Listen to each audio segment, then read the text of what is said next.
mencerminkan aku, tapi kau takkan mampu berjuang jamaku.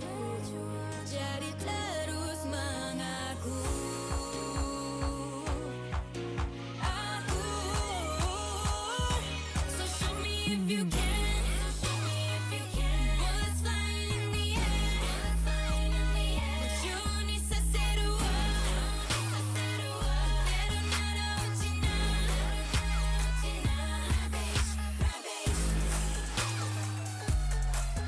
Rampage.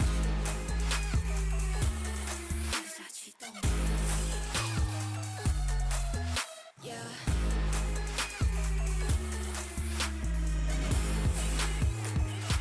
Rampage. Oh yeah, yeah, yeah.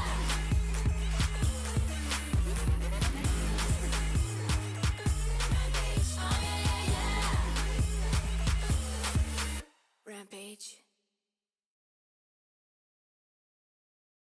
Free fire untuk semua. Hey Bunga, join kita orang tak nanti? Woo, yeah!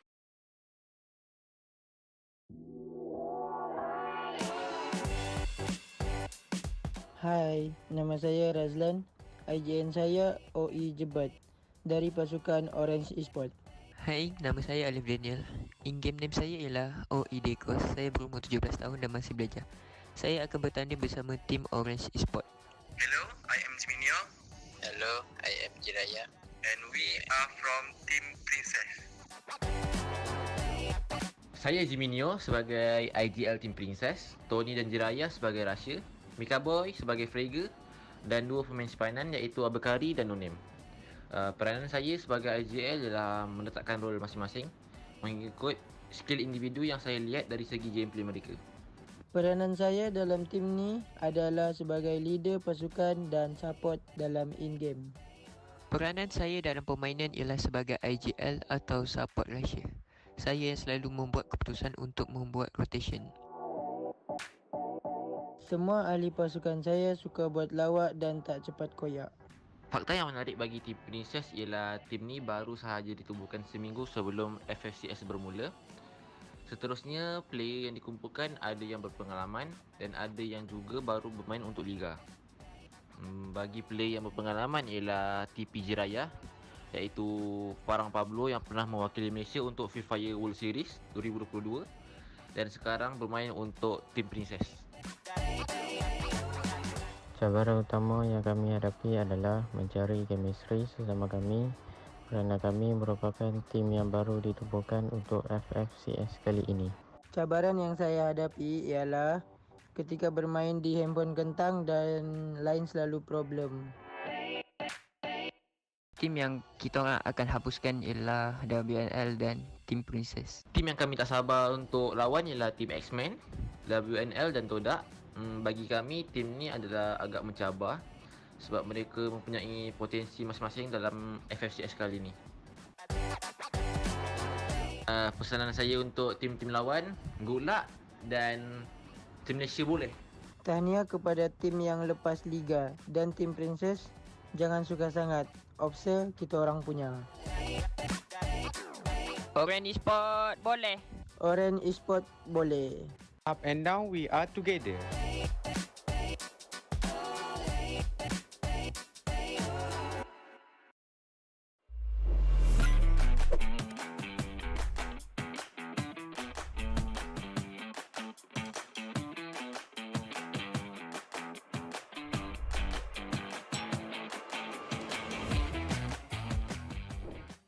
Hi Free Fire fans, I'm Santa from Team Never Stop. Hi Free Fire fans, I am Makla from Team Never Stop. Hi Free Fire fans, I am Roma from the Archangels team all the way from Sri Lanka. Hi Free Fire fans, I'm X-Gun from the Archangels team all the way from Sri Lanka. I am the team leader who serves as the shot caller and the sniper. I basically use a sniper, but I play at a medium range because it lets me lead the team while supporting them. I'm the close range rusher. Usually I'm the first in my team to rush in and get us some entry knocks. I'm the sniper and I am the IGL for the team. My sniper skills are strong and I will always cover my teammates. I play as a flanker for the team. I am playing this role because I am good at explosives and long range headshots. This is the first time that we are going to play in an official tournament. We will do our best even though there are a lot of teams who already have experience in this tournament. I'm so happy that we are one of the teams which qualified for the Free Fire Challenge Series Season 2 from Sri Lanka.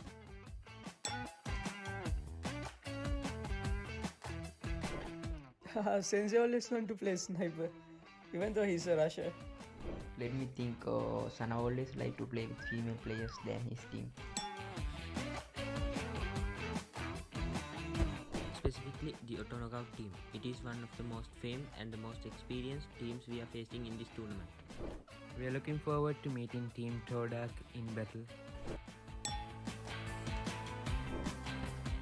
We wish them to do their best in the league stage. This is going to be our first experience in an official Free Fire event. So the other teams better watch out because we are coming for the win.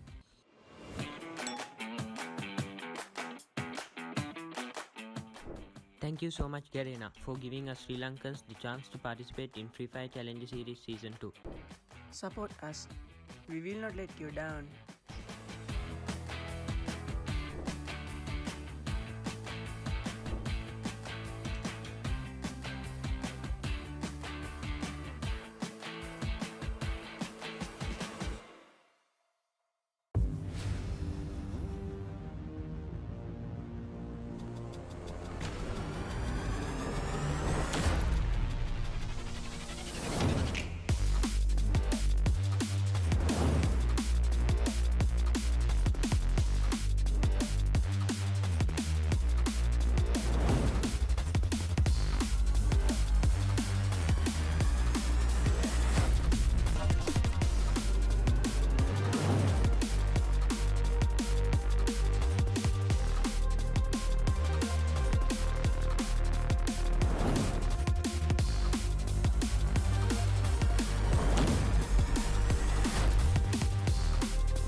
So show me if you can.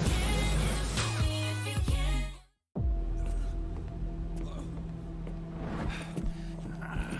Beat through storms to deliver a book is the stupidest mission I've ever gotten. It is not just a book. It values more than you can think of.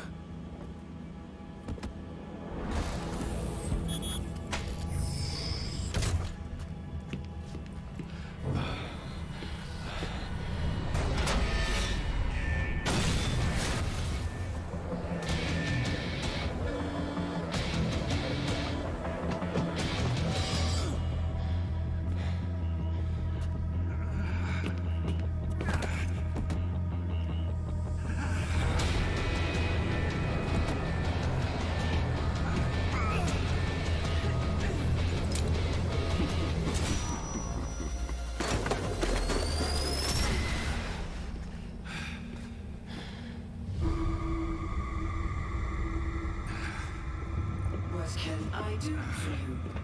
Start 25 plan. The risk level is high. Please confirm whether you need to run it. Confirm.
Good morning! A great Saturday. This is the Free Fire Challenges Series Season 2. And there's a lot of new stuff. Yes. First of all, we are still the same. I'm Husky. He is the Mustachio AJ. Most importantly, last season we were here. We were doing it online. Yes. That's one of the biggest change. Now we're on set. Secondly, last time Challenges Series was separated into individual regions. Correct. Now all of us are together as one. We have Malaysia, with Cambodia, with Philippines, and most importantly, Sri Lanka is also part of this journey. I'm so excited to kick off our very first day with 8 days of competition, and we have even a lot more changes right now. Alpine has been introduced to the competitive pool. 8 maps per day, 2 days of finals instead of just one. So excited for this new season. Long story short, a lot of changes in here for the Free Fire Challenges Season 2, and I love the fact that you did mention it, buddy. We now have Cambodia as well as Sri Lanka in the mix. I cannot wait to see exactly how these teams perform out there on the battlefield. Yeah, and I think last year I actually had a chance to look at the Sri Lanka's scene for a while for some community tournament. And I think that they do deserve this opportunity, right? Oh, yeah. Back at Sri Lanka itself, there were a lot of teams that were trying to figure out the ropes, but they just needed a platform. And lo and behold, after I believe 2 years since we first did the first MCP major, we get to see them and Cambodia together playing with our region. I think that's one of the most amazing things ever. I absolutely agree. But of course, we do have an influx of Malaysian teams as usual. So whether or not the dominance will be coming through Malaysia or from the limited number of Filipino teams that we've got in the competition as well, we do not know exactly who's going to be able to climb up the leaderboards, because tons of matches once again each and every single day. We will have 8 games, all thanks to Alpine that has now been thrown into the mix. Yep, and right now, if we add on top of that, Bermuda, Kalahari, Purgatory, Alpine, 8, and you said it well, right? 8 maps per day means that the league is going to get a bit longer. Yeah. But also, we get to see more action. There's more. If you think that back in the days, the league doesn't really end. We don't know who's the winner until the very last round. Well, guess what? We have more rounds to skim through before we find out who gets to the top, and that means more comeback stories can happen. But we will most definitely have to wait until the very final day of play, because the structure of the competition this time around itself does not allow the teams to play the exact same number of matches each and every single day. So we will have, for example, on day number 1 of this league stage, Group A playing 8 of these matches, and of course, the other 2 groups will not be playing the equal number, and we will have Group B, for example, running through 8 matches back-to-back in day number 2. So a lot of exciting changes. We do not know exactly who or which one of these groups is the group of death just yet. And when we see them step out onto battle on this very first day, I just want to find, I mean, not one thing, but there are multiple points that we are looking out for in here, right? Who's going to be dominating Alpine? Which team is going to be going out there guns blazing on day number 1? Because if anything we've learned from these Free Fire tournaments,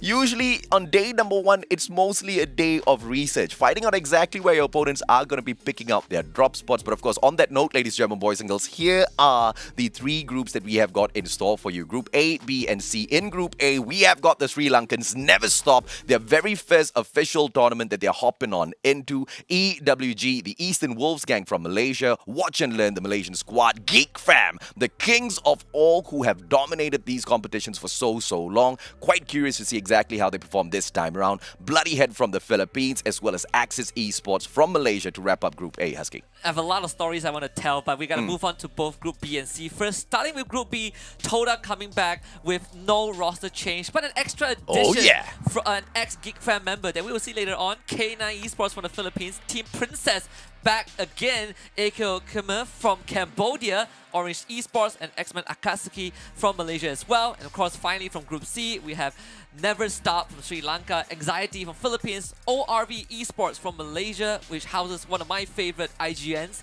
Archangel from Sri Lanka, No Escape, and Farang from Malaysia.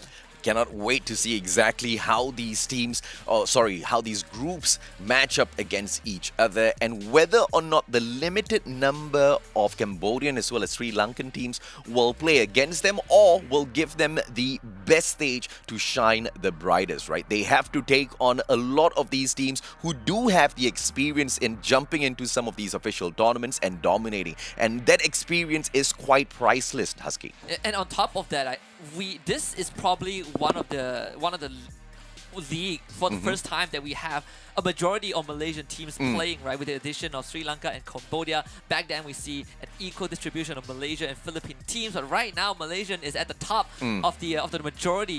But let's take a look at the point system. It's the same as all competitive Free Fire. 12 points for Booyah, all the way down to 0 if you get 11 or 12 points a place. But you can make that up with kills, because each kill means you get 1 point. Absolutely, man. We've talked about the golden ratio in the past. We've talked about how important it is going to be for you to slay out there on the battlefield. But at the very same time, it is of utmost importance that you stay calm all the way till that final zone, because grabbing the extra 12 points from that Booyah is most definitely going to bring you quite the long distance. But focusing purely on just on your placement points isn't going to do you any good whatsoever, because when it comes down to the nitty-gritty of things at the grand finals, it will be making a huge difference for those teams who are at the echelon of the Challenger Series Season 2, sitting down at the very top of the leaderboard. These points here, Husky, I'm curious to see exactly how the strategy is executed by some of those squads out there. I mean, some truly favor the aggressive takes on these rounds from the very early stages of the map, and of course bomb out a little bit too early, and that hurts them in the long run. But of course, this is the rundown of all of the maps, all of the matches that you guys will be watching in here today. We will be refreshing this lineup of Bermuda, Kalahari, Purgatory, as well as Alpine to get a total of 8 games for the day, Husky. Yeah, and Group A has a long day today because they are playing all 8 maps. This is not a sprint, this is a marathon. Yes. For Group B and C, they get a bit of a leniency, but tomorrow will be a bit different. That's where they really step up their game. But for Group A, right now, it is going to be crunch time, because on the first day itself, you have 8 chances almost non-stop to showcase what you're made of, while the other groups have a chance to kind of break down what strategy that you might possibly bring into the day. And early on, you said that day 1 is kind of like the litmus test, right? Teams test out where they want to go. But if you play 8 rounds in a row, I think halfway through, people will start to figure out what your niches are. So I think for Group A, they have a lot of that day 1 pressure. But I also want to compliment the fact that Bermuda looks very serene. I love the new look of Kalahari. I love the new look of every single map. Oh yeah, absolutely, man. And these are the teams that we will keep our eyes on for today, ladies and gentlemen, boys and girls. Eternal Watch and Learn from Malaysia. Never Stop the Sri Lankans, who have got their very first opportunity to show what they are all about. And Anxiety from the side of Philippines. We did have some anxiety-stricken plays coming through from the squad, but if anyone can go out there and deliver, it is gonna be them, because K9 Anxiety at the qualifier finals, they wrapped things up at the number 1 spot, dominating all of the other teams, Husky. Yeah, and we have seen Anxiety in a just last week, right, in a separate competition where Anxiety also put up pretty good performances, even superseding K9 Esports to a certain extent. So I think Anxiety coming into this fresh out the oven, they are going to put up a great performance on the day 1. Watch and Learn, we've seen them before. There are some returning names in the squad. Let's see if they have improved, because I think the growth is the most important thing for this team, who has had a lot of inconsistencies in the past. But for Never Stop, this is their first debut, just like Archangel, and I just want to see how they perform, because their slogan, 1 spirit, 1 team, 1 win, and this is their 1 chance to prove that. Watch and Learn, our first team to watch out. We have Trinity, we have Venom 96, Demon 76, Musque, and X-Boys. Musque is most definitely going to be the player that we have got our eyes out for, because he has not only proven that he is a dominant player out there on the battlefield, but in competitions of the past, he has been quite the cockroach to squash, man. He is a literal carry for the Watch and Learn squad, Husky. Yeah, and if K9 Esports has a cockroach, I think Musque is going to contest that. I mean, this is a squad that I think across the year has garnered a lot of experience and growth. Obviously, we have addition like Trinity, but at the heart of this squad, Demon and Musque, these two are going to kind of bring this team forward. They are going to be the spearhead, the tip of the spear to bring Watch and Learn to greater heights. And now it comes down to whether they can balance out what the strat that they had before, which is aggression with risk-taking, because that's something that they have been struggling for. Speaking about risk-taking, here's Never Stop from Sri Lanka taking a huge risk of not having a backup player on their roster. Hopefully that doesn't really hurt them through the duration of the competition. Zanzi, Santa, Akila 99, as well as Sana. Earlier on, with all of those advertisements running, you guys would have seen exactly what the role of Akila is. Akila 99, the perfect flanker on the side of Never Stop. They have got their strategies already well planned out through all of their experiences in community tournaments prior to this. But on the official stage at the Free Fire Challenges Series Season 2, whether or not they will rise up to the top, we have to see. What are they all fighting for in here, ladies, gentlemen, boys and girls? A lot of money. The currency that you see on your screen, all of that in US dollars, Husky. Yeah, and in the first place, the team that gets first place by the end of the league stage, basically in 3 weeks, gets $2,000. Second place with $1,200, all the way down to $75 per team if you finish in 17 and 18.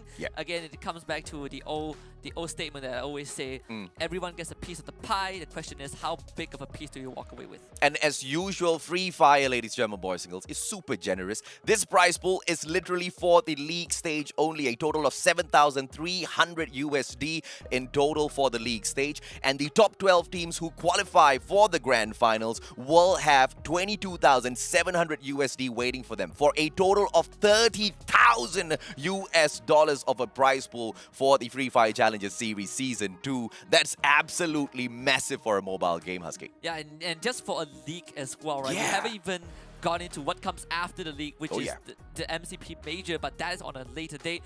Right now, these teams are fighting for the prize pool, they're fighting to become the best team, and they're also fighting for the spot to qualify into future tournaments that I think for Free Fire, competitive Free Fire has been very generous and lenient, just giving these teams more and more opportunities to continue their legacy down the road, regardless of their performance.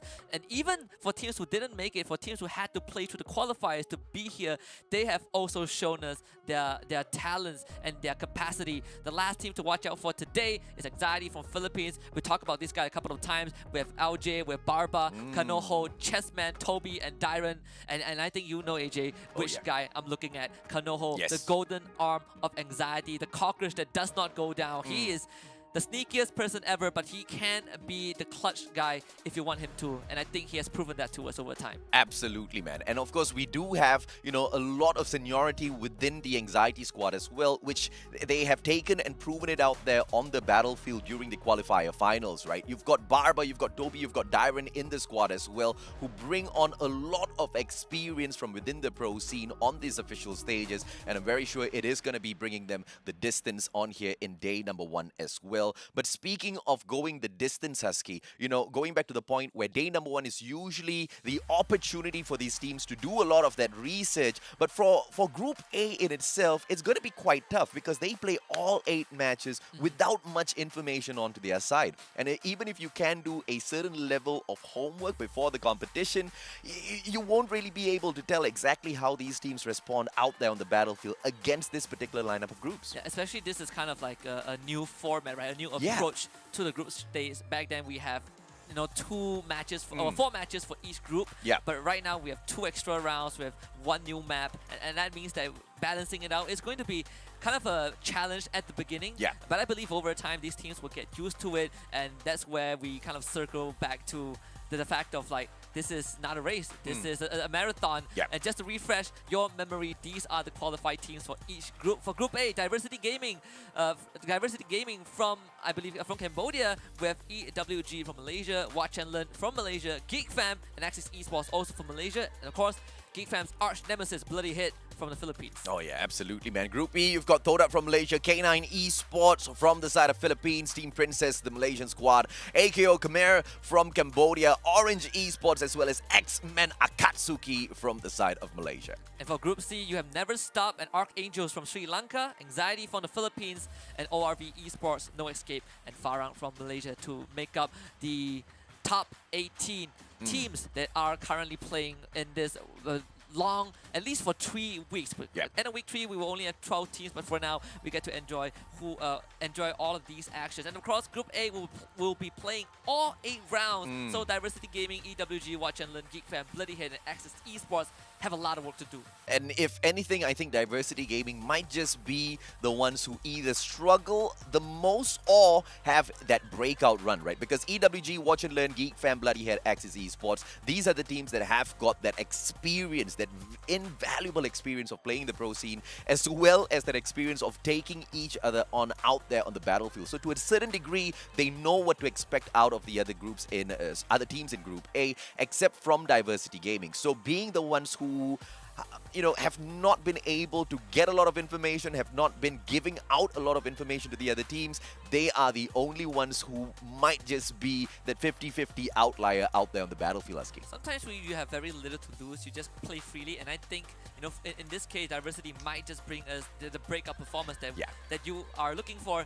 But another team that I want to focus on a bit is actually Geek Fam. As much as we talk about how experienced they are, they did go through a roster change, and one of their team members who has been with them since the very first major, who has been with them to 2 World Series, is now in Todak. Exec has departed from the team, and I think this new dynamic of Geek Fam with just the remnants of some of their ex-members probably would give us a more different outlook on how this team plays. And of course, the arch nemesis Bloody Head is in the roster, and we know what Bloody Head likes to do. Yes, speaking of Geek Fam, right? Hopefully Oren has found his old ways of striking hard on the battlefield, because in the previous competition that we did see him drop into, there was a little bit of drop in performance. He wasn't really the hardest hitter within the group, and now with the absence of Exac, Oren really needs to step it up for the rest of the squad.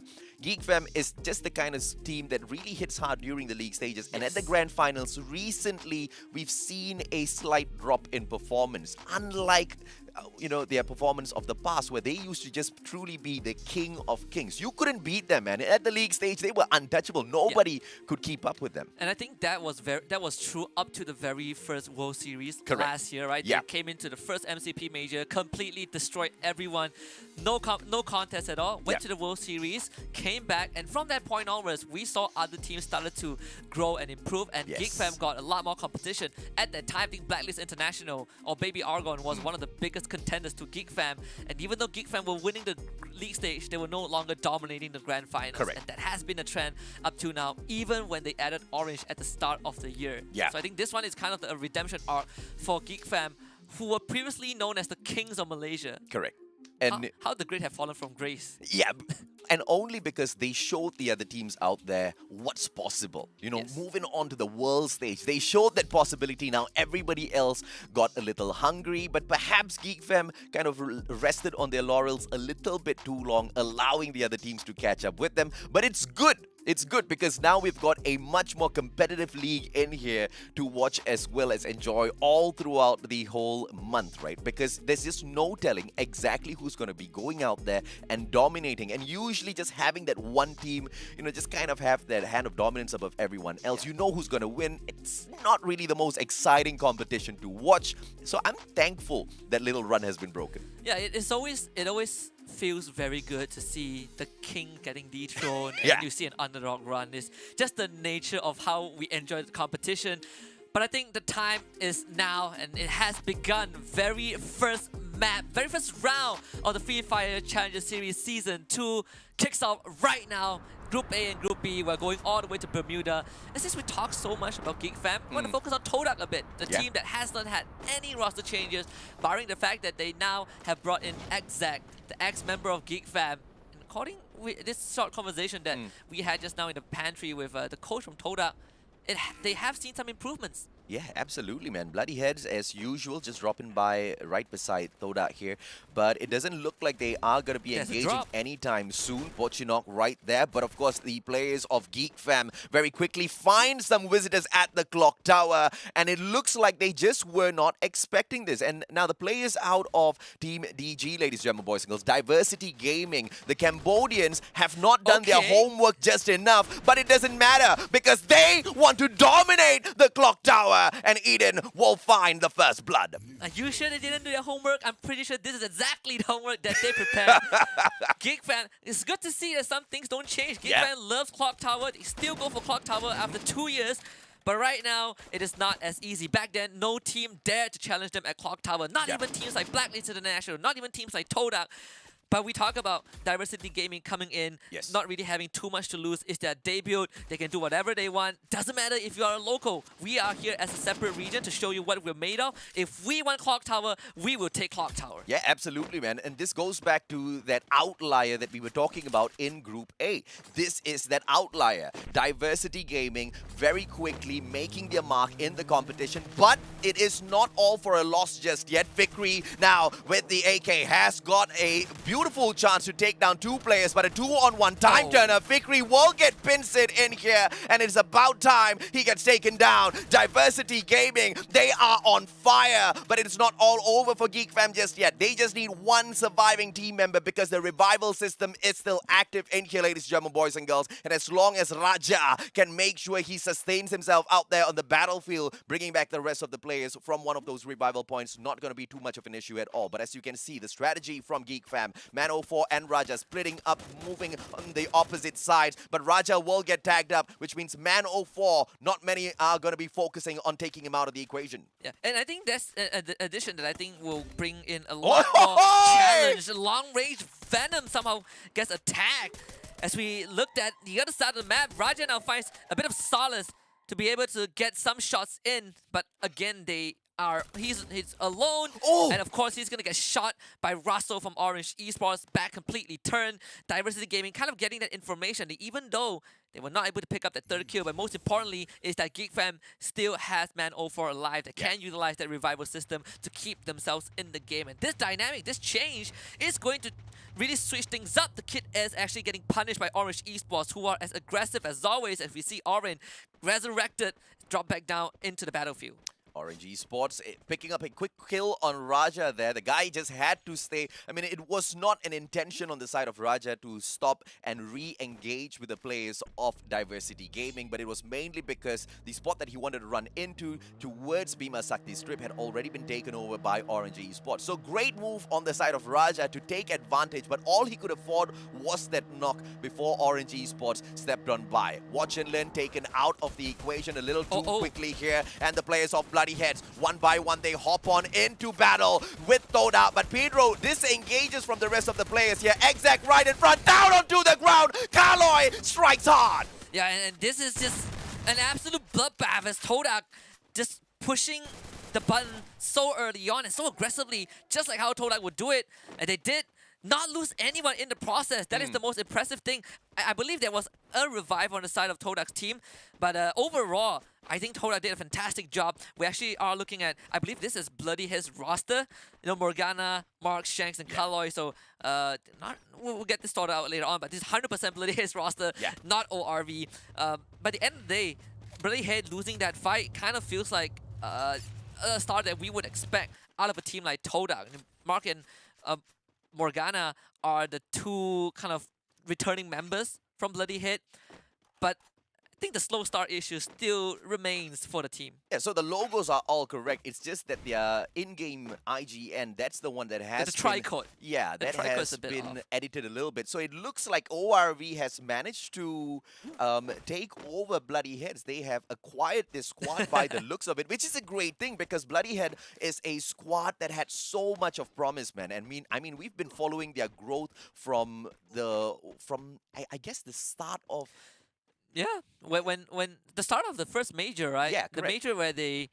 I think it was they, MCP Major Season 1, yes, right? I think they finished like, what, 17, 18, but the last few rounds they were just messing with Geek Fam. Yeah.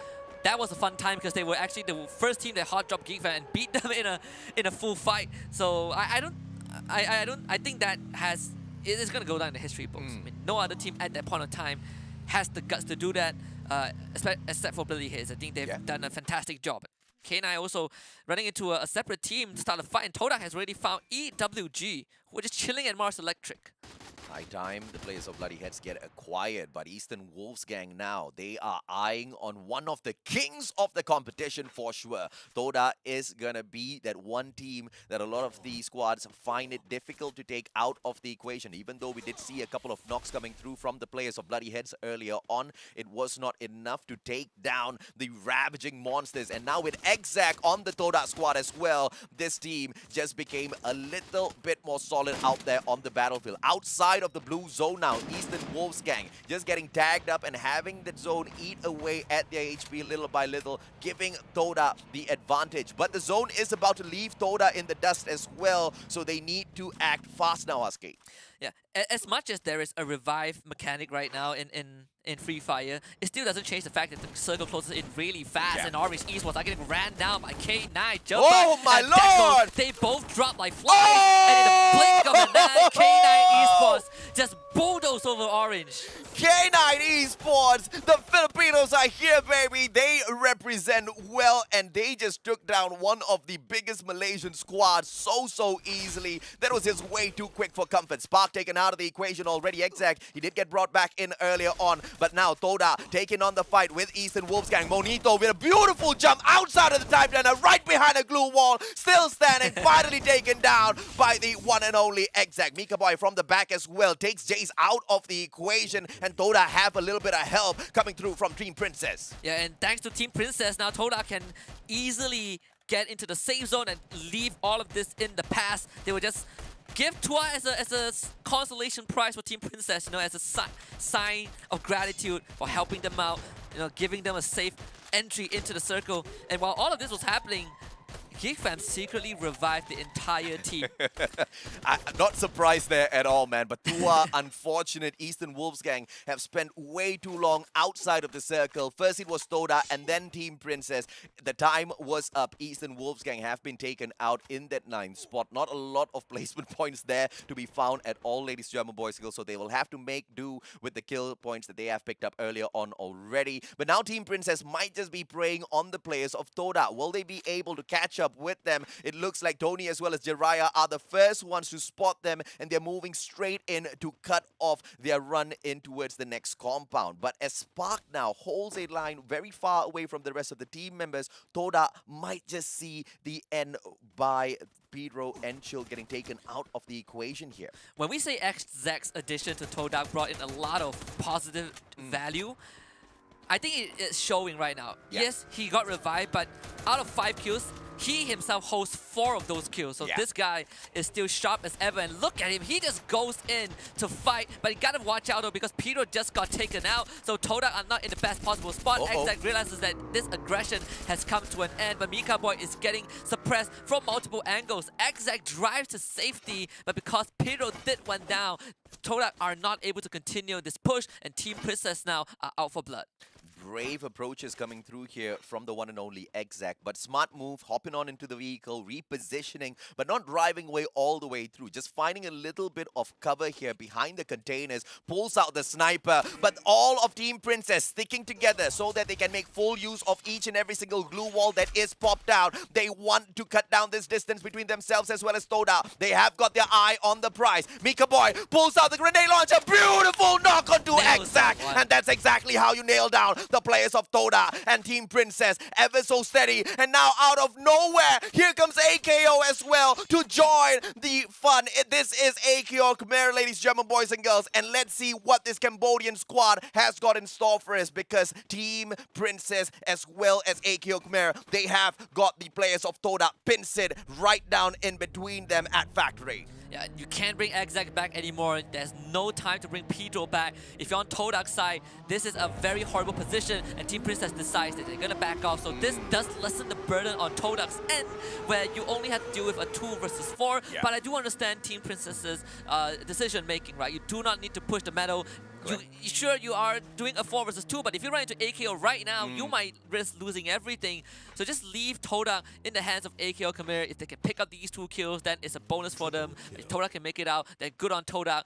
Pain did drop to the blue zone. AKO Khmer now finally pulling the trigger, realizing that someone is in this factory as Chill and Spark stick together. And I think Chiu actually fired a couple of shots, so he is going to be sacrificed to the Lambs as to grant safe passage for Spark to potentially get away. This might just turn out to be an all-Cambodian assault on the players of Toda, and then a Cambodian war out there on the battlefield, because out of nowhere, here comes Diversity Gaming on the way from Group A as well to join this fun. And AKO going to get caught outside, and now Toda can strike right back. Grenade for grenade. It comes flying right back through, but the player repositions on the side of Diversity Gaming. No knocks coming through just yet. The perfect opportunity for Toda to disengage and get into the safe zone, because not a lot of time is left. The blue zone is already moving on in. Time is running out here, Husky. And all these interventions, this is the second time that a third party has saved Toda from a wipeout. And in this case, it is both teams from the same region. Eden actually gets tagged, but still has the glue wall. And I think AKO are the one who wants to go on the aggression.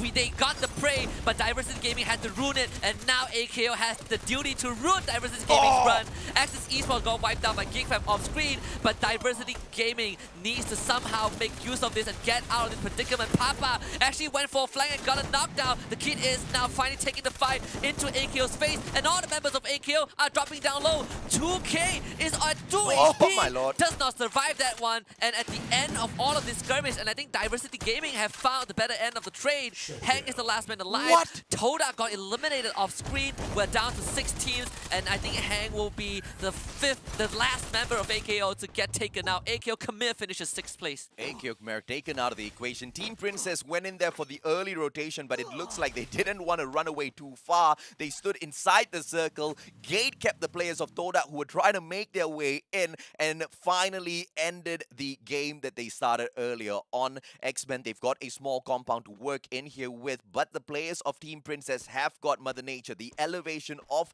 this steep hill, giving them a little bit of cover to make sure X-Men will not be able to snipe their heads off. Perfect in terms of positioning, and also to move on in towards the next circle. As you guys can see on that minimap on your top left-hand corner, look at the positioning held on by Team Princess as they try to take all of these advantages position a little bit early so that they don't have to do a lot of traveling later on in the open grounds. The team that had the worst possible start to the round is now in top 5. GigFam still have 2 more members left. No more revives available for them. As Tony wraps around the corner, finds Eden, gets shot from behind. And Eden is just going to try and fight him head on. But Tony is better in this regard. Diversity Gaming are just down to 1 final member. Team Princess picking up their 7th kill. I love seeing the fight that the players from the side of Cambodia have got in them. And now as we approach this second last circle here, ladies and gentlemen, boys, Team Princess X-Men gets caught out in the back, but no knocks coming through just yet, allowing the player to slip behind that glue wall in the nick of time. Jiraiya, on the other hand, pressure back to back. Jimmy Neo down on the ground. X-Shots here has got the Mac 10 in hand. Diversity taken out of the equation already. That ends it for the Cambodian side. But Mika Boy, grenade launcher misses the first one. Can he get the second? He needs to go in for the pop right now, and he does. Beautiful takedown. Just 1 kill, but can he deliver more? Has got the MSMC in hand, 27 HP, and gets away with his life, but X-Man out of the equation. 12 kills for Team Princess. 3 teams remain, and GigFam somehow is one of those teams. But first they gotta deal with K9 Esports. Ping is tagged by Fikri from the front through the head. 3 versus 3 right now with Orange out of the equation. They don't have that golden arm to lock those utilities. And K9, they want to look for this fight. Mika Boy got knocked down by the play zone off screen. Team Princess are not in this equation, so GigFam do not have to worry about their backs. But it seems like they are the one, true to their name, to go on the aggression. And Man 04 is going to be the one that leads the charge. Raja somehow outdo Superman from afar, and K9, despite having the man advantage, is not able to deal with GigFam, and they actually are slowly dispatching the members of K9.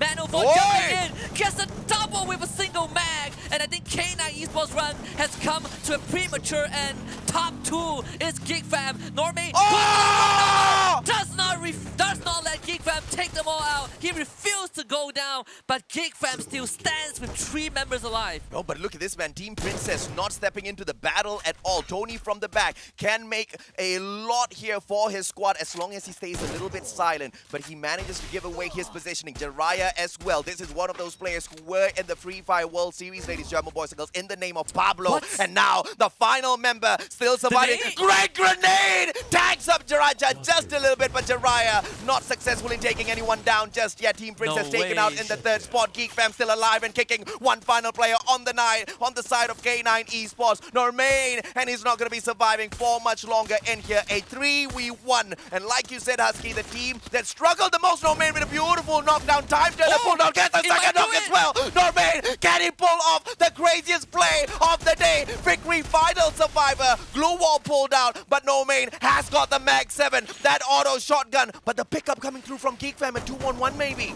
He got the revival! Victory got the revival at the end!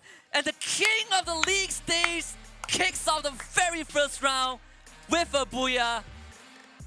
And doubters be damned. You take away 3 members, but guess what? They were all brought back to life, and they brought the booyah back home. This is how you start the league stage, baby. This is how you start the league stage as Geek Fam. Oh yeah, and of course we're not going to say the kings of all are back because this is just round number 1. But you know, this is exactly where all of that experience pays its dividends, right? Instead of going in for that one-on-one engagement and putting it all on ego plays, putting it all on luck and chance, he went in for strategy, picked up his own team member, because 2 is most definitely better than 1 when you're in that final circle. Yeah, and just props to Normain, even though K9 Esports came so close to a 1 versus 3 clutch, that all scenario happened because Normain was running over Geek Fam members with a motorbike. Right? He was able to survive for long enough. But the fact that Geek Fam got up to that horrendous start, lost 3 members at Clock Tower, Man04 scurried away, I believe, to the northern side of the map, revived everyone, and actually led to this win for Geek Fam. It's one of the most it's something that you would not have you would never have seen prior to this league. Oh yeah, absolutely, man. And you know, I love the fact that the revival system is still turned on. Ever since we did turn it on in the official tournaments, it has just changed the landscape of some of these matches out there. It allows teams like Geek Fam to take all of those uncalculated risks at the start as long as they remain just a little bit safe, right? Having that one final surviving team member and the booyah at the end of the day. That's absolutely crazy. They were the first blood. Yes. They were the first 3 bloods. It actually benefits a team like Geek Fam who loves to just run into a brick wall and see if their skull cracks right now. You theoretically have 8 lives to work with. Oh yeah. If you lose the first 4, you know, guess what? We have 4 more to go. So imagine fighting 8 Geek Fam members. It's a tough task.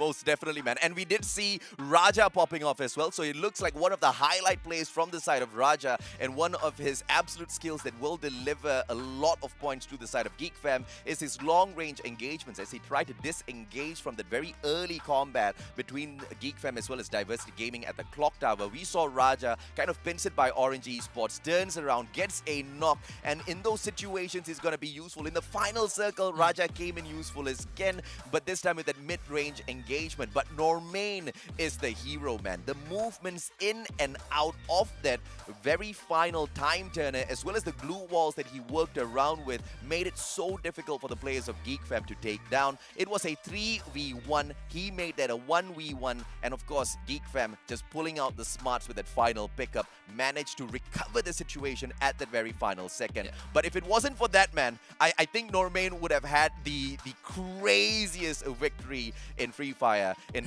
such a long time. That was the knock that came through. Normain, such a legend this guy is. It was crazy because his whole team, they were like 7 guys duking it out with guns, and then there's this madman just driving a bike in and out of those fights. I mean, it really takes guts of steel to do that. But I cannot overstate how smart it was for Geek Fam to split up the remaining 2 members at the very beginning, because normally you will want to stick, even if you split up, it makes no difference without the revive system, right? And most teams will stick together, but Geek Fam understood that sticking together means that they get knocked out first, so they just need someone to play decoy, and that guy was actually, I believe, Raja. Yeah, taking the saying of not to put all of your eggs into the exact same basket, that's exactly what Geek Fam did. Raja was unfortunately the sacrificial lamb, but even as Raja was getting taken out of the equation, situation, saw how he turned around and just bought a little bit more time for his team member to get away from that situation, bring the rest of them back into the game. That's exactly how dangerous Geek Fam is in a matchup like this. Once again, ladies and gentlemen, boys and girls, for you guys who are new to the Free Fire Challenges Series Season 2, please understand that we've got the kill feed turned off. They do not know who they're engaging with out there on the battlefield. We've got the revival system turned on, which just makes everything out there on the battlefield so much more exciting. They have got none of that information based on the skins, because all generic skins, that setting has been turned on. So everybody looks alike out there on the battlefield. You do not know who you fight. It's like boxing with shadows. This is actually one of the best ideas for competitive, right? Yes. Because back then people look at the kill feed and we're like, all right, if we kill Geek Fan, there shouldn't be any Geek Fan, right? But now you have no idea who you kill. You don't even know if that person came back from the dead. Like he might be back, and the person that came back might not even know that the person that he's shooting was actually the guy that took him out. It's all just basic TLDR. Free Fire now is pandemonium, and it's good chaos. Yeah, but this chaos can be tweaked a little bit to be in your favor, because the one thing that we do have information on, which we see consistency in, is the drop spots. Yes. So if you are out to hunt for a certain squad out there, if you feel like they might just be easy picking and you are in desperate need of kill points, you might just know exactly where to go to hunt. And I'm just mind blown that Diversity Gaming decided to hunt down Geek Fam at the very start of the game, and that's just the Cambodian players showing us that they are out here to not just have a little bit of fun, but to bring their A game. They don't care who it is. They are here to show that they can take them out of the equation, but a little unfortunate with how that engagement broke down. Can you imagine? I assume that by the time the round ends, they would know which team wins, right? But can you imagine the reaction of Diversity Gaming? They put in all that hard work, and the team that won the round was the team that they crippled early on. Yeah. And I guess that's the only part where you really have to be a little bit more discerning as to who you choose to hot drop in the future. Do it again. Please do it again. I think it's... I don't know if Diversity Gaming got lucky in that situation, because through those engagements, very clearly they were the better side in that initial engagement at Clock Tower, right? But 50-50 hot drops, just not the way I would like to go. So I want to see exactly what Diversity Gaming has in store for us in the next round. But for all of you, what we have in store for you is some redemption codes. Ladies and gentlemen, boys and girls, when you take this screenshot, make sure you redeem all of these giveaways before the end of broadcast. There's no quantity limit here, so everybody gets one for themselves, but the redemptions have to be completed, Husky, before we end the day. And if you wonder when the code is going to be flashed, well, stay tuned for more information. But we definitely will have the code somewhere during the broadcast. You just have to keep your eyes out on the screen. Yes. Most of the times. Especially when we are on. Yeah. That's a hint. That's a hint right there. Especially when you see our faces, right? Giveaways. I mean, all good things come through when you see Mustachio and Husky's face on broadcast. But here's the thing, ladies and gentlemen, boys and girls. Before you focus in on getting all of that redeemed for yourself, make sure you do not go anywhere, okay? Because one thing we know for sure is that these teams who are competing can most definitely do with your support. So show us all of that support in the comment section. Let us know exactly who you are supporting. And in the meantime, let's take a look at the round standings. At the very top, it is gonna be Team Princess, who managed to sandbag themselves well by picking up a total of 12 massive kills out there on the battlefield, alongside 8 points from the placements, Husky. Yeah, a monstrous opening for Team Princess, and it really showed that the growth that they have gone through over the past few months, being from a kind of a mid-tier feeder right now to starting off the group stage as a top contender. I mean, we talk a lot about Geek Fam and how they are still the king of the league stage, but overall it was a very tough round for them. So even with that booyah, they only managed to slot into second place. I mean, K9 Esports ends in third, X-Men Akatsuki goes in fourth place, and Diversity Gaming off to a decent start, right? 11 points. This is kind of the standings that we expected overall, though Orange Esports, they did get off to a very rough round. Cambodian side, not only do they look strong, but they look very, very promising after round number 1. Hopefully we get to see a little bit more of that aggression be on the side of Diversity Gaming in round number 2. We have got no information whatsoever about the Sri Lankan squads, but that's mainly because they are in Group C. Both Never Stop as well as the Archangels, they will be in play later on in the day. But for Group A, this is going to be back-to-back 8 rounds in here. So the one thing that we can rest assured is that Diversity Gaming, our eyes are on you. What can they bring in for game number 2? I mean, if they've started off this hot Husky in game number 1, I think they have got so much more to deliver out here in these matches. Yeah, with Diversity Gaming and GeekFam are in the same group. So if there is any... if Diversity Gaming really wants to hunt them down, then you can do it for 8 rounds straight. Though, so far, what we do know is that the drop at Bermuda was definitely surprising, because I don't think up to this point anyone has dared to hot drop GeekFam at Clock Tower, but we will see if that is going to be a recurring trend or if that will change in the coming days or weeks, because a lot of drop spots tend to shift as the league progresses. And in the case of some teams, they do tend to make those changes when they realize that the drop that they're going for is already preoccupied by a stronger team. And then we do get a slight update on the score. And actually, GeekFam with the Booyah back themselves the first play. It looks more like it. 22 points. Yeah, apologies for that slight error, ladies and gentlemen, boys and girls. So GeekFam in that number 1 spot with that Booyah, but Team Princess in the 2nd place, just 2 points behind the leaders GeekFam right now. Nothing all that too painful to deal with so far. X-Men Akatsuki in the 4th spot, and the rest of the leaderboard still remains somewhat the same. The one surprising result here is Toda getting taken down a little bit too earlier on, right? And I feel like it's mainly because they kind of overstayed their welcome, playing their chances towards the late parts of that circle closing in on them. Oh, yeah. And that kind of just resulted in them getting taken down all that too early in the matchup. Something that you would not expect from the Toda squad. It started with Toda going ultra aggressive, lost exact, brought him back to life. It got manhandled by Team Princess. Got manhandled by EWG. Yes. Saved by Team Princess. Runs into the factory.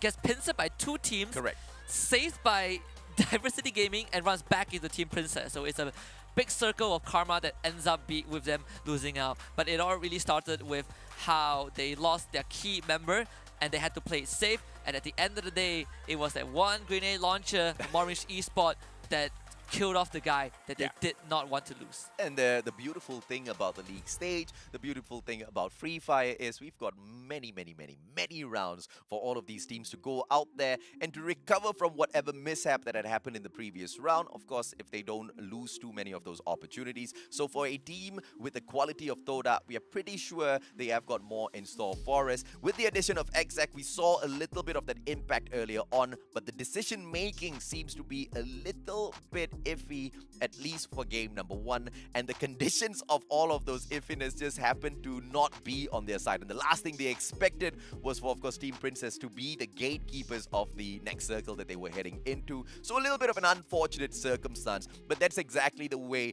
day number 1 starts with the very first matchup of the day.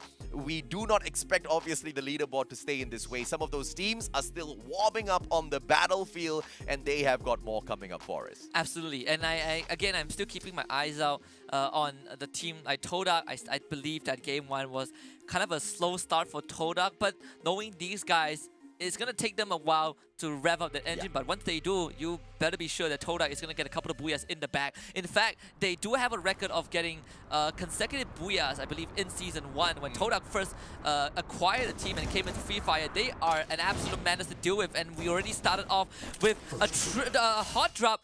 Again, Diversity Gaming decides to take on a fight, but on the other end, we have Team Princess dropping into X-Men Akatsuki at Council Hall. And I think X-Men are the one winning out. The futuristic, cybernetic power of these X-Men are overwhelming Team Princess. And if Tony cannot get away with his life, Team Princess will basically bomb out with a premature end. And that's going to be the case. Team Princess are already out. I cannot believe what I just witnessed. Team Princess, even they didn't expect to get taken out of the equation that quickly. But watch and learn. There used to be a time where watch and learn used to literally just sit down and watch and learn from the other squads. They didn't really participate in matches because they were usually the first ones to get taken out of the equation. But this time round, ladies and gentlemen, boys, we've seen a lot of growth in here, but Demon 76 still gets knocked out of the air. Chill with a very quick headshot coming through. Toda gets the very first one in here. here in terms of a knock. But Maske is in for the save. Let's see if he can pull this off. Maske, opportunity. Good grenade to just push Chill away from his position. And the pickup is going to be solid. Demon right back on his feet. But Pedro now setting up the flank on the left-hand side. Spark on the right-hand side. Toda have decided to engage aggressively. And thankfully, Demon didn't get completely eliminated because he was not paying attention to where the Toda members would be. And exactly, this pincer attack, Maske getting gone on. But there is going to be, I believe, Demon, who is able to jump over the ladder and ends up getting killed out nonetheless. I have no idea how Toda managed to survive that. And watch and learn are on the receiving end of this. Can Venom at least pick up a couple of kills for himself? And yes, he can. Spark being the trade-off. And Toda left with Pedro. He's going to go and resurrect the rest of his teammate, but it's not going to be that easy for Venom though. Demon is out in the open. He does see Maske, but Exact is providing all of this inherent information, and that's going to allow the rest of Toda to come in and go for the wipe. Watch and learn are out. Unfortunate with that very final second recovery with the bandage. You know, he could have taken the engagement, but I guess he just wanted to play that. And Toda just sending out a quick message by dropping their flag. The maze is ours to conquer. Drop by and get eliminated. So K9 Esports just wants to take them up on the challenge here, Husky, as they move straight on in towards the players of Toda. And the maze might just get taken over, but Spark is not hanging around to find out exactly what K9 Esports can pull off in here. Those players, one by one, they move away, but they leave two more on their side. Chill manages to get a beautiful knock onto Pain. Chill taken out by Superman, who strikes quickly. The players of Toda, two of them have already disengaged. Spark, the main one who has moved away the furthest, can still bring in the rest of their team members in case K9 Esports does quick work of them. And we do have a giveaway item, the Monster Gun Box, and this is the code right now. Do remember to screenshot this unless you have very good memory and key in the client to redeem it. And of course, this is eligible for players who play on the Singapore server. So just a reminder out there, if you guys have any inquiries, this is it. You can only redeem it if you are playing in the Singapore server. With that being said, I think there is a bit of disconnect between the members of Toda, right? Because Chill went so far forward that no one from Toda was backing him up. But again, guess what's on the screen? Diversity Gaming crashing in the compound of Geek Fam for a second time, but in this case, Geek Fam are the one they are firing at Diversity Gaming, but Raja is going to be called out in the open, does have a truck to keep him safe, but the members of Geek Fam are pretty far away, and Diversity Gaming, they do have a vehicle to gap close. They might be able to pick up this initial kill, and Raja, he is so far out. Geek Fam decides to abandon him, but they can bring him back to life at a later stage. Yeah, the saving grace here is in Free Fire, you don't really need to drop by your own player's box to pick up any sort of tags or whatsoever. But as long as you get to one of these revival points or those purchase points, you should be able to bring them right back in here. So Geek Fam does not need to re-engage with the players of Diversity Gaming, but Diversity Gaming isn't giving them much of an option in here. They push on through, but Fikri has been spotted out by Eden already on that motorcycle. But Fikri, as he tries to get all of those shots, will be able to connect, but to no avail. And Fikri manages to shoo away the rest of those players from the side of Diversity Gaming. It looks like this squad truly has an eye out for Geek Fam. Yeah, and of course, yeah, you can revive your teammates. It sounds cool, it looks cool, it feels cool. But that's one extra point that the enemy teams can pick up, so it's something that these teams have to constantly keep in mind. And I mean, Diversity Gaming are really taking a lot of initiative. We see Eden patrolling around, going for all these recon missions, spotting out the members of not just Geek Fam, but potentially Bloody Hit as well, who are just relaxing in this compound, but the position has kind of been compromised by Diversity Gaming, who are towards the eastern side of where they currently are. Geek Fam, after that revive onto Raja, decides to continue their journey up north.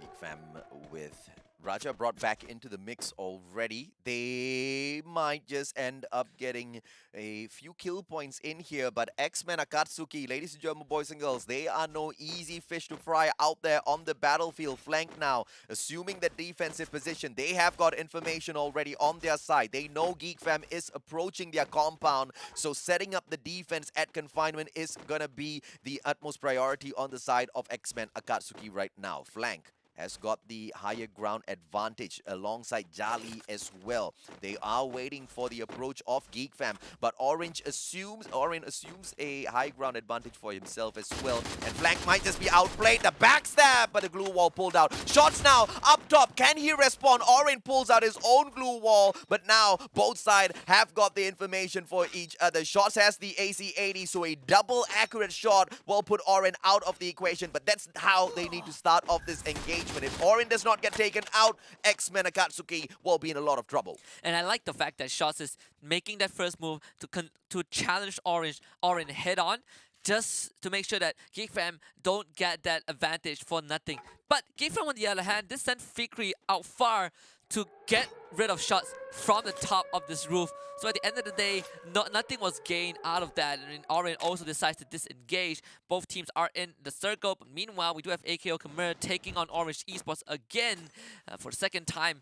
This time, Orange Esports, they do have a more spread up composition, 2 at the front and 2 playing that long range grenade out from Boiler. The ice grenade actually flushing out Russell, but nothing much was gained for AKO side. In fact, they decide to back off, and that's where Orange Esports pulls the trigger onto Boiloy, who is taking a heap of damage from multiple angles.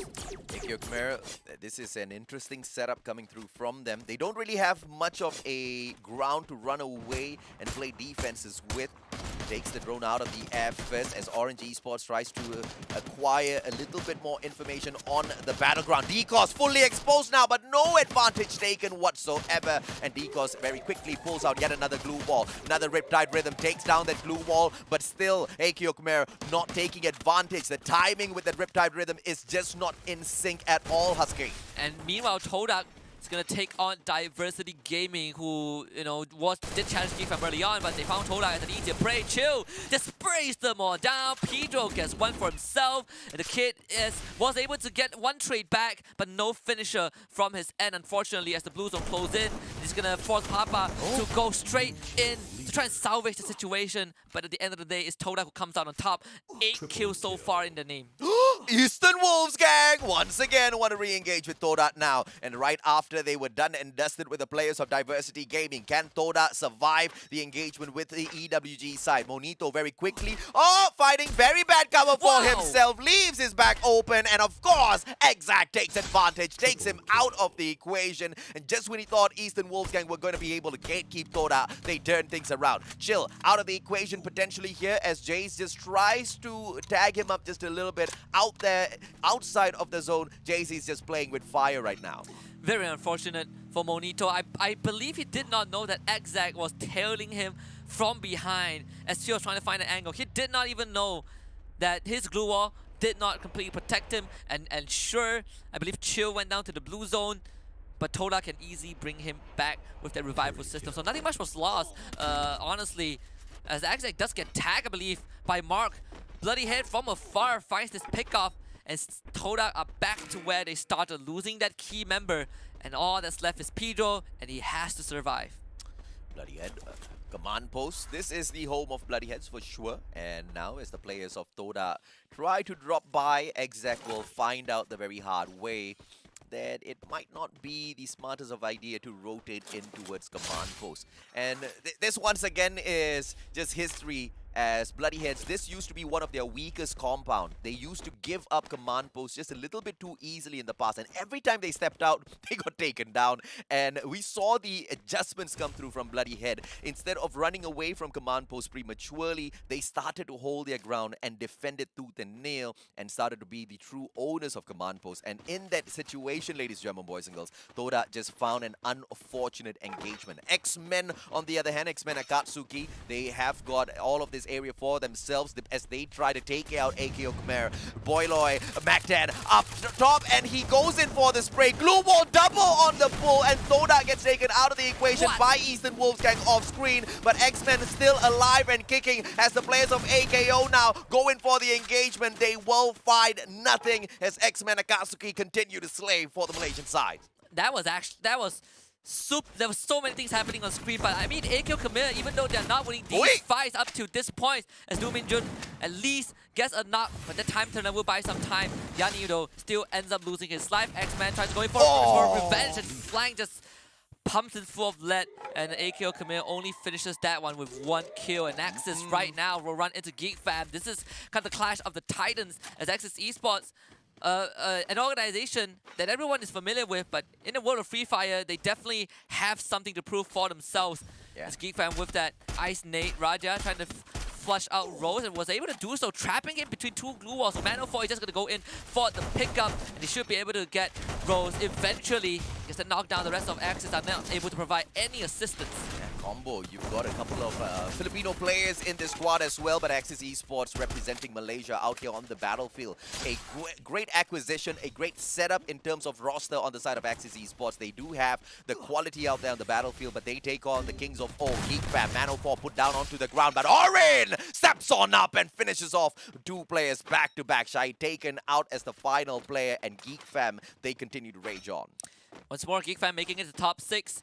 Todak did get eliminated just now off screen, so once more it's another round where Todak got off to a great start, but were not able to kind of close out the game convincingly. Though they did get more kills this time, it's a bit more of a forgivable situation for them to be in. Geek Fam will get some time to slow down. All 4 members still alive, only 1 revive used thus far.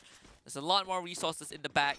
K9, all this while, has been holding on to Refinery, but this next circle will definitely force them out of it, and gotta be very careful. Though Normain is trapped downhill, and he's within the area of EWG, but for some reason EWG actually did not see him, so that will allow K9 to safely make it out of Refinery. Yeah, this next circle is heavily on the side of Geek Fam, as they are on the very edge of it right now. Only have to fight away the players of X-Men Akatsuki, which history can tell us might not be the toughest challenge for the players of Geek Fam out there on the battlefield. But what it all will boil down to is their positioning and who spots out home first. Raja will see the vehicle out there on the battlefield, takes it out just for an extra layer of insurance for himself. But Oren, with the AC-80 in hand, finally spots out the players of X-Men Akatsuki. So the players of Geek Fam, they very slowly push off towards their left-hand side, whilst keeping a close eye on the players of X-Men Akatsuki. Fikri with the grappling hook right up on top of the roof, but Jazly spots him out. Grenade flies on in, but will not be able to catch anyone out just yet. And that ice bomb will be forcing all of the players of X-Men Akatsuki back a little bit more. Mano4 down on the ground, but Oren did manage to take a double for himself. Yan put down onto the ground as well. Oren taken out of the equation. Fikri manages to get one back, and now they just have one more to re-engage with. Raja, Max 7, final surviving player on the side of Geek Fam. He cannot take down the glue walls just yet. Finally finds it down, runs out of bullets, takes down the final player. Raja, the king on the side of Geek Fam, helps the squad survive. Unbelievable play from Raja, but I felt like it might be a slight misplay from Shots. Not really sure what the decision making was, but he played so well up to that point. He juked Fikri, he puts down double glue wall, prevents him from breaking it, and I believe he was on the other end waiting, but Fikri, Raja still somehow wins that one. Bloody Head, on the other hand, is going to face off against K9 Esports. Actually, it's a 3-way fight. Orange Esports somehow still wants to join in. And EWG makes it a quad fight, but it's going to be Morgana from Bloody Head against Tua from EWG. A split fight on both ends as Geek Fam just goes on revival mission. Bloody Head has to bring Kaloy back up. The Ice Nade is really ticking them down, but not enough to finish things off. Morgana with the grenade launcher was not able to get any finisher, but Norman actually blows up JZ! And was able to do it from afar. Morgana gets a pick off on that. A good steal from the side of Bloody Head, and the third nade flying through. This time doesn't make any connection, but Morgana has that grenade launcher with him. Such a valuable utility as Superman actually gets taken out by Mark. Superman was able to down Shanks. This 3-way fight exploding to be super chaotic. Oh yeah, Morgana just the king of this compound right now, ladies and gentlemen, boys and girls, just playing the edge of this elevation, do have the grappling hook on them. So although they are in an unfavorable situation, repositioning isn't going to be too big of a challenge at all. Still holding on to the edge. They are trying to take Riven out of the equation. It's a 4v1, but K9 Esports from up top, they try to gatekeep the rest of the players from the side of Bloody Head, but they do not have that angle. They just have that elevation in terms of advantage, and Kaloy finally takes out the final player on the side of Eastern Wolves Gang with his Mag 7. Raja down on the ground. Can he go up? The answer is no. He literally goes up to heaven instead, as Blank finds the shot straight to the head. Bloody Heads, they need to reposition. 3 more squads left out there on the battlefield, and Orange Esports are the ones in quite a good position, but get spotted out by Black. This guy is fighting everyone out there. Blank might have just won the entire round for him. Jabbat actually tried to contest the crate to get a vantage point, but Blank flick and instantly got rid of him. And that means that the only anchor that Orange Esports has on the high ground has been taken out. And they are trapped in the middle of this entire rock structure with Bloody Head underneath them. And K9 are in the best possible position to win this game. It was snatched away from them by GeekFam in game 1, but if anything can be said, K9 are in the best position to win this one. Yeah, but actually in the very middle of the circle, look at that one player from the side of Bloody Head. He stays hidden while he gets taken out of the equation. Kaloy with the Mag 7. What a turnaround. Morgana manages to pop Rosso X as well with the grenade launcher. And now as the circle leaves all of them, Orange Esports out of the equation and K9 Esports engage. Bloody Heads get the booyah! It's not about playing hard and fast, it's about playing smart. And who's smarter than the members of Bloody Head who have perfected this craft since the very first major? Amen. We've seen them. And sure, K9 has the high ground, but the circle says otherwise. Yep. And all Bloody Head needs to do was to walk into the center. Yeah, absolutely, man. I mean, having the high ground obviously gives you that extra bit of information, but the circle, as all battle royales work, ladies and gentlemen, boys and girls, moves towards that center point, and Kaloy knew exactly what he needed to do, steps on into the center point of that final circle, and hides away. And if that wasn't enough of an insurance, they had another player stashed away in the very corner, anticipating a backstab from the players of K9 Esports. No backstab was taken. K9 Esports just chose to hold on to their high ground advantage, which turned out to be a disadvantage at the end. And I tell you, it's a very rare sight to see the winner camps of Bloody Head because we don't get to see that often. This is the one time, and again, they might not have gotten the most kills, but they played that to perfection, right? And they were able to figure out the circle. Initially, even I myself thought that K9 had that round in the bag. They were at the high ground, they got the best possible position, but when the circle closed in, K9 had to push through 2 different teams. Correct. And they all ticked down to the blue zone, and all Bloody Head did was to stand and watch as the clock ticks down. And, you know, I guess that's the very slight disadvantage of having that high ground, because although you do get the bird's eye view, but when it comes to scoping in and trying to take your opponents out, you can't look directly below you. And that was one of the best strategies out of the players of Bloody Head, just keeping very close to the very edge of that elevation where the players of K9 Esports were on. So that was once again a highlight play from the players, but they weren't just playing carefully, they were sending out Morgana towards the very edge of the circle, who was still trying to tag up the players from K9 Esports. Just all in all, amazing plays from Bloody Head. A truly well-deserved victory, from taking their control at command post all the way into managing circle by circle, time after time. They've managed to pull it off. But looking at the team on the screen here, Toda once again with quite the lackluster approach towards that final circle, Husky. Yeah, they bombed out 2 times in a row in the mid-phase of the game. It's very unfortunate that Todak is struggling this early on, but I think round 2 was slightly better. They get a couple more kills, so add on to that total point pool, I think Todak can still give themselves a pat on the back. But I think this is the moment where Shots could have won it off for his team, but at the end of the day was not able to do so. I mean, Raja had to go through all the trouble only to find Shots standing behind the wall without his weapon out. Yeah, and I don't know what Shots was doing, right? Because he did have a player there to pick up, and I believe he was shooting at the glue wall at the same time, trying to get to Raja, whereas Raja was trying to get to him. It was just all-out chaos, and Raja just obviously the one who could respond faster and better in that situation, thanks to the gun that he had on him. That's one of the biggest reasons as to why you'd want to pick up the Mag 7 for yourself, man. I am a player with very, very low level of skill. I spray and pray all the time, and if you've got the Mag 7 close quarters combat, you're probably going to walk away the winner there. Yeah, I have a special, my specialization in Battle Royale, I call it a target dummy, a crash dummy. I'm a decoy. That's my job. I think the revive system benefits me a lot because now I can die twice.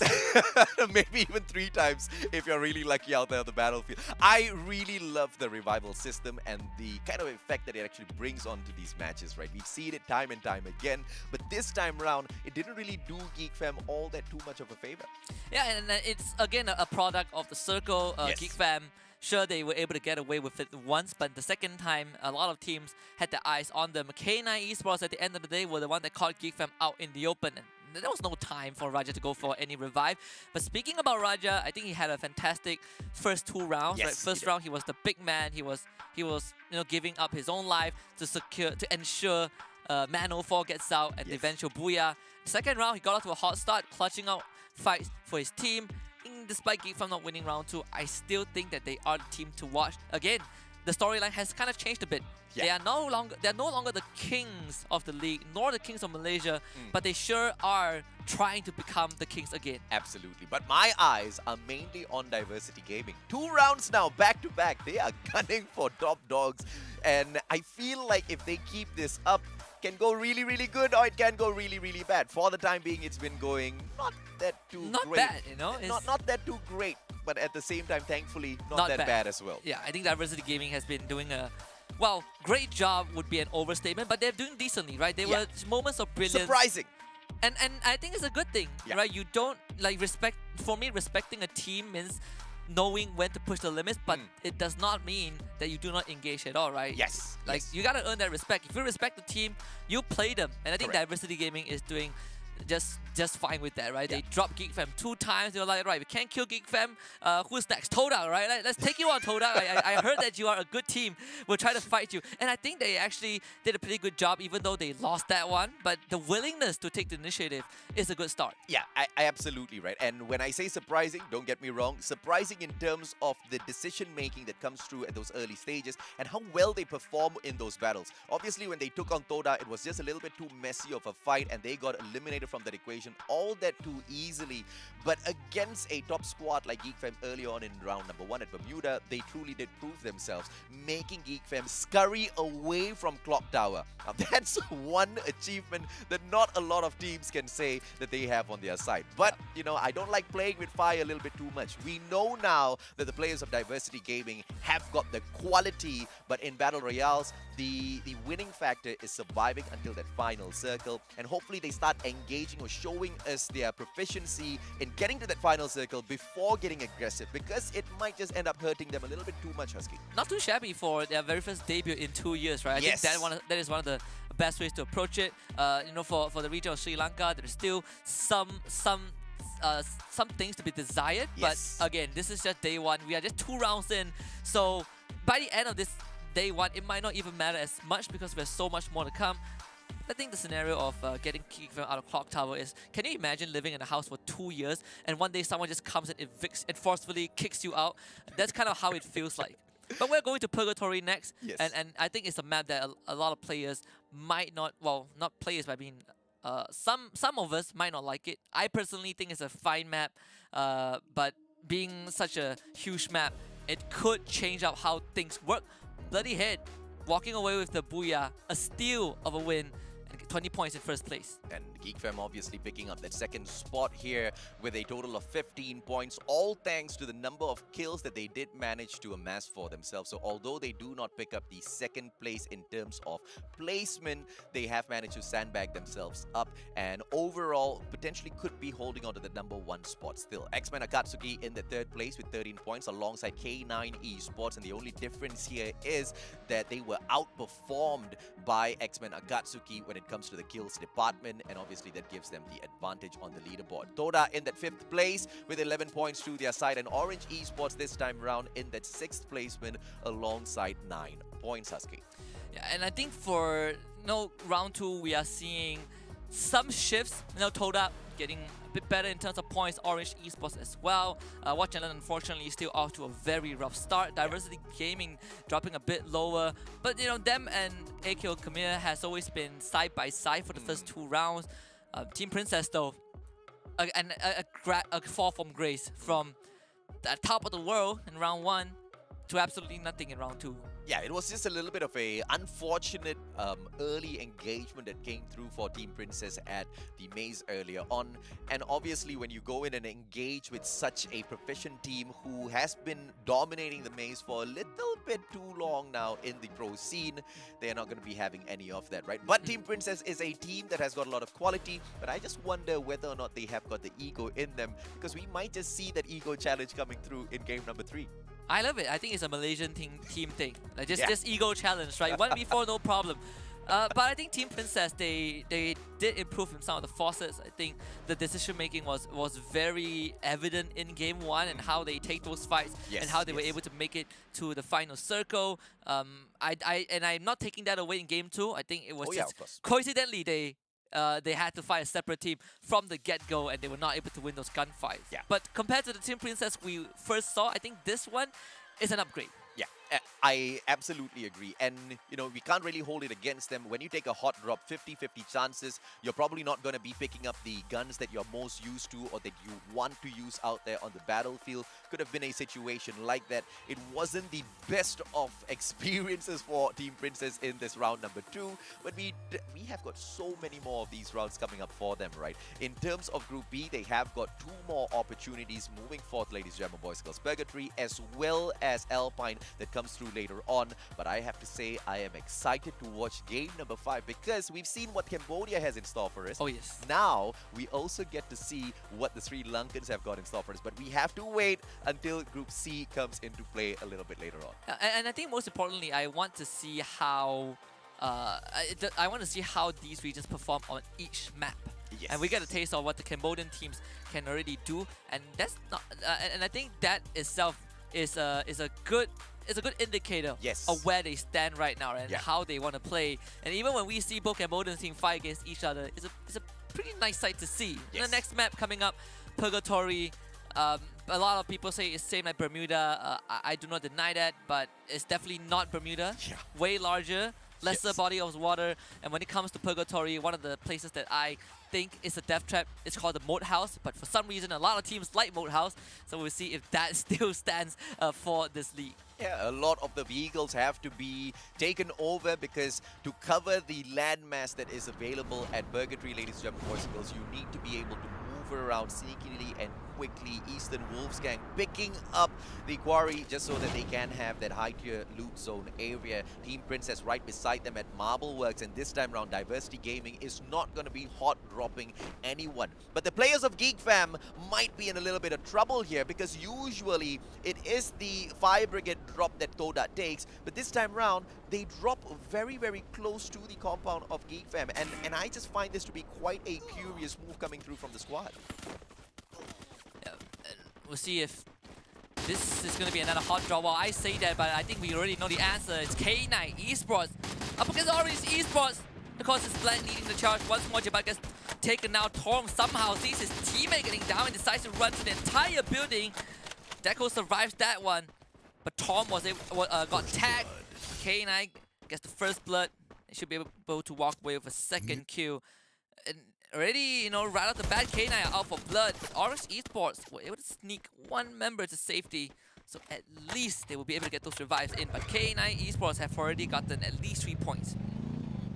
And that one team member who is a little bit far away should be able to make his way right towards that revival point. Rosso X, the survivor. But of course, there is a giveaway coming up for you guys very shortly as well, so please be ready to grab that screenshot the moment it does pop up on the screen. But of course, we will be giving you a little bit of a heads up as well when that happens. K9 Esports, they continue moving on through. They still look for that finisher, and Rosso X is the target that they have in their minds. With the revival system bringing in extra points, it means that it's even more opportunities for teams to kind of recover from a deficit, right? And this, on top of having more rounds to play and more maps and such, Diversity Gaming this time, it's not Geek Fam on the other end of the highway. It's actually Team Princess, who had a very rough round 2 thanks to initial hard drops at the Council Hall just now. But against Diversity Gaming, we'll see what the Cambodian squad has to offer. The kid is slowly wrapping around the corner, going for that flank. But the rest of Diversity Gaming are actually drawing the attention to Team Princess. And this is what they're good at. Just the diversion game is on point. And I believe they actually were able to isolate one of the Team Princess members. Team Princess might be getting taken out here from the equation. Pablo, or who he is known as right now, Jiraiya, has to go up against a Ice Bomb Fist that will be forcing him to reposition position. Mika Boy trying to take DG Oh, out of the equation. Eden, but nobody manages to land a single shot. But AK Khmer on the other hand, oh my lord, Jiraiya, what in the world just happened? Managing to take Kid out of the equation, although he was caught out in the open there. And now, the players of Diversity Gaming, they are in a fix. They have to back away from this engagement. They realize the Team Princess is not one to be trifled with. Tony did get knocked down by Papa though. Diversity Gaming are not done just yet. Papa tries to at least get a kill for himself. But thanks to Jimmy Neo coming in clutch with the glue wall, he's able to bring Tony back up. And again, I think Jiraiya gets flushed out, pops up, gets a kill. And nade from Mika Boy, taking down King Bien. And I don't think Papa can rescue him this time, as Team Princess have already infiltrated the building. The glue walls will do much. Papa though still just is not willing to give up. His teammate getting shot from outside the window. Tony sprays him down with the Vector. And I think Diversity Gaming have already suffered enough losses. They try to cut it by getting the remaining 2 members away, as EWG happens to just arrive at the scene. Yeah, solid nade that kind of put the end to that fight, and that was the grenade that showed Diversity Gaming that it is time to disengage and back away. Eden, as well as the Kid, still alive and kicking, more than enough to bring the rest of their team members back in, but Team Princess now have to deal with Eastern Wolves gang, who want to drop by and take over their compound here at Fireworks. Let's see if or not Raven will be able to do that as he turns around, and the nick of time, but he steps away from his blue wall. No time turner to play around with. Tua, on the other hand, just keeping up with that suppressive fire to make sure the rest of those team members back away. But he will have to meet Jimmy Neo, who pulls out the AC-80. A double shot will put him down onto the ground with the extra bit of damage, but no shots will connect just yet. Mika Boy with the exact same strategy as well, as he tries to engage with Tua. Great grenade coming through. Tua in a lot of trouble, but pulls out the time turner and steps into it. No damage coming through at all. JC, Jimmy Neo, right for the taking. Tua now shuts down Tony as well as Jimmy Neo. Where did JC come from? Tua, both of them take over the situation, and Team Princess very quickly now look to make their way out of here. Jiraiya, final surviving player and the last hope for Team Princess. JC dropping a new diss track, just drives in with his Lambo and mows down 3 members of Team Princess. Thankfully, you still have some survivor, just one survivor, which is Jiraiya. So again, the respawn will be there. You can say the same. Diversity Gaming though might not be in the same situation as the Kid was caught out by Watch and Learn. And unfortunately, he does not have much resources to work with. Trapped behind a tree. And after all of that arduous journey that Diversity Gaming has to endure, they might lose the Kid, as he probably won't get another chance in this round. Demon will get a free pick off with the double magnum. Demon now, opportunity. Let's see what they pull off against Watch and Learn.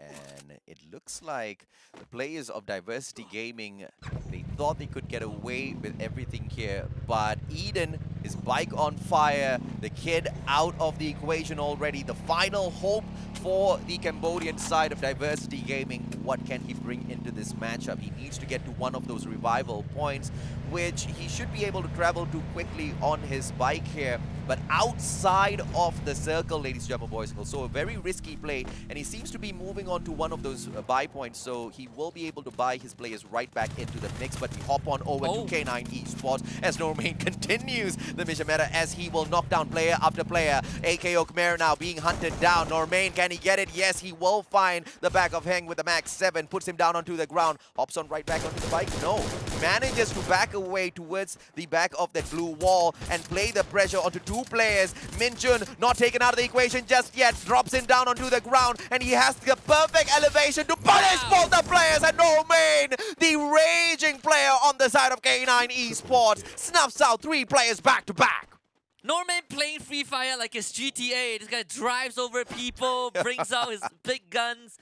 He has found the perfect formula to play this, but you know, jokes aside, what an amazing play by Normain, creating so much distraction in the ranks of AKO Khmer, and still able to put himself in a position to give his team the lead with those pickoffs. while that was happening, I mean, Orange Esports just revived, I believe, the entire squad. Yep. As we let things calm down a bit, this is where you can take your time to redeem this Monster Gun Box Lively Beast with Flash Code right now. Do remember that you can only claim it, you are only eligible for this giveaway if you are playing on the Singapore server. But nonetheless, if you are, key in this code, screenshot it, do anything with it. It lasts until the end of the broadcast. Bloody Heads, no kills on their side just yet. Eternal Watch and Learn just behind them. And it looks like the Bloody Heads are moving on with the meta of keeping an eye on the revival point. Because you really do not know how lucky you can get sometimes. You know, with the revival system turned on, everybody's looking to bring their players back into the mix. And Eden77 had enough coins on him to purchase all of his team members right back. But he could have just moved on to the revival point a little bit earlier and did that without spending anything. But it doesn't matter as long as he does have that full backup from the rest of his squad members. K9 Esports now engaging with Axis Esports. No nades to open things up just yet as they do not have any vision on them. Shahid with the double vectors now needs to take the glue wall out of the equation. Superman steps right in front of him and Shahid down on the ground, all thanks to that melee sight. Yeah, and Superman just walks in and cups him down, but Axis Esports are not done just yet. They actually got 2 knockdowns of their own, and K9 Esports are in a toughest, in a worse spot right now, but Normay once more is the hero of the team, but they gotta watch out for Neptune though. Normay trying to bring his buddies back up. Blank is up on his feet. Superman still not up just yet, but Normay has bigger fishes to fry, and those are the members of Axis Esports. Normay just hunting for members to try and bring Superman back up, but Axis Esports comes in for Neptune, orbits around the building and picks up K9 Esports. Rose with the beautiful nade, Neptune with the finisher with his shotgun. What more can you ask for? K9 Esports thought they had it in the bag and that got sent back in a body bag instead, all the way back to the lobby. Toda. Now let's see what they can pull off in here. They've got the body of water right in front of them, and it's a game of wait and see to play your chances. Do you stick by this side of the landmass, or do you swim across prematurely? Because that will decide exactly how things break down. Team Princess, as you can see, they're staking all of their bets that the circle will come towards them instead. And if they are unlucky out there for a swim, Team Princess might just meet an untimely death. But if the circle approaches them instead, GGWP, Team Princess just needs to wait. But the result is, ladies and gentlemen, boys and girls, the circle moves away from them. Jiraiya gonna be in a lot of trouble as he needs to travel and also face off the whole Eastern Wolf squad. I have a feeling that, if I'm not mistaken, swordfishes are saltwater animals. So if they had to go for a swim, they would rather not do so because it's fresh water. Far as design is concerned, I don't think they want to swim in that. But thankfully, they do not have to. And Team Princess, like you said, are the one caught on the other end of the island. This is kind of the crux that Purgatory brings, right? When depending on the circle, if you start on the wrong side of the map, you are in for a very tough run. Watch and learn, keeping everyone alive. We said that, you know, East Wolfgang might see Todak, but Watch and Learn have a pretty good vantage point over both EWG and Bloody Hit. Fam now, assuming a great defensive position for themselves, but no high ground advantage this time around as they choose to, or they are forced to hold on to the lower grounds. No ability to move onto the higher grounds just yet, all thanks to Orange Esports here, who are making sure they stay at the very bottom. Decos with those shots back-to-back. Man04 on the other hand, with the ability to engage long distance, but does not have many of those glue walls to work with. The same can be said for Decos. They need to play this super safely if they want to get to that very final circle and still stand a chance to win the Booyah for themselves. And Bloody Heads now engaging back-to-back as the players of Diversity Gaming take out Bloody Heads. 3 players down on the ground. One final one to take out of the equation. Mark has got the sniper in hand. Does he have a gun to engage with close range combat? I don't think is the situation. He pulls his sight out instead. Double vectors will finish off the rest of the players. Mark and the players of Toda slowly now will be able to approach this situation if they can get away from Eternal Watch and Learn. But Diversity Gaming, what an impressive start to the day. 3 matches back-to-back, and even the third match as impressive as the first. Bloody Heads out of the equation thanks to Diversity Gaming. And the kid proves that the double vector is still alive because he wiped out 3 of them He went 1 versus 3 with the Vector Akimbo, and he came up huge. Unfortunately for Bloody Head, that's the end of the round for them. A 3-way fight with Axis Esports, seemingly playing as the referee, the umpire from afar. But right now it's all about X-Man, Orange Esports, and Geek Fam. With Flang taking a lot of pot shots, they both work together to take out Orange Esports first to set up this battlefield of between X-Man against Geek Fam. Overlooked by Axis Esports. Victory with an initial shot, getting that knockdown. And Man04 in point blank range. Shotgun. Victory chips in as well as the members of X-Men. They all drop like flies. And Man04 able to push through the front lines means that X-Men and Katsuki are no more. I'm sorry, but Geek Fam just needs to slow down their pace in here because none of the other teams are able to keep up with the pace of takedown. I mean, X-Men Akatsuki had the advantage there, but Geek Fam just very quickly took control of that situation, and it is all thanks to the Raging Orin in that situation as well. Very quick responses coming through. Papa 44 now all the way across. Diversity Gaming getting stuck in an engagement with the players of Watch and Learn at the very same time. Team from the top as well. Diversity Gaming, they have got the very edge of the circle. Watch and Learn finally takes Pedro out of the equation. The final surviving player on the side of Toda. And that final standoff, that Mexican standoff, comes to an end. Eastern Wolfsgang already in the next circle. Watch and Learn, Venom 96 needs to start making a move. But as you can see, open grounds, the guy might not stand a chance as he tries to make it through to the next point. Yeah, and so much noise being made. Venom runs away from the frying pan into the fire. Oh, wow! KFG gets taken down by Flame. As Diversity Gaming starts to lose numbers, Venom somehow still alive, but ends up getting picked off by Flame as well. As Axis Esports have the best possible position in the circle up to this point. For Diversity Gaming, it's all down to Papa to try to make a break for it. And he's going to go for it right now, but wrong that circle is going to make it really hard. Those glue walls are limited. He only has 1 more left. That means he's a sitting duck. But right now, the circle favors both Axis and Geek Fam. Yeah, Papa just wasting 1 glue wall, and he gets taken out of the equation.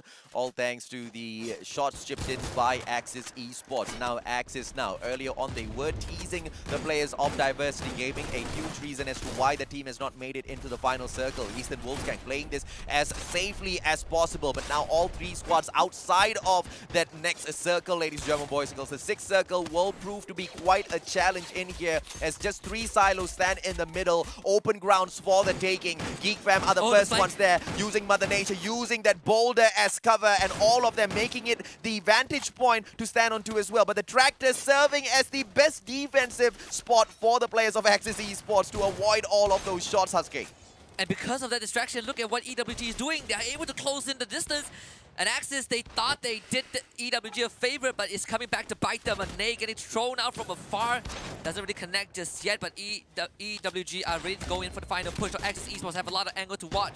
Rose being the first one to get knocked down by Jay-Z. Neptune also trapped in the building. The blue zone is closing in as Geek Fam has taken full control of the center of the circle. And it means Fikri now goes absolutely berserk with his snipes. Monito becomes the next one to get knocked. EWG trapped behind a couple of haystacks, but it will be pushed out by the blue zone. Jay-Z downs Neptune as Axis Esports slowly drops. Nano4 wastes his very final grenade in that. Tua stepping on into the time turner, but you do not do that to Mano4. Mano4 very quickly takes him out of the equation with his double barrel, and now here comes yet another challenger, Ribbon, with the exact same gun. Can he react faster? Yes, he can. Mano4 drop down onto the ground, all thanks to Monito and Eastern Wolfsgang now still alive and kicking. Ribbon got really lucky there as he got saved at the very, very final moment. Geek Fam from afar. Fikri's final surviving member has got the AWM in hand, but the long-range engagement is not going to save him as the blue zone now forces him in a little bit closer. How many of those glue walls? He has 7, which is more than enough, but split on the left and right. He has teams to deal with, an Eastern Wolfsgang. They come on in for Axis Esports. Fikri plays his chances, gets taken out by the zone. 2 more teams left for the mix, and Axis Esports, they get the booyah!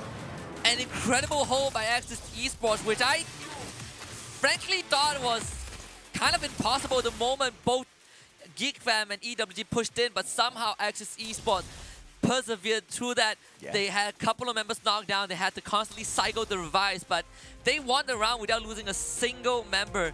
One of the most impressive runs from this organization, as at least in Free Fire, this new squad out to make a name for themselves, but if there's anything, I think Axis Esports have put themselves on the radar. Absolutely, man. And it was a great final engagement that was taken on there. But with all of the players pushing on in, you see exactly what puts them in front. Perhaps it is the devices that they hold in their hands, or perhaps it is the strategy that was executed at the very final moments, right? Because Eastern Wolves gang, I guess they got a little excited running into the battle. I thought that they were going to be the best ones to pick up that booyah because their positioning was supreme, but Axis Esports managing to find a better ground. And Geek Fam, at one point, they were at the very center of that circle, but I guess a little too open at the end. Yeah, GeekFam got slightly overwhelmed, and you also have to kind of give credits to EWG, right? They were constantly challenging GeekFam, and while all of that was happening off screen, I believe Axis Esports were able to capitalize on those windows and silently win the round. The kills did not matter at that point, right? It's all about Axis Esports able to get out of the spot of being pincered, getting pushed by the circle, and turn that into a victory. And I just saw one of the player cams. I am not sure which player that was, but I think the key to winning Free Fire was actually having an ROG gaming phone. He was pointing at the logo for the longest time ever, and just to let us know you win if you get this phone, if you have this phone. But realistically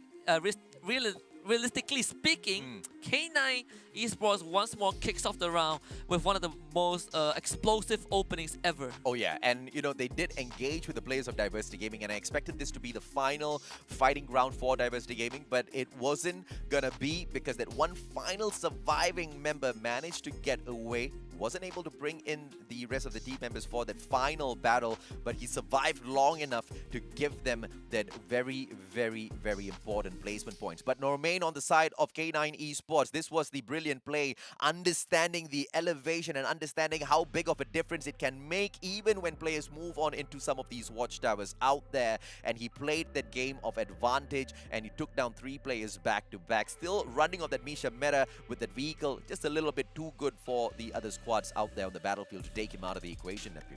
And this K9 Esports, when we saw them, I believe, last week, they also have this kind of aggression, but they are prone to getting eliminated, you know, mid into the round. And I think that is still a trend. So far, we see K9 Esports got off to a good start, but they were not able. But they ran out of gas easily. But one thing they did correct was they how they take those fights. I think Blank and Normain stepped up big time, and that kind of gave K9 Esports a certain lead, despite them not making it into top 5. Yeah, and you know, it doesn't really matter. I guess at the end of the day, a lot of rounds to make these adjustments at, and we still do understand it is day number 1.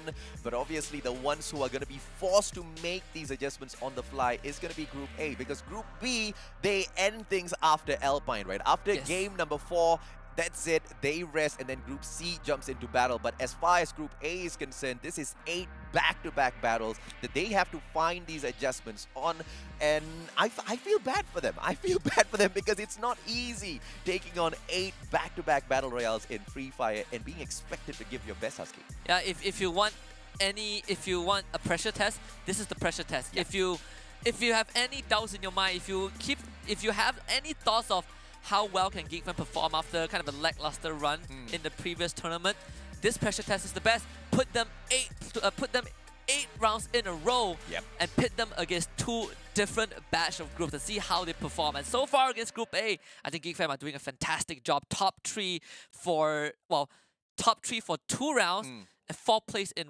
the second round. And even then, they were able to get, I believe, 15 points, which is insane. The consistency of finding that final circle is what's going to be bringing these teams the distance, right? Because at the end of the day, Battle Royales are not just purely about your ability to engage on the battlefield, but its main essence is survival. And that's something that GeekFam has been able to do quite well. Grabbing the booyah, on the other hand, seems to be quite the challenge, as they are not the only hungry teams out there on the battlefield, which brings us back to the point of conversation. GeekFam, yes, they have fallen from grace. Yes, they have fallen from their dominant runs in the competition, but that's all good because it just makes the competition so much more exciting to watch. You never know who's going to strike at the very end, Husky. Yeah, and I think they are a team that regardless of how they perform, they always have something to be said. There's always something that we will say about them, right? We started with them being the kings of kings, and right now, sure, they're not the emperors, but they are trying to go for the redemption arc. And in 3 rounds, they've kind of casted that doubt aside and made us rethink that are they really going for the redemption, or maybe they never left. And I think so far Geek Fam has never left. Yeah. Maybe they're going through a down period, maybe it's a revolution, but right now they're in a pretty decent spot just after 3 rounds. But of course, we will probably come to a more concrete conclusion by the end of the day after they've gone through all 8 matches. Shocking performance from the side of Diversity Gaming, and shocking consistency coming through from the teams as well, as they have chosen to take some, heavy-handed fights earlier on, especially in round number 2. But in round number 3, they managed to find the key point in here to survive, and that's one thing that I asked for before round number 3, right? Yes. To get to that final circle. It looks like they're getting there. And 3 rounds to get that done, good, because they seem to be finding their momentum better and better. They've got 5 more to go through, so, a lot more time to catch up. Yeah, plenty of time to catch up. If not today, then tomorrow. I'm pretty sure Group A will play lesser matches tomorrow. So today is going to kind of be that push, that all out. And if they didn't wake up ready for this, I think it will be a tough one. There are some teams that so far have been really struggling. I think Orange Esports is one of the teams. Axis had one good round. That was this round number 3, where they got the Booyah at 11 kills to put them in 23 points. But you just cannot escape from Geek Fam. Even if they're not number 1, they are number 2. And this is like 2 times in a row that they have done this, right? And you have to look at the game of mathematics on the side of Geek Fam and just be absolutely impressed as to how they managed to pull this off round after round. And I believe through their consistent plays, 3 back-to-back rounds of getting the podium finish overall, still will have that number 1 spot booked in their name. Axis Esports, like you said, in that number 1 spot, just 5 points above Geek Fam, and Eastern Wolfsgang this time booking their place in the 3rd position with 14 points. Watch and Learn in the 4th place with 12 points to their name. And Diversity Gaming, this is that squad that we've got our eyes on from the side of Cambodia, and they have been so impressive. Yes, these other teams have got a little bit more experience playing in a pro scene like this, but Diversity Gaming is not allowing that to slow down their pace in the battle. In fact, I feel like they're still warming up, and this is not the best from the team just yet, Husky. K9 Esports, impressive, but this time around, the 6th spot with 8 points. Yeah, and if we look at the bottom of the round standings, Orange Esports and Bloody Head still struggling. For Bloody Head, they had this one breakout round in round 2 where they snuck the win away, but aside from that, they still face the same issue of either getting outgunned or getting outmaneuvered. Orange Esports, though, that is a big surprise, because when we saw them last week, they actually were the top 6 or top 8 teams in the leaderboard of that particular competition. But right now, this is not the start that Orange Esports fan would have expected. And I feel like Bloody Heads have just focused or hyper-focused into improving their gameplay, improving their rotations on Kalahari, but we have not seen that same sort of dedication into Purgatory. And what more for Alpine, a map that we have not seen any of these teams play just yet. I am excited to watch that, but we are going to be taking a quick short break, ladies and gentlemen, boys and girls. Round number 4 will be available when we get back. But make sure you do not go anywhere. Use this opportunity, use this downtime to claim all of those giveaways that we have already flashed on the screen for you. I guess that's not break yet. There it is.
stupidest mission I've ever gotten. It is not just a book.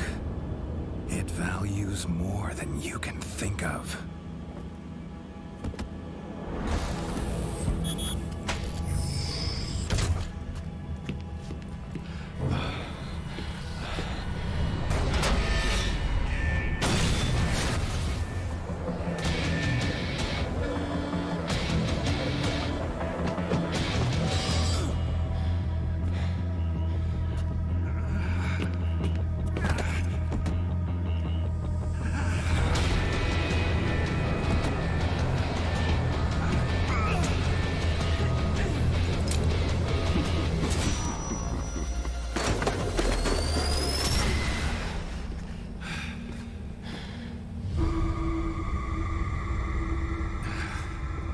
What can I do for you?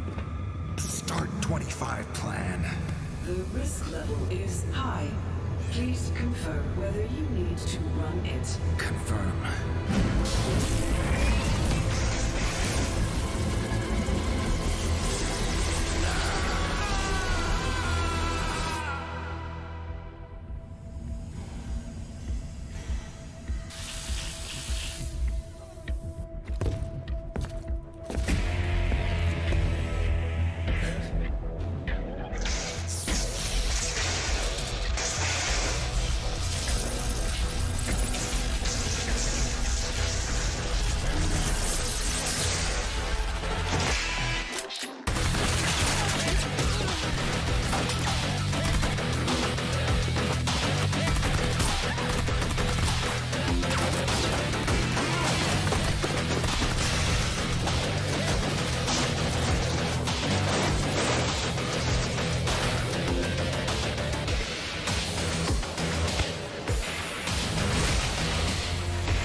Welcome back to the Free Fire Challenges Series Season 2. Ladies and gentlemen, boys and girls, this is the day number 1 of the league stages. My name's AJ, I'm the Mustachio, down here with the one and only Husky to bring you guys the broadcast of the day. And what a fantastic day of Free Fire it has been, Husky. Yeah, we are off to a great start, an amazing start with some questions about Geek Fam, and then they scoring an unbelievable booyah, followed up with Bloody Head stealing the second round, and Axis Esports, one of the newer faces coming in and getting their own booyah as well. It's diversity, and we also have a team called Diversity Gaming who is really bringing the heat to all the teams that we currently know, regardless of who they are or where they're from. And I think this is probably one of the most competitive opening that we have seen for Free Fire. Absolutely, man. But I am not super comfortable with the strategy employed by Diversity Gaming so far, because I love their plays out there on the battlefield. I feel like they've got what it takes to take it all the way, but just a little bit too risky for me at the very time being, and that usually sees Diversity Gaming being taken out somewhere around the halfway point of that leaderboard in that 6th spot. But of course, this is that recap that you're talking about. Bermuda grabbed by Geek Fam, Kalahari, that win was by Bloody Heads, and Purgatory managed to obviously close off its map with Axis Esports scoring that booyah. But in all 3 of these games, we saw Geek Fam getting that podium finish, and I am pretty sure they're going to be on that number 1 spot when we look at the overall leaderboard, Sasuke. Yeah, you might as well just give them the booyah for all 3 maps, right? Just based off of the numbers that they got for themselves. If it's not first place, it's going to be second nonetheless.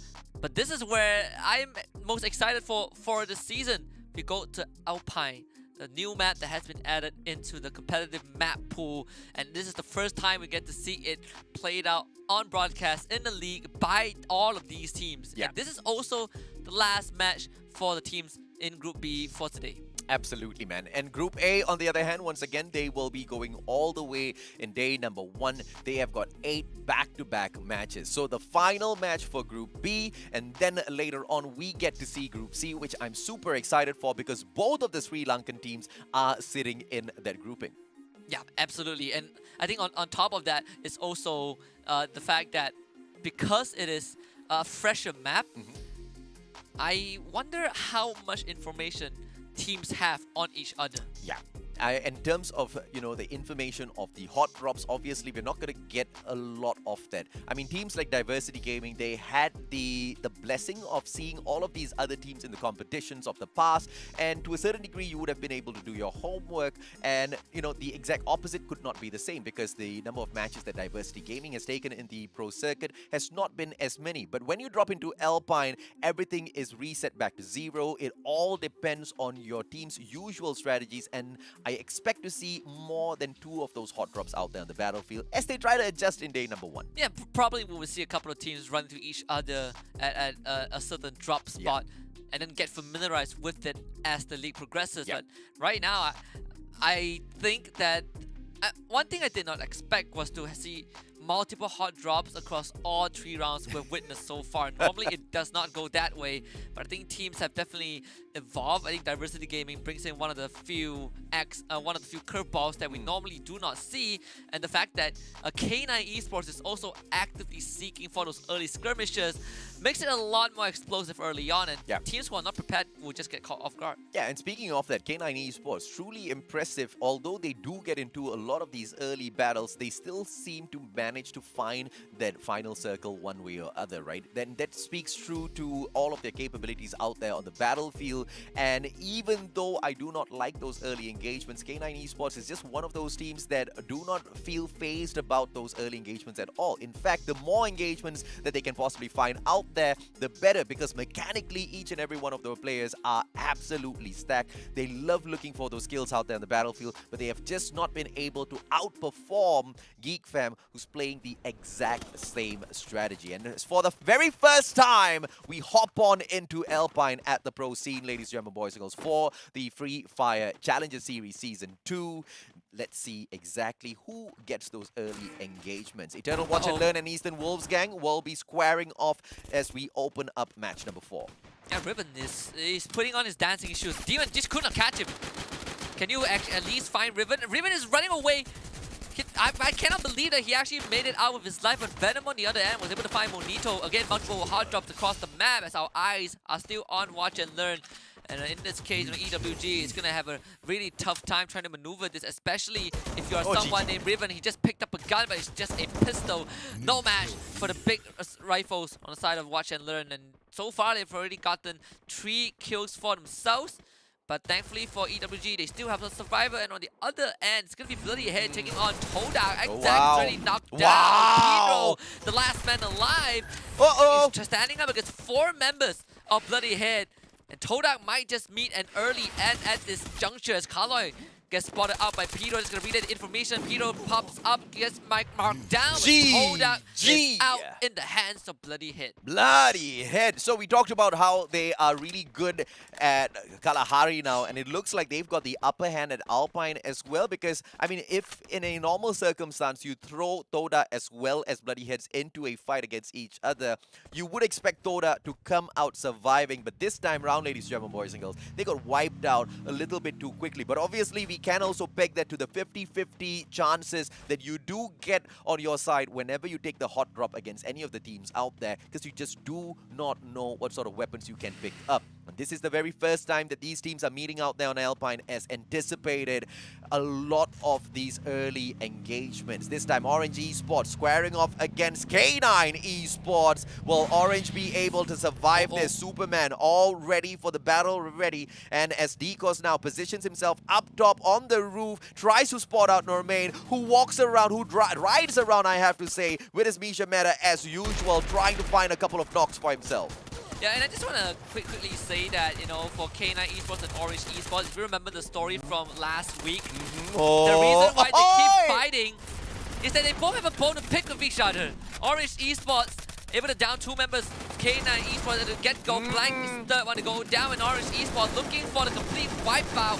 And then they might have just found it, though. Jabat just needs to get 1 more kill to get the finisher, and yes, K9 Esports are out.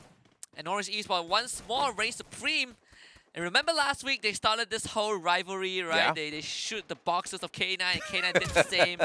And for 4 rounds in a row, these 2 teams are just very grudgeful teams. Oh, yeah, absolutely. It's been right. 1 week, and they're still hard dropping each other. I mean, if you look at the competitive scene, I love rivalries like this because it just makes the event so much more exciting to watch. But you know, you really can't get suckered into some of these ego challenges, especially in a map that you really do not have 100% confidence of picking the win up on. Goodness knows exactly what was running through their minds, but once again, these early hot drops are understandable as the amount of information the teams have got out there to work with isn't all that too many. But every single day, we will see 2 of the Alpine maps being played, and based off this very little engagement or very little opportunity, they will be able to study.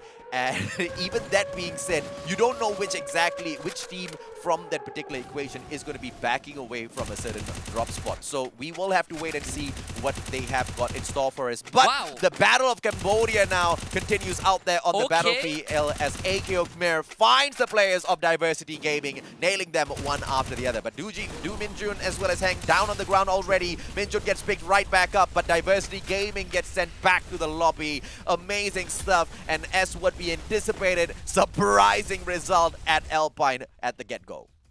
Boyloi single-handedly took out everyone from Diversity Gaming. Just incredible play. Diversity Gaming somehow not really paying too much attention to where he was. Hang did chip in as well, but this is one of the better starts for AKO Khmer. The first 3 rounds, they were always tailing in the shadows of Diversity Gaming, and even then, there wasn't really much points that they got for themselves. Now, with Diversity Gaming out of the way and the full squad still alive on their side, they should be able to make it further into the safe zone, which is kind of pandering towards that western side of the map with Axis Esports once more in the middle. But I say that they have just decided to navigate it away from Forest Red towards Malaysia. Players of Axis Esports very slowly moving towards Malaysia as we hop on to check out exactly what they're up to right now. None of the other squads seem to have approached Malaysia just yet, so Axis will have the opportunity to continue looting up here for themselves. As you can see, Neptune only with the 3 glue walls alongside 1 grenade in hand needs to focus on picking up a few more of those glue walls for himself. In an engagement, especially in that final circle, the last thing you want is to run out of your defensive abilities. The glue wall will come in truly handy. X-Men Akatsuki, on the other hand, towards the left-hand side of Malaysia, and have got the opportunity perhaps to take down the players of Axis as we spotted them out earlier on, all thanks to perhaps the opportunity that will be developed by Flank, who does have the sniper in hand. But X-Men Akatsuki, they haven't really had a lot of these engagements where we see them coming up on top in day number 1 here just yet, Husky. Yeah, so far, X-Men Katsuki has been pretty slow, but this shift of circle is relatively surprising. It's going to force a lot of big rotations from, X-Men, Geek Fam, Bloody Head, who are all trapped at, especially Geek Fam and Bloody Head, who need to cross that body of water gate capped by Watch and Learn. Team Princess, on the other hand, has a very direct entry, same as EWG and Axis, who have already made it in. AKO Khmer just now were able to take down Diversity Gaming, and with the position that they are staying at right now, it's center of the circle. But so let's see if AKO Khmer what would they do? Like, would they decide to go for rotations around the circle, or would they just stick to where they are and wait for the next one? Watch and Learn moving on in towards the next circle, looking to potentially gatekeep some of these other teams out there. Like Husky has pointed out, the players of Bloody Heads might just be one of those being gate-kept. But X-Men Akatsuki now, moving on straight to AKO Khmer, who have already built up their momentum, shutting down the players of Diversity Gaming. And Boyloi from up top has got the SMG in hand, spots out 2 players, sprays up yet another vehicle as well. And X-Men Akatsuki do not pause a single second. Jazly very low on HP, down on the ground, a double nade dropped by 2KKH. Yeah, 2K means 2 kills. And of course, he lives up true to his name. AKO Khmer comes in for the pickup. And that's 8 kills so far for the Cambodian team. Diversity Gaming might be out, but AKO Khmer is in the ring. Oh, yeah, man. I mean, Cambodia has got solid representation out there on the battlefield. In the first 3 games, it was Diversity Gaming repping the country well. And now AKO Khmer shutting down their own brothers and then moving on by taking out the players of X-Men Akatsuki in the most amazing fashion of all. Watch and Learn, on the other hand, fighting off against Team Princess this time round. Team Princess has got the defensive position all locked down already. But that Ice Bomb is going to be forcing them to reposition, and Mika Boy down on the ground a little too quick by Maske. And he will continue keeping that pressure up as Maske alongside the rest of his players move on in for the push. But Jiraiya holding that right-hand side flank from afar with his sniper, trying to keep these players from storming the front of his players. But I think Jiraiya is just a little too far to back them up. He has to now run away and potentially revive the rest of the players of Team Princess. But Jimmy Neo with a double! Maske and Demon down on the ground. Yeah, they were not able to break through this defense set up by Watch and Learn. You can see that Team Princess, that's what 4 or 5 glue walls that they need to break through. It is a very tall order, and they need to find a separate angle to gain entry. And meanwhile, Watch and Learn, based off of that, was able to get some time to top up their health. That means they were able to go on for a second push and take out Tony. Team Princess's numbers are dwindling. Jimmy, Neo, and Jiraiya, the only 2 left. But Watch and Learn have got all grounds covered. And I think this should be over pretty soon. Jimmy Neo is going to be the 3rd one to get knocked down. And Jiraiya also got caught out by Demon. Team Princess are in 8th place. Yeah, what a terrible decision to make there by Jiraiya, who had the opportunity to back away from that engagement. A couple of those buy spots still available to bring the rest of their players right back in for the mix. But Jiraiya choosing to double back down after his team member got a double knock earlier on. But now the players of AKO Khmer will find one of their players down on the ground, because this time round it is Geek Fam to ask those tough questions alongside Axis as well. And Axis can save the players of AKO Khmer now by engaging with Geek Fam, and that's exactly what happens. AKO Khmer can disengage and find some defensive spots.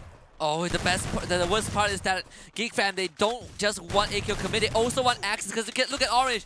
He is basically leading the charge to storm his compound, and we thought Axis Esports can save themselves, but it was AKO Khmer who gets out of it, and Axis Esports taking the brunt of it. Can they at least get rid of a couple of members of Geek Fam? The answer is no. Geek Fam gets the wipe, and Axis Esports are out. AKO Khmer leaves with their life.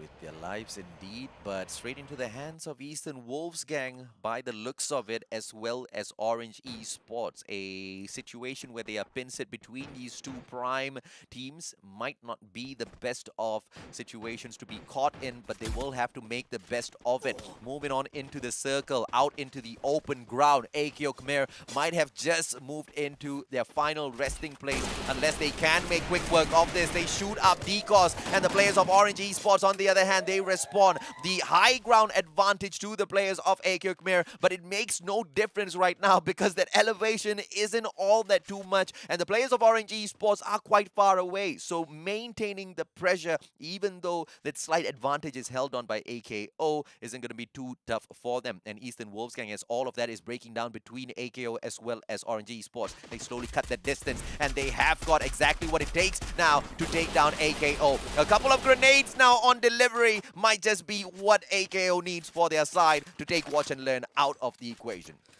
And so far, AKO Khmer are holding down pretty well.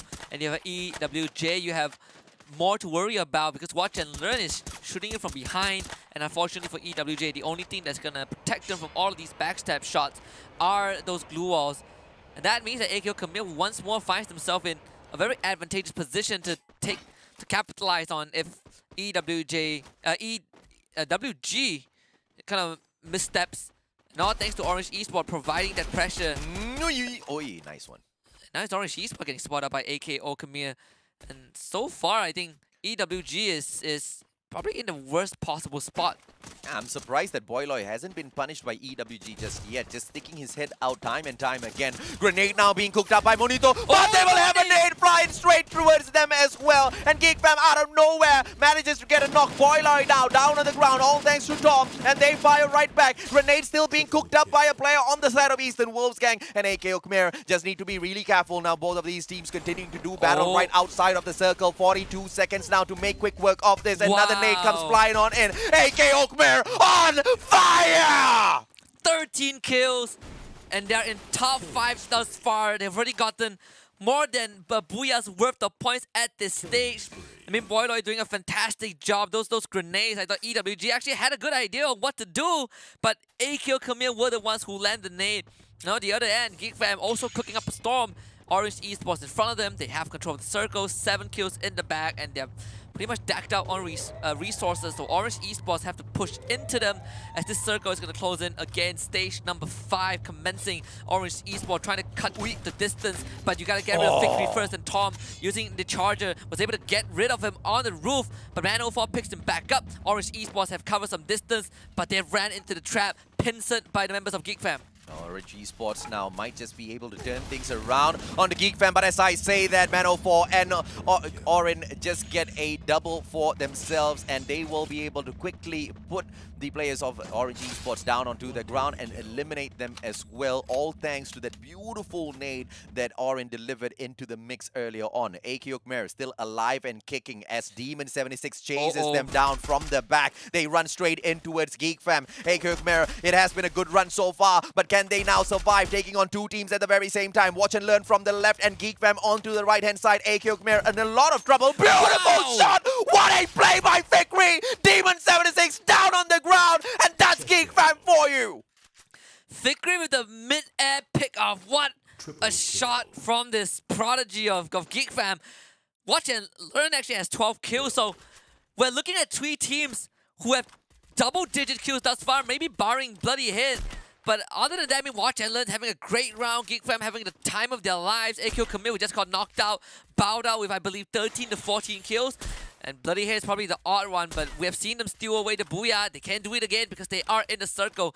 Watch and Learn so far putting a lot of pressure on Geek Fam. Bloody Head also helping them out as well, as Geek Fam puts up all those blue walls and uses the terrain to kind of sneak down, but they're going into Bloody Head territory. Indicated Orange under fire. Fikri still wins the fight against Boys, and I have no idea how he's doing it, but it's Geek Fam for you. The nade blocked with a perfect blue wall. Orange could have gotten a double right there, but Orange not done just yet with another nade. Again, the time turner out from Bloody Head to prevent those damage from coming through, but Geek Fam have been able to cut through the defenses, but Venom catches Orange. Venom catches Venom 4, and that's 2 members of Geek Fam out. And Bloody Heads now gets saved by Watch and Learn back to back. And that is about it, ladies and gentlemen, boys and girls. It looks like Geek Fam is not going to be the ones who are running this final circle, but yet another podium finish for the squad. This time through their performance of surviving this final circle. Fikri as well as Raja. If anything, these 2 players can make quick work of all of them out there. And Fikri yet again with a God Snipe, dropping down Venom. Morgana on the right-hand side, but the circle now forcing the players of Geek Fam to reposition, and this is not the best of timing, because they have to deal with the players of Bloody Heads on the left-hand side. And look at Raja just dropping on in with the pressure. Time turner pull down. Raja surviving, but he gets hunted down by Shanks. A 2-on-1 glue wall will keep him alive for a couple of seconds, but Bloody Heads secure the Booyah at Alpine. The double, the second one of the day, and the squad is not done just yet. What a huge change from the time we spotted them 1 year ago at the MCP Majors, ladies and gentlemen, boys and girls. Bloody Head, they have made so much of improvement in the competitions, and this time at the Free Fire Challenges Series Season 2, they're looking to dominate out there on the battlefield. So Kalahari and Alpine perhaps is a place where they can perform, but consistency at Bermuda and Purgatory, we need to see them deliver as well as King. And that's the jersey I like to see right down there in your bottom right corner, the MCP jersey. Oh, yeah. They have been there. Oh, yeah. They are the OGs. The Geek Fam Slayer, right? Regardless of what situation they're in, it always feels like Bloody Head was able to overcome, specifically Geek Fam, Kryptonite to a Superman at the end of the round. But you get that Booyah at what cost though? Geek Fam, remember, we've talked about the podium finish. Yes. They finished that with double-digit kill. Yeah. And it might just be enough to make up for the lost points of not getting that Booyah. But I believe we saw 3 teams getting double-digit kills. Watch and Learn, Geek Fam, and I believe AKO Khmer with a monstrous round, taking out some of the top teams. And if it's not for Watch and Learn, not for Demon getting that flank off, I think AKO Khmer would have gone so much farther. So this double Booyah might not mean as much as we wanted it to be for Bloody Head, because Geek Fam has still gotten more than enough points to keep themselves at the top. Yeah, I mean, to deal with Geek Fam, that is a fight on its own, but at the end of the day, if Bloody Heads can continue with an impressive run like this, ladies and gentlemen, boys and girls, it will only show one thing, and that one thing is that there is hope even for teams that cannot really cut it at the start because with that jersey 1 year ago, where the team of Bloody Heads was at the very bottom of the leaderboard, unable to do much. The best that they could serve up as was a disruptor in some of those engagements where they were able to win out a couple of battles, but consistency of picking up the booyah, what's a booyah, man? I mean, Bloody Heads, they used to struggle so much, but now with all of the consistency, they're proving it to all of the future pro players in the esports scene for Free Fire that all you need is consistency and you need to put in the hard work, man. Look at how far they have come. And speaking of hard work, Akeokmer, the team that bombed out 3 back-to-back rounds, makes a huge comeback this time around. Yeah, this is going to make up for all of the losses that, well, not all, but most of the losses that they suffered in the first 3 rounds where they were kind of in the shadows of Diversity Gaming.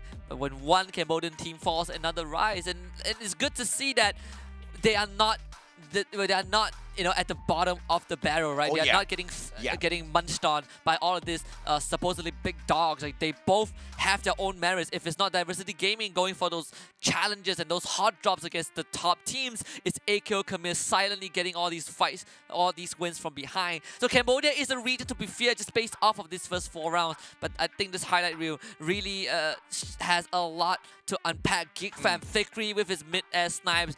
Bloody Head once more playing smart instead of playing hard and fast across AKO Khmer, making an incredible run, getting double-digit kills. Fikri's snipes though. That's on another level of Free Fire beauty right there. The guy is just so impressive as to how he managed to catch those players flying through the air. And that's one of the most difficult shots to nail. Fikri makes it look like it's so easy to hit out there on the battlefield. Yeah, especially with the weapons that he have, right? If you get a headshot, that is a knock. And we captured him on broadcast doing it twice. Yeah. But that's only what we saw. He might have done it more. Yes.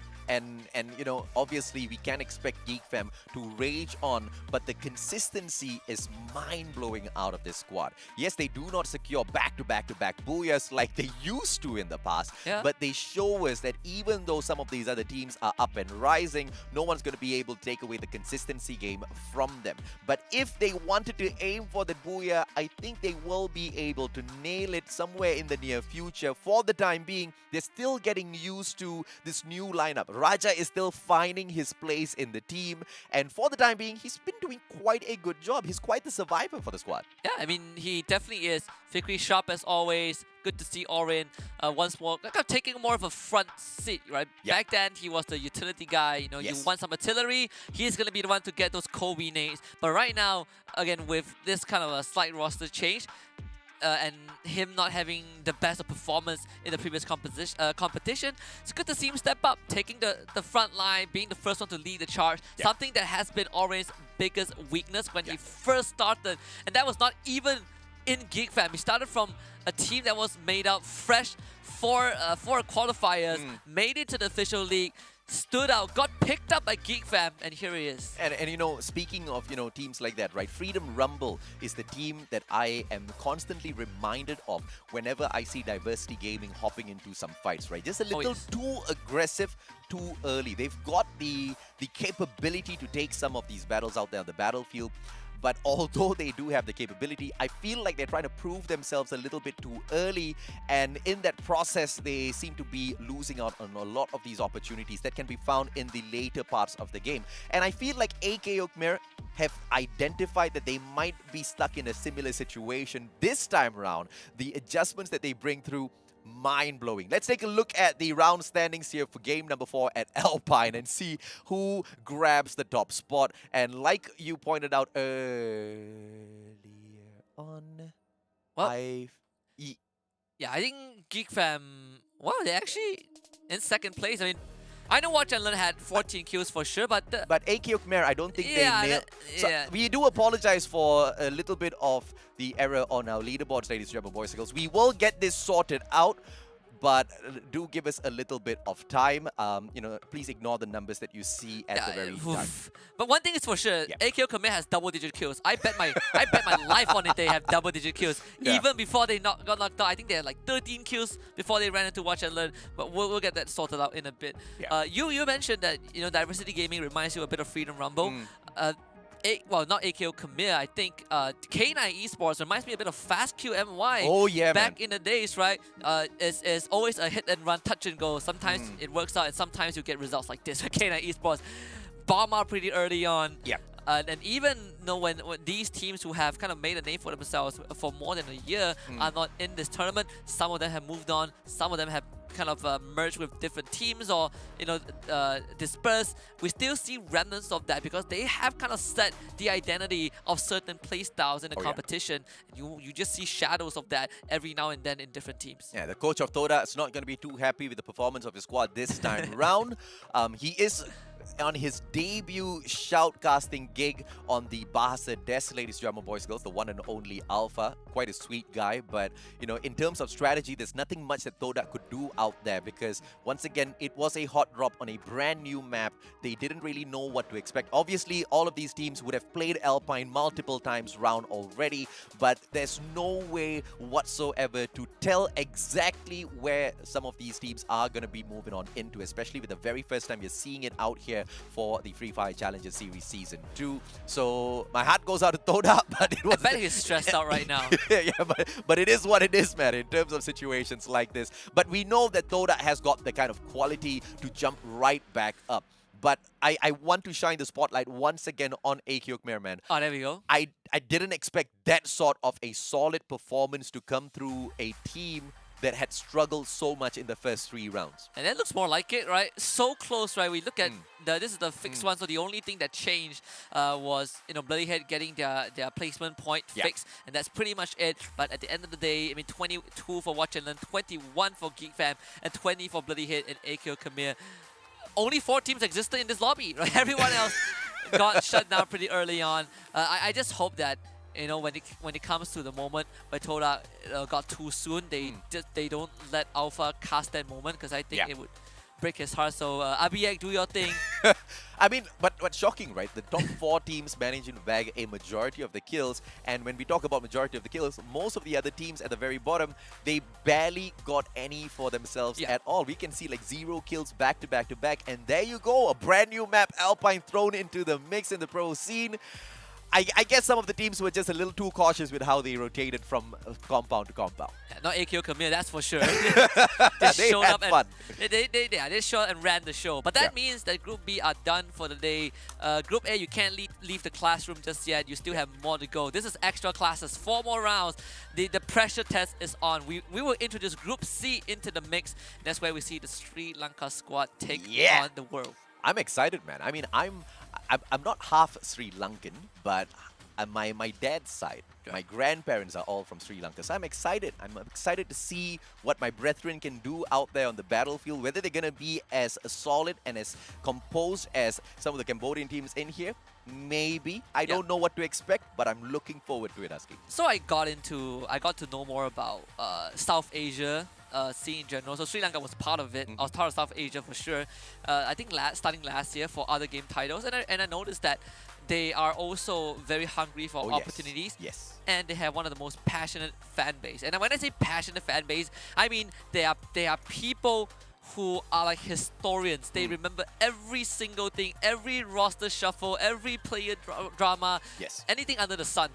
So now you have this fan base who are part of this community, and they can see the team playing in this tournament. I think regardless of the result, we are going to have an exponential growth just because we open our doors for more teams to come in and compete with the regions that are already in the league. And imagine the kind of support that Neverstop as well as Archangels will be able to grab this time round as the only 2 teams that are representing the whole of Sri Lanka in the Challenger Series Season 2, right, for Free Fire. It's going to be amazing, but obviously the performance out there on the battlefield will do its talking for the teams. Whether or not they have done their homework, we will find out. Because earlier on, there was the question on whether or not Diversity Gaming did their homework. I don't know, man, because based on their capability to take some of these gunfights out there on the battlefield, it feels like they did their homework, but that's quite a lot of, I guess, daring plays, I'll have to say, to open up the day and challenge the kings of all Geek Fam.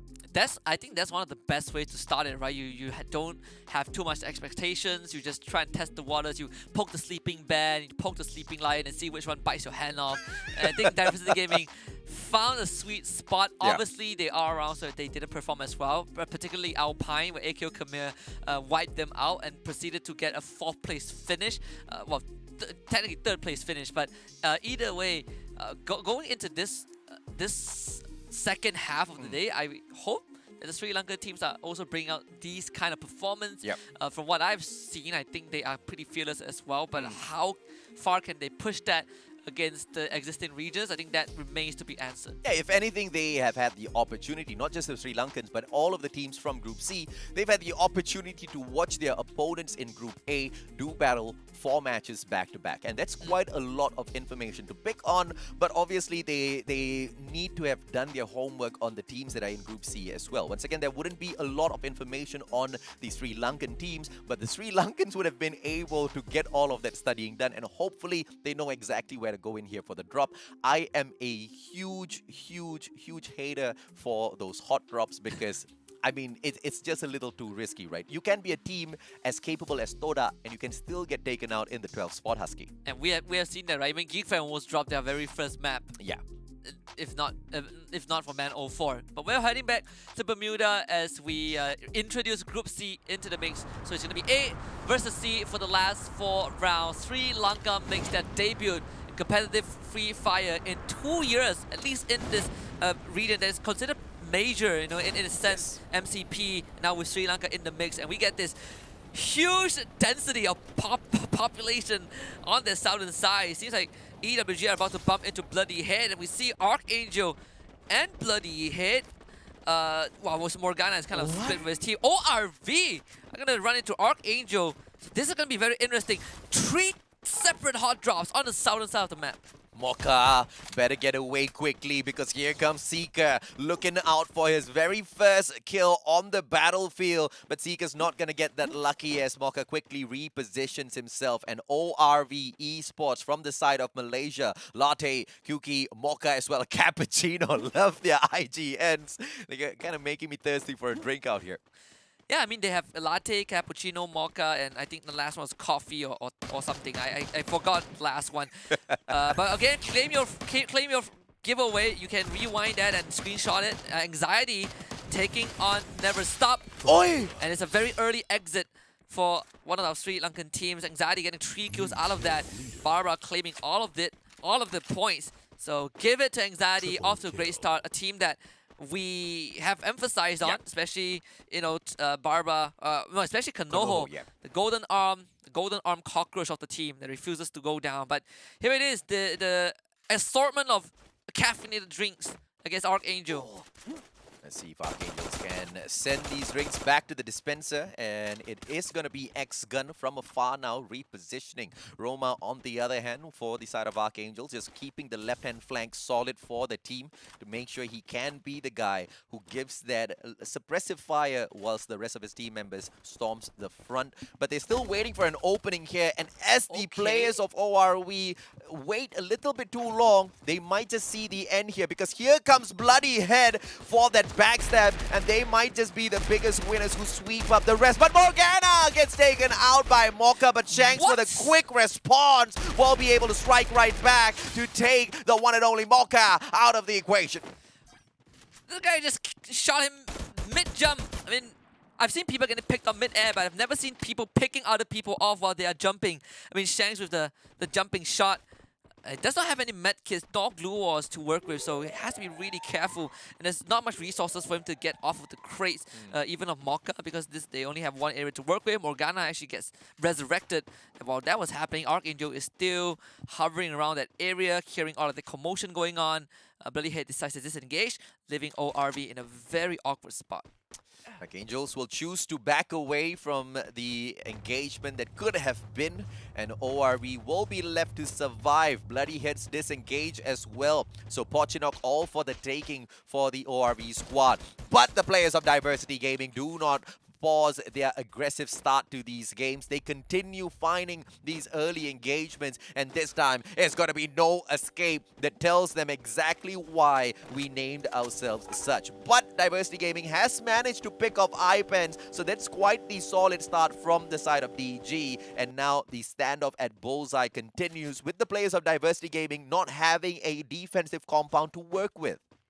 And not just that, they can't go for any revive, so it's 3 versus 4 in favor of no escape for sure. And we do hear the roar of the vehicle. In fact, Eden is so far away from the rest of his team. The circle slowly closes in. No escape. Basically have no Diversity Gaming locked down, but Eden was able to get the Kid is revived, and maybe they will give them a better fighting chance against No Escape. As Papa takes a couple of shots, not able to find any avenue just yet. Not when there's such a robust compound for No Escape to work with. As Ipan finally joins the rest of his team. We'll see how Diversity Gaming deals with this. Diversity Gaming, solid plays as they managed to bring their player right back into the equation, but now at the very edge of the circle, although the very first one will not be dealing all that too much of damage, they have to face off against No Escape at the very same time. Two players looking for Grizzly. Grizzly quickly repositions, has the backup of Kaz, but Eden 77 will be able to cut off all of their escape patterns here. King from the back, that backstab is not going to be possible. Watch and Learn dropping by as well as they hear all of those gunshots. They do not want to run into a defensive compound. They want to look for kills. Watch and Learn, they are not watching anymore. They want to strike, and they find Papa, but they try to take him out of the equation. Demon 76 misses a couple of shots. That AC80 will not be able to get that accurate knockdown, and they leave themselves wide open as No Escape as well as Diversity Gaming take the defensive compound. They've got something to work with, and the players are all scrambling now as the circle continues to do more damage. It's going to be No Escape taking on the players of Eternal. Watch and Learn. And there's one DG guy there. It's the Kid. He was the one who got revived. Somehow he's still hanging around that area. Very dangerous though. Demon throws out a couple of nades. Musket now going in for the rush. No Escape. I cannot believe they did not see that one member of Diversity Gaming. He might be the X factor as Cass gets knocked down by the play zone thanks to Musket. Watch and Learn slowly pushing forward, taking down the members of No Escape, but Eden was found out by Farang. Off screen, the Kid also spotted by Grizzly.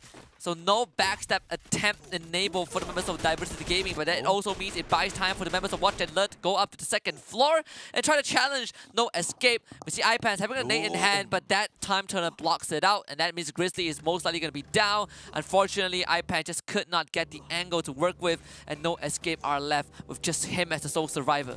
Ipans, can he get away? 3-on-1 and a backstab from the one and only Venom 96 will put the issue to rest. And once again, Watch and Learn, they had the opportunity to move on to the right hand side, find a defensive compound, find the circle, but no, the decision was to move on out and find a fight. They picked a fight, they got 4 kills, and now Farang wants to pick a fight with the players of Watch and Learn. Watch and Learn have already spent a long time outside of the circle. Farang has now just joined them. This is going to be an absolute massacre, and it is exactly that. Spade finds 2, the Mag 7 in hand. That headshot will be all that too easy to take over, and Farang runs the show as Watch and Learn get eliminated in the 10th spot. What a strike by Farang! And if anyone is wondering where did Farang come from, just call back to MCP Major Season 3, where Farang was still under the banner of Do Easy, one of their best league performance we have ever seen. And now they come under a new name, but they kept that same performance that they had a couple of months ago. Now, putting themselves on the map right from the get-go. We haven't seen much of Geek Fam, yet they're in the circle. This time, Clock Tower not really contested by Diversity Gaming at least, but a second contender has showed up bloody head, about to rush straight into Geek Fam's home turf and to challenge them head on. Geek Fam now, they have got a good compound here to work around with. They know this like the back of their hands. Clock Tower is the home of Geek Fam. Bloody Heads are the unwelcomed visitors. Morgana out in the open, pulls out the time turner, and that premature play of the time turner was much needed because Fikri is the super accurate player on the side of Geek Fam that you do not want to have catching you out in the open. Fikri on the other hand now spots Mark out from the left-hand side. Not only is he sending those shots, he's also getting all of that valuable information for the rest of the Geek Fam players. And Bloody Heads now caught out in the open. Once again, the home of Geek Fam, probably the worst place to try to take them on. Unless you're Diversity Gaming, and that's a different situation. Yeah. Bloody Heads still pretty much zoned out. See if they still want to push on forward. They did take control of the actual clock tower, but that's pretty much it. The compound that they have possession in, realistically, still pretty tiny. So Geek Fam have a lot of wriggle room to work with. It also gives them a lot more time to prep against the members of Bloody Head. And Man04 is going to be engaging against Morgana. And the grenade launcher was a distraction. Mark actually was able to snipe one of the members of Geek Fam. Orin returns with his own nades. Man04 goes in for the direct challenge, but he's running into the entirety of Bloody Head. And somehow, he's still alive. What is Man04? Why is he still alive? I cannot believe that this is happening. Orin is the one who gets knocked down. And Man04, through all of that, survives and takes out Bloody Heads. I mean, I'm just so confused with the decision making from the side of Bloody Heads. The last place you want to drop by into is Clock Tower, but you know, in their defense, I guess they expected the players of Geek Fam to have already rotated away from Clock Tower by the time the clock hits 9 minutes in for the total play. But that's just a miscalculation on the side of Bloody Heads. So the winner of the previous round bombs out. But then again, Bermuda isn't really the place where they pop off usually. So this is still an acceptable performance from the side of Bloody Head and still quite consistent from their side. Farang will be able to launch themselves in towards the circle, and the next team they potentially take on will be Anxiety, depending on how they move in towards the next defensive compound. It will be the players of Archangels as well who have got the roof to manage with. They have the airdrop to, you know, beef themselves up with the firepower just a little bit more before they engage with the Cambodians. Diversity Gaming right in front of them. And if they're not too lucky, ORV might just pay them a visit on the way into the next circle. Yeah, and this is, you know, a class. I mean, we saw the classic Geek Fam move at Man04. He's fearless. Like, he knows he wouldn't die. Yeah. We get a 3-way fight. Diversity Gaming, ORV, and Archangel. We see Neptune on the other hand. Actually engaging against Anxiety off screen. But this is a very stern standstill. The grenade actually tagged Joker a bit, but it's not enough to get a knock. Cappuccino is not happy. 2 of the members had to be revived by X-Gun. Oh my goodness, the 4-1 is a snipe. Seager also finds someone. Diversity Gaming actually chips in and interrupts Archangel while they are trying to get rid of ORV. So Diversity Gaming actually just do not care which region you're from. They will play spoilers until their heart's content. And Archangel, though, they're now facing a bit of a problem because the kid from afar is constantly ruining Archangel's chances. They wanted ORV, they were in a good spot, and now Archangel might be the team that gets eliminated, and it seems like that might be the case. And ORV ends up winning that one, all thanks to Diversity Gaming. My goodness, they are so lucky that Mocha was still alive to take that final shot there, because Archangels nearly made quick work of them in that final engagement. But either way, the Sri Lankans have lost one of those teams out there already. Axis Esports, on the other hand, looking for the next circle. They take on the one final player from the side of Anxiety now, who is on that second floor. Time Turner prematurely popped out, and Toby gets placed onto the ground. Toby not the final player, as it seems, as Chessman is still alive and kicking shy, taken out of the equation from afar. Barba dropping by as well. The full squad of Anxiety here. Kanoho really low on HP, but they will have to be able to depend on Barba, who just runs around with the SMG in hand. The blue wall gonna get taken down here by the one and only Kanoho, but they pause for just a second so that they can heal themselves up, but they take time at the very wrong moment, as Barba now, their front man, gets taken out of the equation, gets picked right back up, and Axis Esports, 2 surviving members, have got an opportunity to make good work of this, but they need to get their timing right. They need to look at the right opening here, and as the glue wall goes down, they need to fire. If not, GGWP, Axis Esports, the next team to get taken out of the equation here. As you can see, Anxiety just building up their manpower at the front of that entrance there. Time Turner pulled out as the players of Diversity Gaming dropped by to check out the situation as well. Diversity Gaming runs into a grenade launcher. Kano was like, get out of my house. Oh my you lord. do not get to do this. You do not get to come in and interrupt my fight. And the kid still not done just yet. He has his own name. Chessman gets caught out. Can they bring him back up though? It's Diversity Gaming. They are just relentless, but it's down to just the kid. And Axis Evo was like, what the heck just happened? Oren gets a bomb to Manchai off screen, but Diversity Gaming now might just be chased out. Anxiety has had enough of this crap. They just want to get rid of this third party because they have to also deal with Axis Esports on the other side. The grenade launcher connects. What a shot. And Anxiety somehow holding on down to Kanoho and Barba. EWG getting knocked out off screen. Anxiety are now tanking the blue zone. They got to get out of this building right now. Kanoho making a break for it. The kid has a clear shot, but he cannot find the bullets into the bodies of Barbara nor Kanoho. The grenade launcher blocked by the Gruel as the kid is just making a run for it. Turns it around with the SMG. Downs Kanoho. It's down to Barbara and Flame who are running away. The kid is making it happen. Can he really clutch this out? Barbara tries to find a couple of shots, but the blue zone is making life so hard. And the kid ends up clutching it out. And now he runs into Flame. And Flame puts an end to his rampage. Right? Diversity Gaming have ruined so many teams. What a play by the kid. What a play by Diversity Gaming. Straight up into the canal at the very final moment, but did not anticipate that final player on the side of Axis Esports. And yet again, GeekFam looking for the podium finish. Farang this time round putting up a great fight. But Jembal down onto the ground. Too bad. Usually coops up those grenades. Good, but Man04 moving on in for the quick finisher. Has the Grows as well as the shotgun in hand. And close range, mid-range. You know this player is going to be able to get the best, and Victory alongside Raja put the final bullets into the coffin of Farang. Axis, it's going to be one final player going up against a full squad of GeekFam. I wonder what's going to happen. I think GeekFam looking for their fifth consecutive podium finish as Flame was able to down Orange, but unfortunately this guy has 0 glue walls, so he has to use actual walls to keep himself safe, and that is just not good enough because Man04 has already found him, and if Flame can clutch this out, I would lose my marbles. It's going to be pretty hard though. They're flanking in, and of course Raja will confirm it. 11 kills for GeekFam, another finish, for another booyah for GeekFam, second one of the day. But you might as well tell me that they've gotten their 5th booyah, because this is another finish that puts GeekFam, if they're not already on the top of the board, this surely will put them up there. You would expect them to lose a little bit of firepower and pressure out there on the battlefield with the departure of Exact, but GeekFam is unfazed. GeekFam, if anything, look like they are getting slightly stronger and potentially ready to become the kings of Malaysia once again, and potentially even the kings of the Challenger Series for Free Fire Season 2. What a play, man. 5 times, back to back. Back to back, right? Sure, like they didn't get 5 booyahs, but you might as well tell me they did.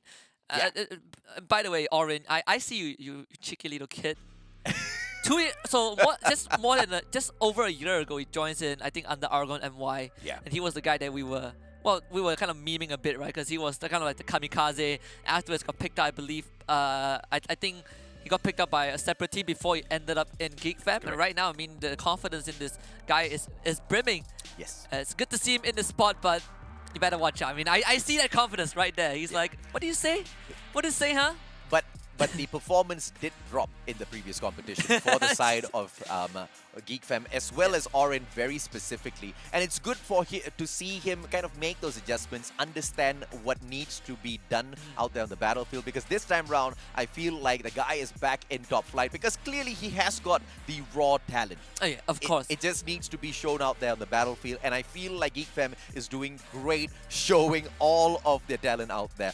Yes, we do not get 5 back-to-back booyahs, but 5 times with the podium finish, 2 booyahs, more than enough for them to dominate the leaderboards. Let's take a look, ladies and gentlemen, boys and girls, at the recap of this matchup, because when we first started off, it was Anxiety as they took on the very unfortunate Never Stop from Sri Lanka, and they had to stop right there and return back to the lobby. Yeah, a very early finish, very early ending for our Sri Lankan teams. I mean, again, Never Stop, first team get knocked out, and Archangel took a while for them to get eliminated, but it was kind of during the mid-phase of the match. And Bloody Head also kind of got into a very early scuffle, trying to go against GeekFam, and ends up losing thanks to Man04's heroic play. But this, I think, Axis against Anxiety is one of my favorite moments of the entire game, because Diversity Gaming basically ruining. I mean, Barba blew himself up, but the kid, this guy is something special. Oh yeah, absolutely, man. I mean, not only with the game of survival, but even as he tried to get away from that engagement, managing to outplay 3 different team members who didn't know exactly where his position was, taking out 2 of those guys, finally to go down to a player that he had no information of whatsoever, who was gatekeeping the rest of the late players who were making it into the blue zone. I say day number 1 of the Challenger Series Season 2 has been so explosive, and I cannot wait to see exactly what more Team C has for us. But Sri Lanka, it's a little bit of a disappointing run from Never Stop, but hopefully they don't stop early in the next round. This is the first round. We're 3 more to go. It's just the first day. We're plenty more. And anxiety is quite tough to take down, so yeah, I mean, anxiety is off to a great start as expected. Though, considering the fact that Group A had to play all 8 rounds, we are 5 rounds in and Geek Fam are still able to maintain that consistency. That is consistency in a nutshell. Like, give me 1 round that Geek Fam underperforms and maybe I'll change my mind. So 3 more rounds for someone, for the love of Lord, just stop Geek Fam. I don't know, like hot drop them or something. Like maybe Bloody Head can do that. Yeah. Be careful what you wish for, Husky, because I think the teams are planning exactly that out for Geek Fam, right? I believe not just 1, not just 2, but every single squad out there, be it from Group B or Group C, they all want to stop that rampaging Geek Fam and pull some points back for themselves, because not only is Geek Fam getting to that final circle, but Geek Fam has managed to interfere in a lot of these battles so far and stop some of these teams from getting towards the booyah for themselves. And obviously they want revenge, but you can want revenge. Executing that revenge out there in the battlefield is a whole other thing. Bloody Heads found that out the very tough way as they asked very, very annoying questions at Clock Tower, the home of Geek Fam, and unfortunately paid a high price for it. Yeah, and Bloody Head took their time to set things up. I think they took a bit too long. And again, I honestly felt like if it was any other team, Bloody Head would have won that. But, you know, when you're up against Man 04, who somehow doesn't die when he runs into 2 guys, that's a different story. The round standings tells a very compelling story as we once again cannot escape the name of Geek Fam at the top. 23 points with the second booyah of just the day number 1. Anxiety coming in second with an explosive opening. Farang, X-Dueezy in third. Diversity Gaming making a top 4, and Nexus Esports staying up there with the rest. Amazing stuff from Diversity Gaming. The Cambodians have got a true representative in the competition that is not going down easy, and hopefully they find a couple of booyahs to their name. Axis Esports in the 5th spot, like you said, and ORV right behind them, which is 7 points to their name in that 6th place. Eastern Wolves Gang equaling up with Watch and Learn and Bloody Head with 5 points, and that's exactly how 7, 8 as well as 9th spot will rank up. Archangels in the 10th place with just 4 points to their name. No Escape in the 11th spot with 2 points, and Never Stop unfortunately did not pick up a single point in this round. The Sri Lankans, a lot was expected, but unfortunately in this first round that they do debut in the Free Fire Challenger Series, they bomb out a little bit too early. But a lot of potential was detected in the Archangel side. Hopefully we see a little bit more of that at Kalahari in a little bit. Yeah, absolutely. I think, you know, the fact that other regions, you know, like MCP were given a head start, especially Malaysia and Philippines, given such a head start. It's very understandable why when we see Cambodia and Sri Lanka as the newer additions, they struggle a bit. I believe give it some time. They will do your heritage proud. Don't worry. Yeah, 100%. absolutely. 100%. My father would not be very happy. Bless the guy. He's in heaven. But, you know, he has the name Singham in his name. So I know all of the Sri Lankans out there, you guys want to bring that lion sort of a feel out there on the battlefield. But out in an open field in days like this, the guns do slightly better than the beasts. So they just have to be a little bit more careful with those engagements. But obviously, we can't take it too hard on them. This is just round number 1, and that was Bermuda in Kalahari. Things most definitely can change, and we expect it to change. But perhaps a lot of those teams expecting it to change for Geek Fam as well. Whether or not it changes for Geek Fam, that's a totally different story, guys. Yeah. And the craziest thing is, Geek Fam's worst finish today was 4th place. And even on that round, they still somehow squeeze into 2nd place on the round lead, on the round standings, based off of the kills they got. So that is the craziest part. But when we talk about Kalahari, it's all about that foundation check. Back to basics. See how good you are in making decisions. If you are some brainy guy who doesn't know who doesn't have as good gunplay as other people, Kalahari is the best place to test that metal. Yeah. And that is where we see a lot of teams rise and fall. And this is why we see teams like, suddenly we see K9, Bloodyhead making it to the top. And Bloodyhead, they didn't even need to take out a lot of people, right? They just played a smart game, and Kalahari is where the Sri Lanka teams will be put to the test. The looting process is going to be one that is very important at Kalahari, because to maneuver around the different elevations that are within the map, you need the grappling hook. And without the grappling hook, we've seen many a player struggle, especially in the final circles, where you get caught in a unfortunate elevation and you need to get up to the top, but you don't. But that being said, Bloodyheads actually made great use of the fact that they couldn't get up to the top earlier on, where they did secure their booyah when we did spot out Kalahari the first time round. Geek Fam, they take over Santa Catarina, but the players of Archangels with a super hot drop. 3 teams all at the maze. This is not going to end well. Well, you're supposed to work together as a region, but you're taking out your own region right now. The one that makes me worry is that Watch and Learn is in this vicinity, so there's a lot of avenues for Watch and Learn to pick up if the members of Never Stop and Archangel are not careful. But Archangel are taking a heavy beating from both Never Stop and Watch and Learn. They're down to, I believe, just Zenze, one last member of the team. Well, X-Gun is actually... well, actually, they're down to X-Gun. Never Stop have 2 more members left. So Watch and Learn suffering the least damage. But actually, Zenze just got picked back up. He just doesn't have much health that we can see on the map. Archangel, though, has already been eliminated.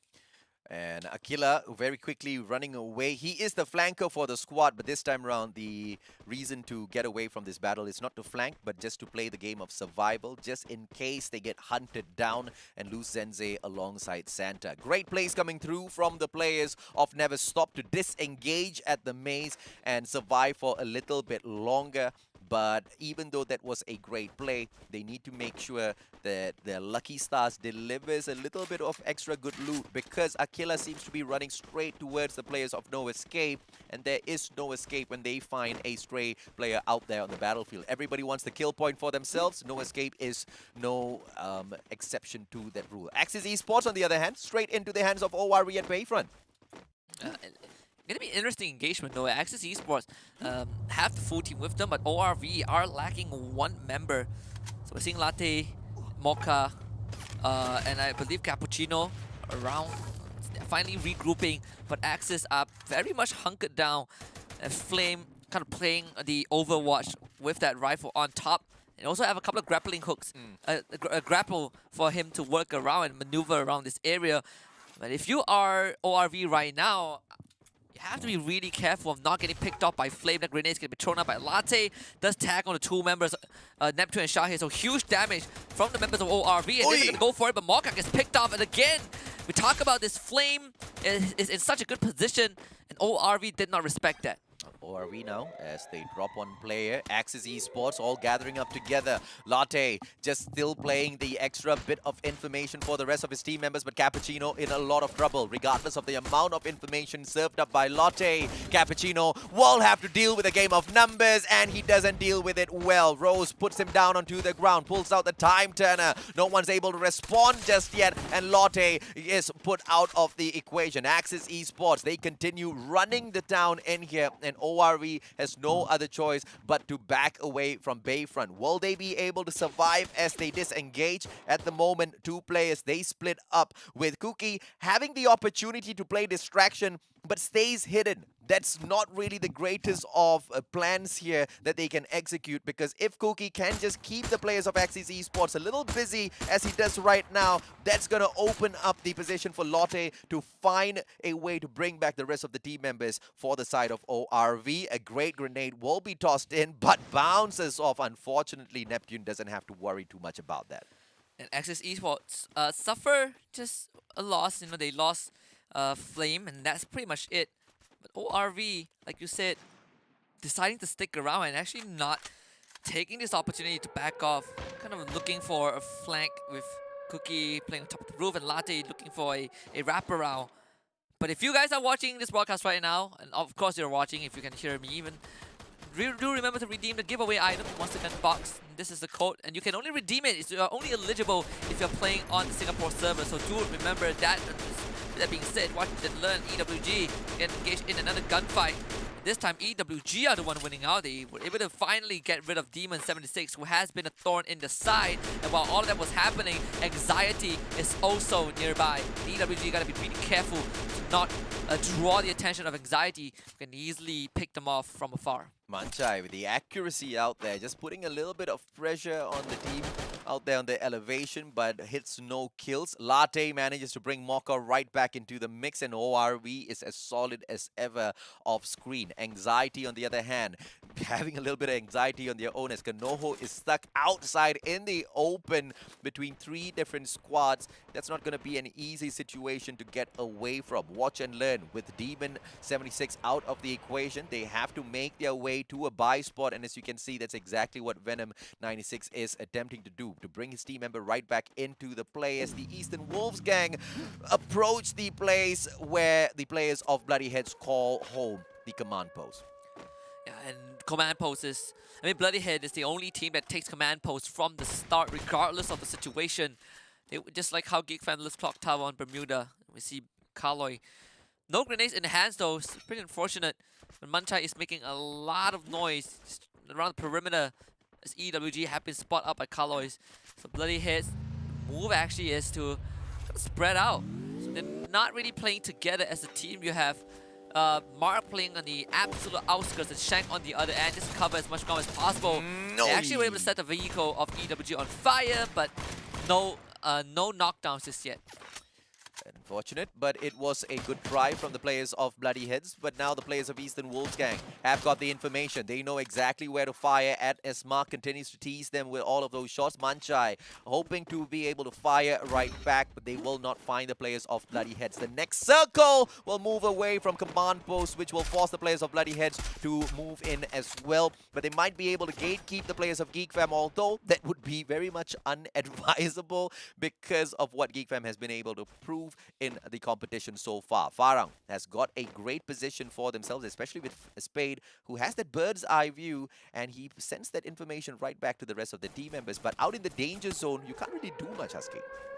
Yeah, you certainly can. And I think in this case, for Farang, just chill in this vicinity.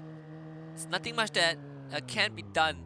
At least for now. It's just the second stage, and we have the danger zone looming over them. EWG somehow making past Bloody Hit and planting View underneath the refinery structure.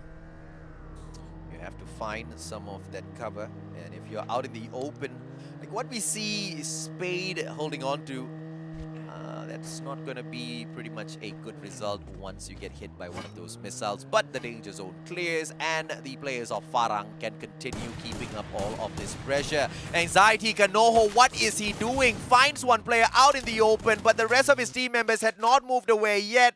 He opens fire just to eat a couple of bullets, and Anxiety, they lose Kanoho as well. That's a move you would not expect a guy in the position with the experience of Kanoho to make, man. What an unfortunate mistake out there on the battlefield. But now here comes Never Stop. The Sri Lankans have got round number 2, opportunity number 2 to prove themselves against the utmost perfect team in the competition right now. Geek Fam, the consistency, mind-blowing. And now Never Stop eats a grenade out of the hands of Oren as well. Oren with one more to deliver. Will he get it? The answer is no. They will have those glue walls pulled up. Fikri nails Sana down onto the ground, and it looks like this is as far as Team Never Stop goes. Yeah, Oren's gonna come in from the side. Oh, nice. Just blocked by the Time Turner. Another nade. Again, the Time Turner doing so much work as Raja. They actually go trade 1-for-1. Man 04 pumping out heaps of damage, but the Geek Fam found themselves in a pretty rough spot as Never Stop still has one more member left alive, and that guy is called Santa. Can he at least pick up Raja before he goes down? Cripple, the member of Geek Fam. Fikri is ready here for the rescue. Throws down the glue wall, goes with a revive. It's going to be Santa trying to break it, but doesn't do it in time. And Santa actually has no resources left. He needs to get it off the dead bodies of Geek Fam. But unfortunately, 3 members, it's just 3 members too much. Never Stop, gets knocked out. Unfortunate for Never Stop as they get their defensive spot run over by Geek Fam, pressured by the blue zone as well. They couldn't really do much in that situation. Santa could have played that slightly better, but it's the game of numbers that caught up with it. Maske with the unfortunate play with the grappling hook gets caught out, and iPans puts him onto the ground. No Escape doesn't need the finisher just yet, as they understand there are other players on the side of Watch and Learn that they need to take out of the equation, and Venom gets away from the spot as quickly as possible. He lets go of his high ground advantage, but all for good reason. Now using a cactus to block himself out here, but the glue wall placed a little awkwardly. Grenade popped out, good one, as the ice wall managed to force Venom away from his spot, and a superb finisher with the Max 7 in the hands of iPans will put them out of the equation. And no Escape, just living true to their name there, Husky. Very, very well done by No Escape, especially iPans.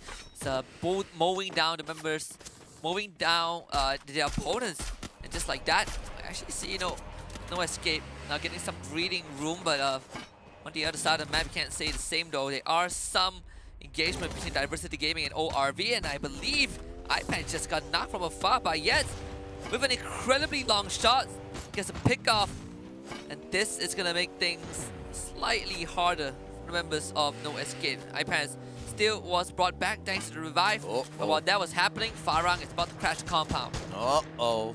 Farang now. High ground advantage. Spade hopping around in the air, has got the grappling hook on him, but Jembal the one to move on a little bit faster. Spade now on top of the roof of the compound of the players of No Escape, and he doesn't allow the one and only RS7 to escape from that mix. And Kaz now will be sprayed down as well, and the information does not shared with the players on the side of No Escape as they run into Farang one after the other. Spade with a P9, he will be able to grab a majority of the kills here as they will run the house that No Escape try to build for themselves. And Farang, the new kill leaders of the lobby, 8 to their side, and they don't seem to be slowing down at all. A quick finisher onto No Escape.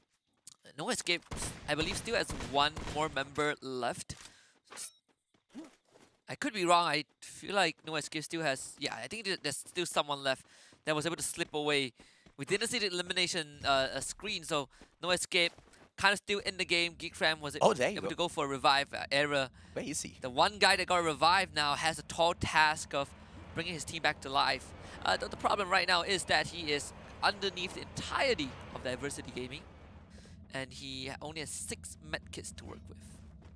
A little bit of a sticky situation here. Papa trying to find that backstab, but doesn't spot him just yet. Hops on down. Arrow just with a pistol in hand. Tries to fire. Can he get it? Papa gets away. And now with the grappling hook alone survives. Pulls out the glue wall. Still alive and kicking. Turns around. Max 7. Papa, you better win this, bro. And he does.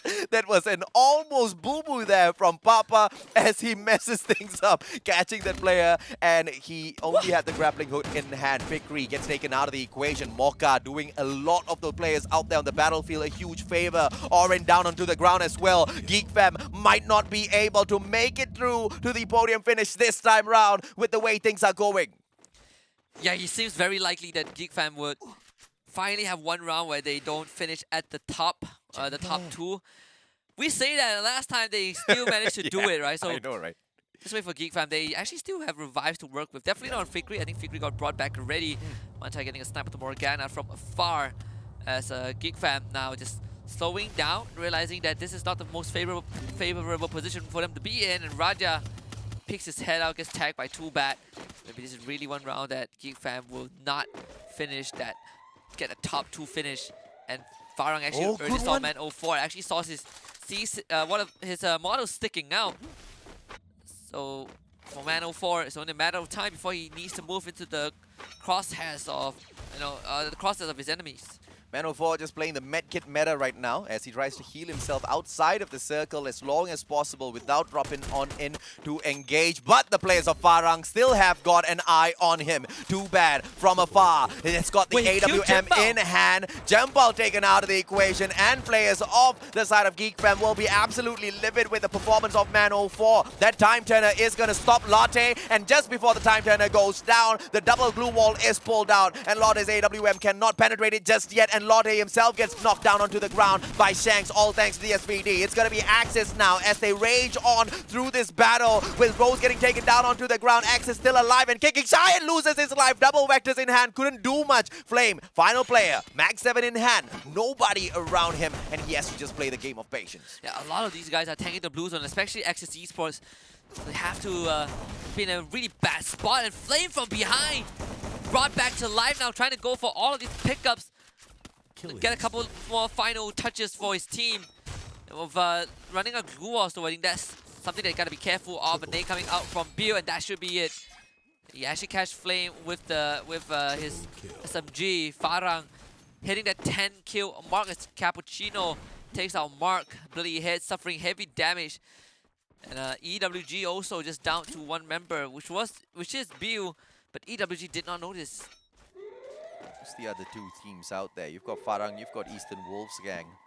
And they are going up against the players of Diversity Gaming. I tell you, this squad is just so impressive, man. Why couldn't we have Cambodia in the mix a little bit earlier? Because they are just running the battlefield out there. I believe Diversity Gaming, given a couple of more days of play, will be able to run these lobbies back to back to back. The consistency is mind-blowing, although they're not the most aggressive, the most dangerous team out there on the battlefield just yet. Bayet now, trying to play around all of those blue walls, gets knocked down onto the ground. Latte gets away from the player of Eastern Wolves gang, turns around, shuts him down. The Max 7 strikes, but out in the open now. Latte, can he sustain? The players of Too Bad. Farang now with the one opportunity, get taken out. Spain, final player outside of the circle, trying to take down the players of ORV, and he does exactly that.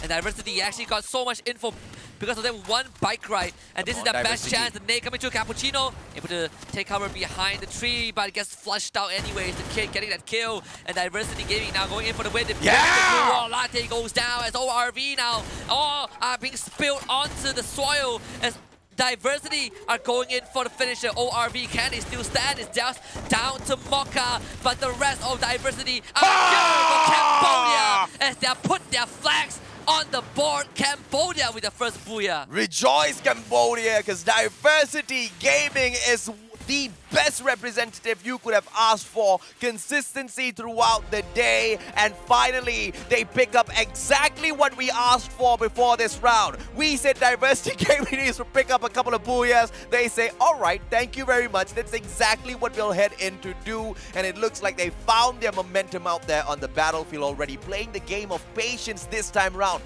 not engaging carelessly, but just waiting for that final circle to pop off and show us what their mechanical skills can bring forth in the battle. And what it brought forth was that beautiful booyah that they have been waiting for the whole day. Superb play out there, Husky. And no, it took them 6 rounds, but they've been showing promises since round number 1. You can see the delight in Cambodia giving that opportunity and able to make use of it.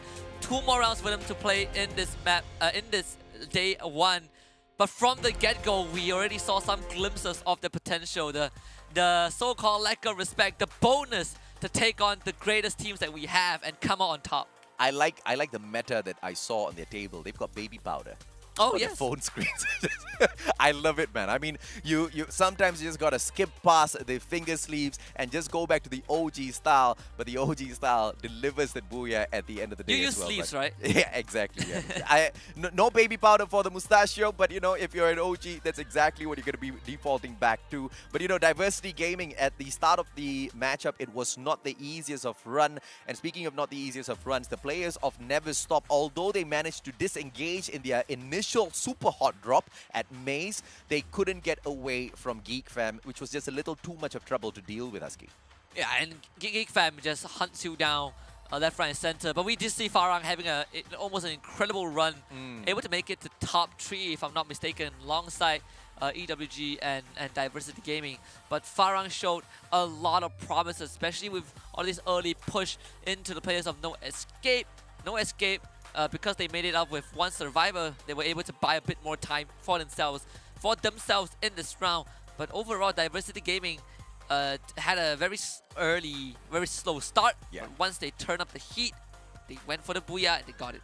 I mean, we could see the promise. We could see the capability of the players of Diversity Gaming picking a couple of good engagements out there on the battlefield. But once again, the biggest weak point on the side of Diversity Gaming was getting involved in these battles a little bit too early. In fact, way too early for my comfort, and them just kind of holding out all the way to the final circle, because if you look at the number of kills that they had on their side, Husky, a huge difference in comparison to their previous matches where they were super aggressive. I like the game of patience. The game of patience delivered a booyah. Let's see if they can grab another one for themselves, because the day is just not over for them just yet. You know, there's another change I noticed from previous tournaments that we've commentated together, is that every time when we see a group change, we see overall standings. But we have not seen that just yet. Yes. It's a complete mystery. I think we will only see it by the end of each day. That makes it a lot more interesting because my mathematics has its limitations. I can work with numbers if I get frequent updates on the overall standings. But if you want me to calculate 8 rounds in a row, good luck. You do it yourself. I can't do it. when we had the unfortunate blessing of the pandemic and we had to do shoutcasts from home, I had the ability to type out everything on my Excel sheet. My monitors would be there. I've got like 3 monitors right side by side. I've got stats here. I've got past history stats here, and I've got the game in front of me.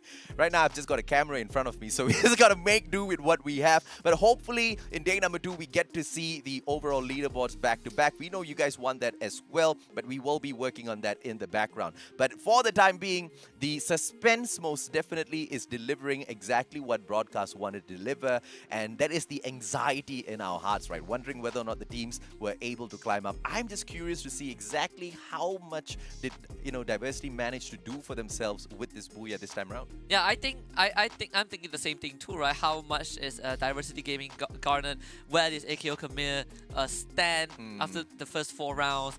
But primarily the teams from Group A, the fact that they had 8 rounds, like where does that put them? Do we still teams from Group A not making it to top 6? Because that would be highly unlikely considering they had 4 extra rounds. Also the Sri Lankan teams by the end of the day. But with that aside, the more specific ones I want to look at is where is Todak right now? Where the K9 stands. I think these 2 teams are the teams that I am paying attention to. First of all, they only played 4 rounds, but all those 4 rounds we see a very big difference, especially Todak, who didn't really step out as much. Farang gets the booyah, doesn't get the booyah, but gets enough kills to put themselves in first place. Diversity Gaming finally backs their first booyah, 17 points alongside ORV Esports. And for once, Geek Fam is not in top 2, but they're still in top 5. They still get 10 points. Yeah, I mean, 10 points is better than no points at all. And Geek Fam, based on their performance in the past 5 rounds, no doubt whatsoever that they will still be holding on strong to their number 1 spot in the overall leaderboard that we will see later on. Access Esports in the 6th place with 9 points this time round. Bloody Heads, once again, they bring in their inconsistent plays to that matchup, which I am not super duper happy with. This was Kalahari. This should have been their round once again, but only 2 kills overall. Just with the placement points, they still hang in that 7th spot. Hopefully we get to see more out of them. Watch and learn.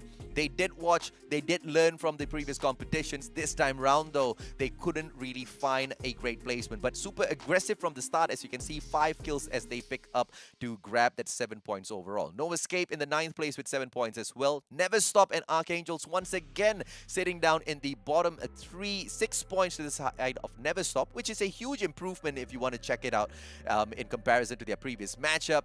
But Anxiety is the only outlier at the bottom there. Yeah, it runs into Geek Fam and the rest was history, right? Very unfortunate.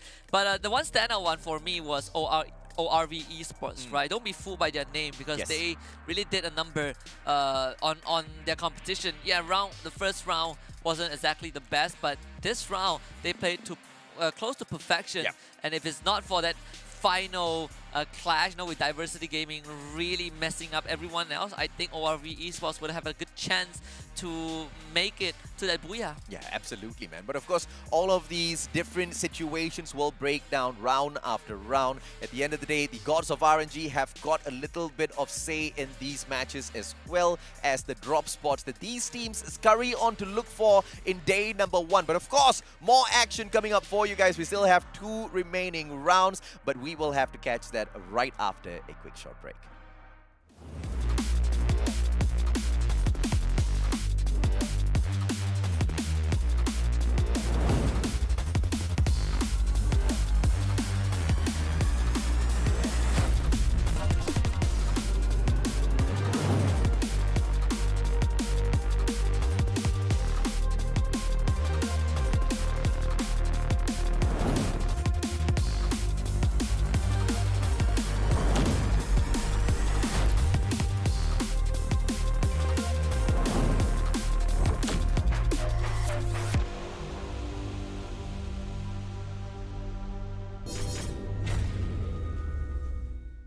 show me if you can. Show me if you can.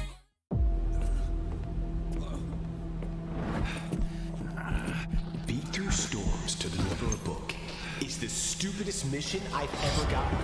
It is not just a book. It values more than you can think of.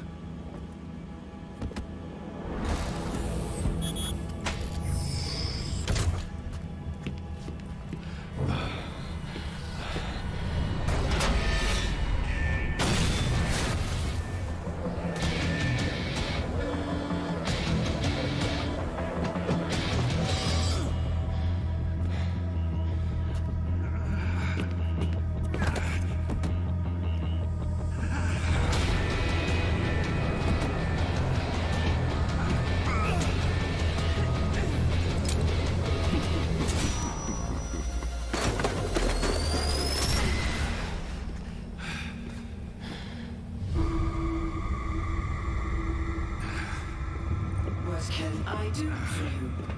Start 25 plan. The risk level is high.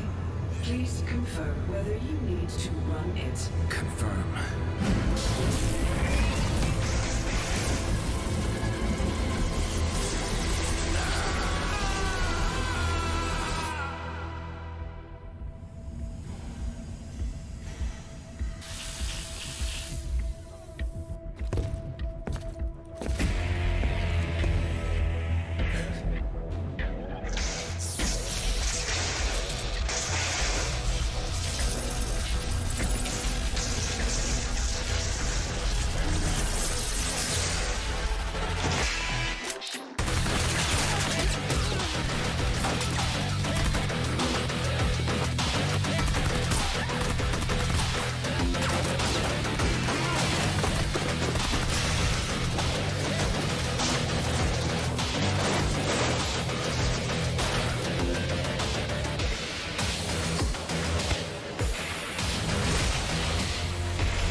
Breaking news. A wanted fugitive was recently seen in Bataling Street.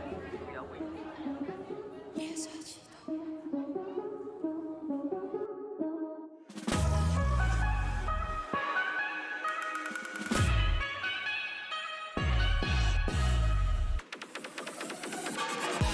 Ku pantang dicabar, sudah lama menyabar. Rampaging the city, aku cari kuasa. Jiwaku membara, waking the power within. I know that it's in me, yeah. The world is divided, but we stay united. I know we can fight. This is the Free Fire Challenges Series Season 2. A lot of new introductions, new teams, new regions, new format, new map. But everything stays the same. It's us again, Husky and the Mustachio AJ. We are finally in the studio after so long. And we have witnessed 6 amazing rounds with 2 more to go. 1 on Purgatory and 1 on Alpine. This is between Group A and Group C, and Group A are about to play the 7th match of the day. And Cambodia has finally managed to put their true mark in the competition, ripping away 1 clean booyah for themselves from the side of Diversity Gaming. I would like to say that now is the time that Sri Lanka rises up to the challenge, but technically Cambodia has had 8 chances in here already. Yes. Specifically, Diversity Gaming has had 8 chances in here already. So enough of time to warm up, enough of time to ramp their own skills up on the battlefield. Sri Lanka, on the other hand, they have not had the same number of opportunities, and 2 back-to-back unfortunate rounds, I have to say. Especially for Never Stop. Although Never Stop did manage to perform slightly better this time around with the 6 kills, they still took the bottom 3 for themselves. So hopefully in this next matchup, we will see a huge difference from the Sri Lankan side, because we are heading into Purgatory. But the recap of the day, a double booyah for the side of Geek Fam, and both of that on Bermuda. That is 1 point that I'm very sure the Geek Fam squad will want to work on moving forward. Kalahari as well as Alpine snatched away by the side of Bloody Head. Axis Esports did manage to hit hard at Purgatory, and they do have yet another chance because they are in Group A, and Group A still stays in here for all 8 matches. Yeah, I mean, I'm not surprised that Geek Fam got 2 Bermuda Booyahs, right? Because that is one of their best maps, and when we talk about Geek Fam on Bermuda, no matter what you do to them, you want to fight for Clock Tower, Geek Fam will fight you for it. You want to fight for the Booyah, Geek Fam will fight you for it. But now going into Purgatory, I want to see how certain teams, make do with such a big map, right? Contrary to Kalahari, Purgatory has a lot of covers that you can work with. And of course, with the size of the map, the scale of the terrain, vehicles are essential. And of course, how the Sri Lanka region is going to do in this map. In fact, so far, I think we have been seeing just intense, the double, triple hot drops on every single map. And I wonder if this is going to be the same for Purgatory, because I think some teams have found a way to avoid these kind of early skirmishes. Geek Fam being one of them.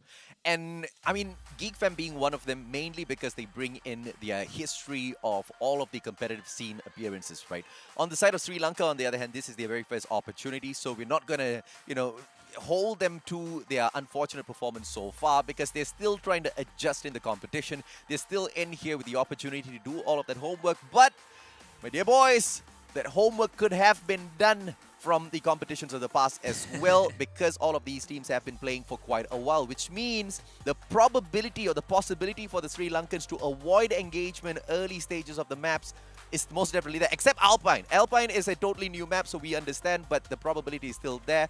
That's just not done from the side of Never Stop just yet, which is the adjustment I want to see coming through from them. I feel like if they can just get 1 clear drop all of the time to kind of loot up, we will be able to see a little bit of a better performance from their side. Yeah, absolutely. I mean, for Kalahari, it was unfortunate because the one team they ran into was Archangel, and then you had Watch and Learn, who for some reason wanted to pick up both teams at the same time, which thankfully did not happen. Going into Purgatory, one of the safest drops that you can go for is Moat House, my least favorite area, but if you want to play it safe, that's where you can go to. I think previously Todak loves Moat House a lot. I think back then when Blacklist International was playing, they absolutely loved that area for whatever reason. So if the teams want to go for a safer approach, I think that is one of the places that you can consider. I guess that's the reason why they went in there, right? Because of your exact same point. Barely any teams move on into Moat House. And if you want to pick up a drop spot where the other teams don't really frequent, yes, you are the outlier in the competition, but you also will not really be disturbed. The probability of being, messed around with early rounds, not going to be there. Not saying that Sri Lanka can't really hang with the other teams in the early stages without those loots, but I mean, it's their first time in here taking on all of these other teams. They need some time to breathe, and hopefully they can find the time for themselves. Even if day number 1 doesn't go all solid in their way, I'm very sure we will see their true comeback here in day number 2. But the saving grace here is the day that they have to play 8 matches back-to-back. That's going to be on day 3. So they still have got time to do all of this homework before they are really put to the test. Before they have to run the marathon, right? So this is still pretty much bearable for them. I mean, we're doing it in rotation anyways, right? Group A does it on day 1 and 4, and then you get the idea. Day 2 and 5 is going to be Group B. Just jump into game 7. Purgatory is going to be the man. We see the high tier loot drop area around Forge. We'll see if any teams decide to overlap each other. Geek Fam already taking control of the southern island alongside Archangel, who only got Lumber Mill for themselves. EWG, the only team on that eastern side for now. We see Farhan going there as well. No Escape and Anxiety are going to overlap each other around Forge. It looks like, I don't know how this is possible because there is a delay on broadcast, but the team of Never Stop clearly heard you, man. They move straight into Mode House, nobody else is there, and they will be able to loot up to their heart's content before hopping on into a battle. But it will be the team of No Escape that doesn't get to escape the engagement from the side of Bloody Heads, but thankfully they are the ones to find the very first knock. ORV, on the other hand, as they try to find the players of Watch and Learn, all they have is the picket fence to deal with, to give them that extra bit of defense as Mocha tries to find those accurate shots. Latte, on the other hand, will be looking to take Demon 76 out of the equation, and ORV strikes well as they engage with Watch and Learn. 2 kills back to back, and the revival point is held on by ORV as well. So Watch and Learn has got no other chances or no other choices in here. They have to back away and look for an engagement as well as that revival somewhere else. And actually, they got both revives off. And on the other end, Diversity Gaming is going to face off against Axis Esports. Papa, he needs assistance, and he needs it right now. But it seems like King BN can't get to him. Papa bleeds out. So Neptune backs the first point for Axis Esports. As Diversity Gaming are completely caught up in the open, so King BN is most likely going to be surrendered over to Axis Esports for the second point. Your giveaway, once again, ladies and gentlemen, boys and girls, grab that screenshot and claim it before 5:30 p.m. That's the cutoff for all of you. For the time being, we still have got quite a bit of time on our hands, so you don't really need to rush all through that just yet. You can enjoy the broadcast. Is the kid with the opportunity to be the star player for his squad once again, as he's one of the final 2 surviving members of his squad. Revival is going to be key for the team. Anxiety, on the other hand, they engage with No Escape this time around. Kanoho with the right-hand flank, but he finds one player out in the open. As he goes in to step in right now, iPens might be able to turn things around, and RS7 catches his back as iPen serves up to be a little bit of a distraction. RS7 now tagged up by Toby, but Toby does not get the knockdown just yet, and No Escape. They fire right back, but Anxiety trades one back. Barba gets iPens down onto the ground. No error now. It is going to be Toby who continues to engage, but Barba, can he take Toby out of the equation? It doesn't seem to be like those openings are available as the players of No Escape scramble to look for a defensive spot. And Kaz, unfortunately, not able to rescue Error in time, so Anxiety were able to salvage the situation. Now they have someone, they have Barba watching from that long angle, now finally dropping down to join his team. Use that container to provide some cover for themselves, as No Escape are a bit spread out. Grizzly has a Thompson in hand, he's hiding, and I don't think Anxiety knows that. They are going to walk past Grizzly, and this might be the chance for No Escape to formulate some kind of comeback, some kind of backstab, as Cass is drawing everyone from Anxiety away. But I think Chessman just saw Grizzly, and this is bad news for No Escape. It just seems to be one of the weaker engagements that we've seen between 2 squads. Both teams just kind of scrambling around. And Anxiety finally grabbing the vehicle for themselves to reposition, and a quick flank over to the left-hand side is going to be possible. But the players of Bloody Heads, who are in the vicinity as well, move away from Forge as No Escape continues their battle against Anxiety. And speaking of that flank with the vehicle, that's exactly what Chessman does to get a catch-up with Kaz as well as his position. A 2v1 situation now. Chessman being tagged up from the back. Toby has to move on through, and from afar, Kaz manages to catch him off, but Toby with a backup will be able to put Kaz down onto the ground. And the players of No Escape seem to find no escape from the players of Anxiety, except for obviously iPens, who got brought back in here, all thanks to Grizzly moments ago. Yeah, a very lucky situation for them to be in, still dropping back to the high tier loot area.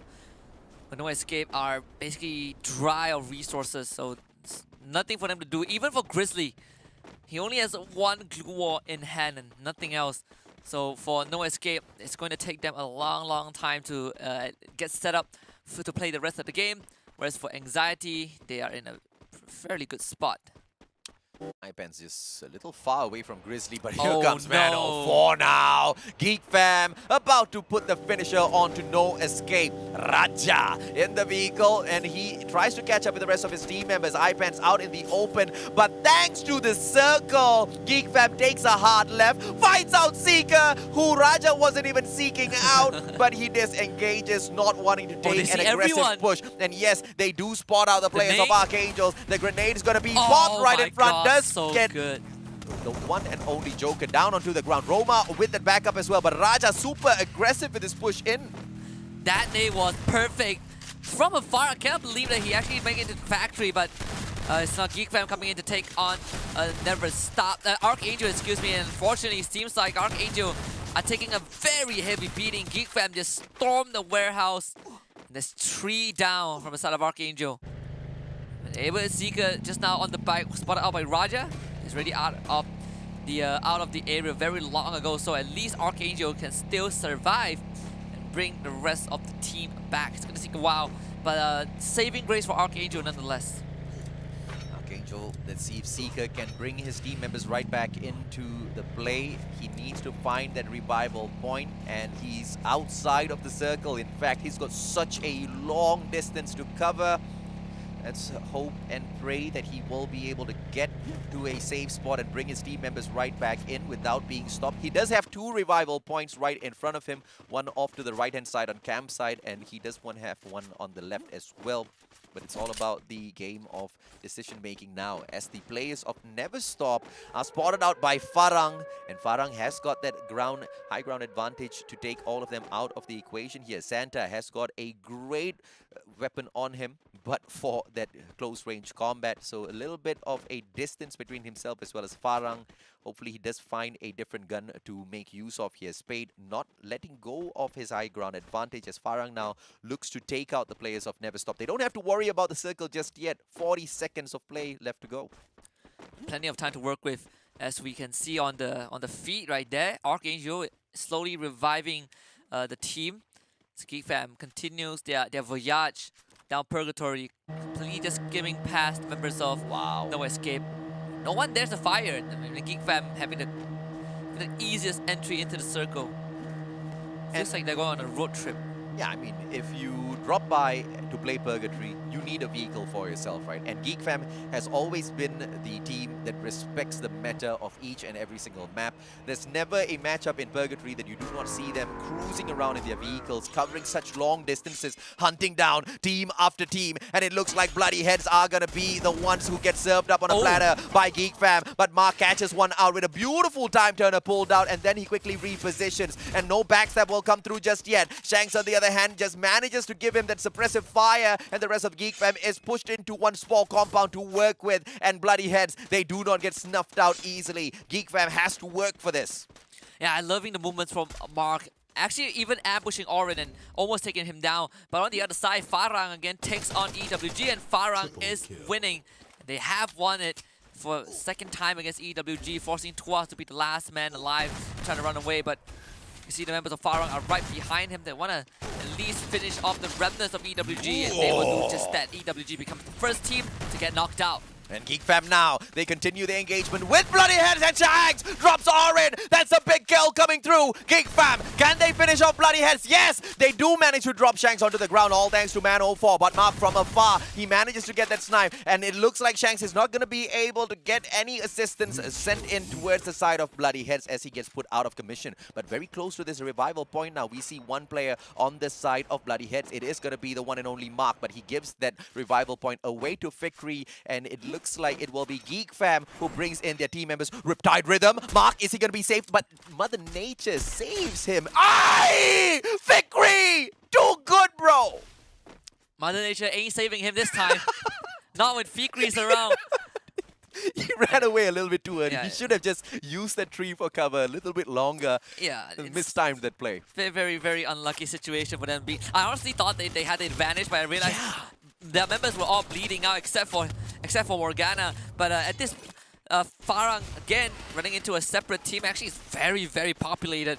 Geek Fam are about to engage with No Escape as Never Stop gets a fight with Farang and Axis Esports, a three-way fight on that northwestern side. Circle again favoring Geek Fam as the centerpiece. Farang goes in a good nade onto Zenzei. Jembao making it right, a second nade. Akira getting tagged as well as Jembao with the foresight to get rid of the members of Never Stop, and that's 2 kills over to Farang. 2 more members caught in the outside of the building, Santa and Sana. And they step up the game against Farang. It seems like they don't really have much to work with though, because Farang has the entire compound surrounded. Jembao still has a nade in hand, and Never Stop is in a very tough spot. Sana actually is behind Jembao. Jembao turns around, and Jembao wins that fight. And meanwhile, Maske finds the members of Diversity Gaming, and Eden's gonna be the first victim. Yeah, and it looks like kids now. Diversity Gaming finding Seek. Archangels not as lucky as they want to be. They did manage to bring their players right back into the game, but it will just be a total wipeout before even getting to that final circle. At the 10th placement, Never Stop gets taken out. Once again, the bottom 3 for Never Stop. Hopefully, that starts to change for the team in day number 2, or at the very least in Alpine, the final map that they will have to play later on. Too bad as well as Jembal still alive and kicking as Orange Esports now.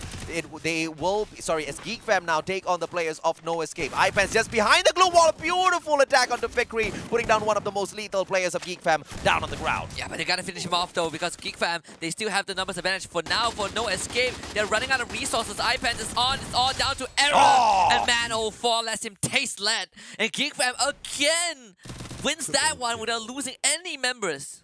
I mean, the players down on the ground getting knocked, but that will not phase Geek Fam at all. But watch and learn, not giving Geek Fam any room to breathe at all, not giving them a chance to recompose. Maske was going on in for that shutdown, but he realized that the players of Geek Fam were repositioning and quickly disengages. Watch and learn almost got the players of Geek Fam there, but it was a good decision to back away. Jembal, final player on the side of Farang, on the other hand, will not be taken out that easily. Survives that. Geek Fam all together with the 4 members. ORV brings Cappuccino right back, all thanks to Mocha. Watch and Learn still alive, and now they engage with Geek Fam instead. Man04 down on the ground, all thanks to X-Boys, but Raja makes quick work of him. Maske drops Raja. This is the back and forth, but it's all in the hands of Maske right now. Max 7, he's got the auto shotgun, but going up against multiple players on the side of Geek Fam proves to be too much, and Watch and Learn can only watch as Geek Fam shuts them down, sending them back to the lobby. Man, how does Geek Fam keep doing this? Axis up against Diversity Gaming. Neptune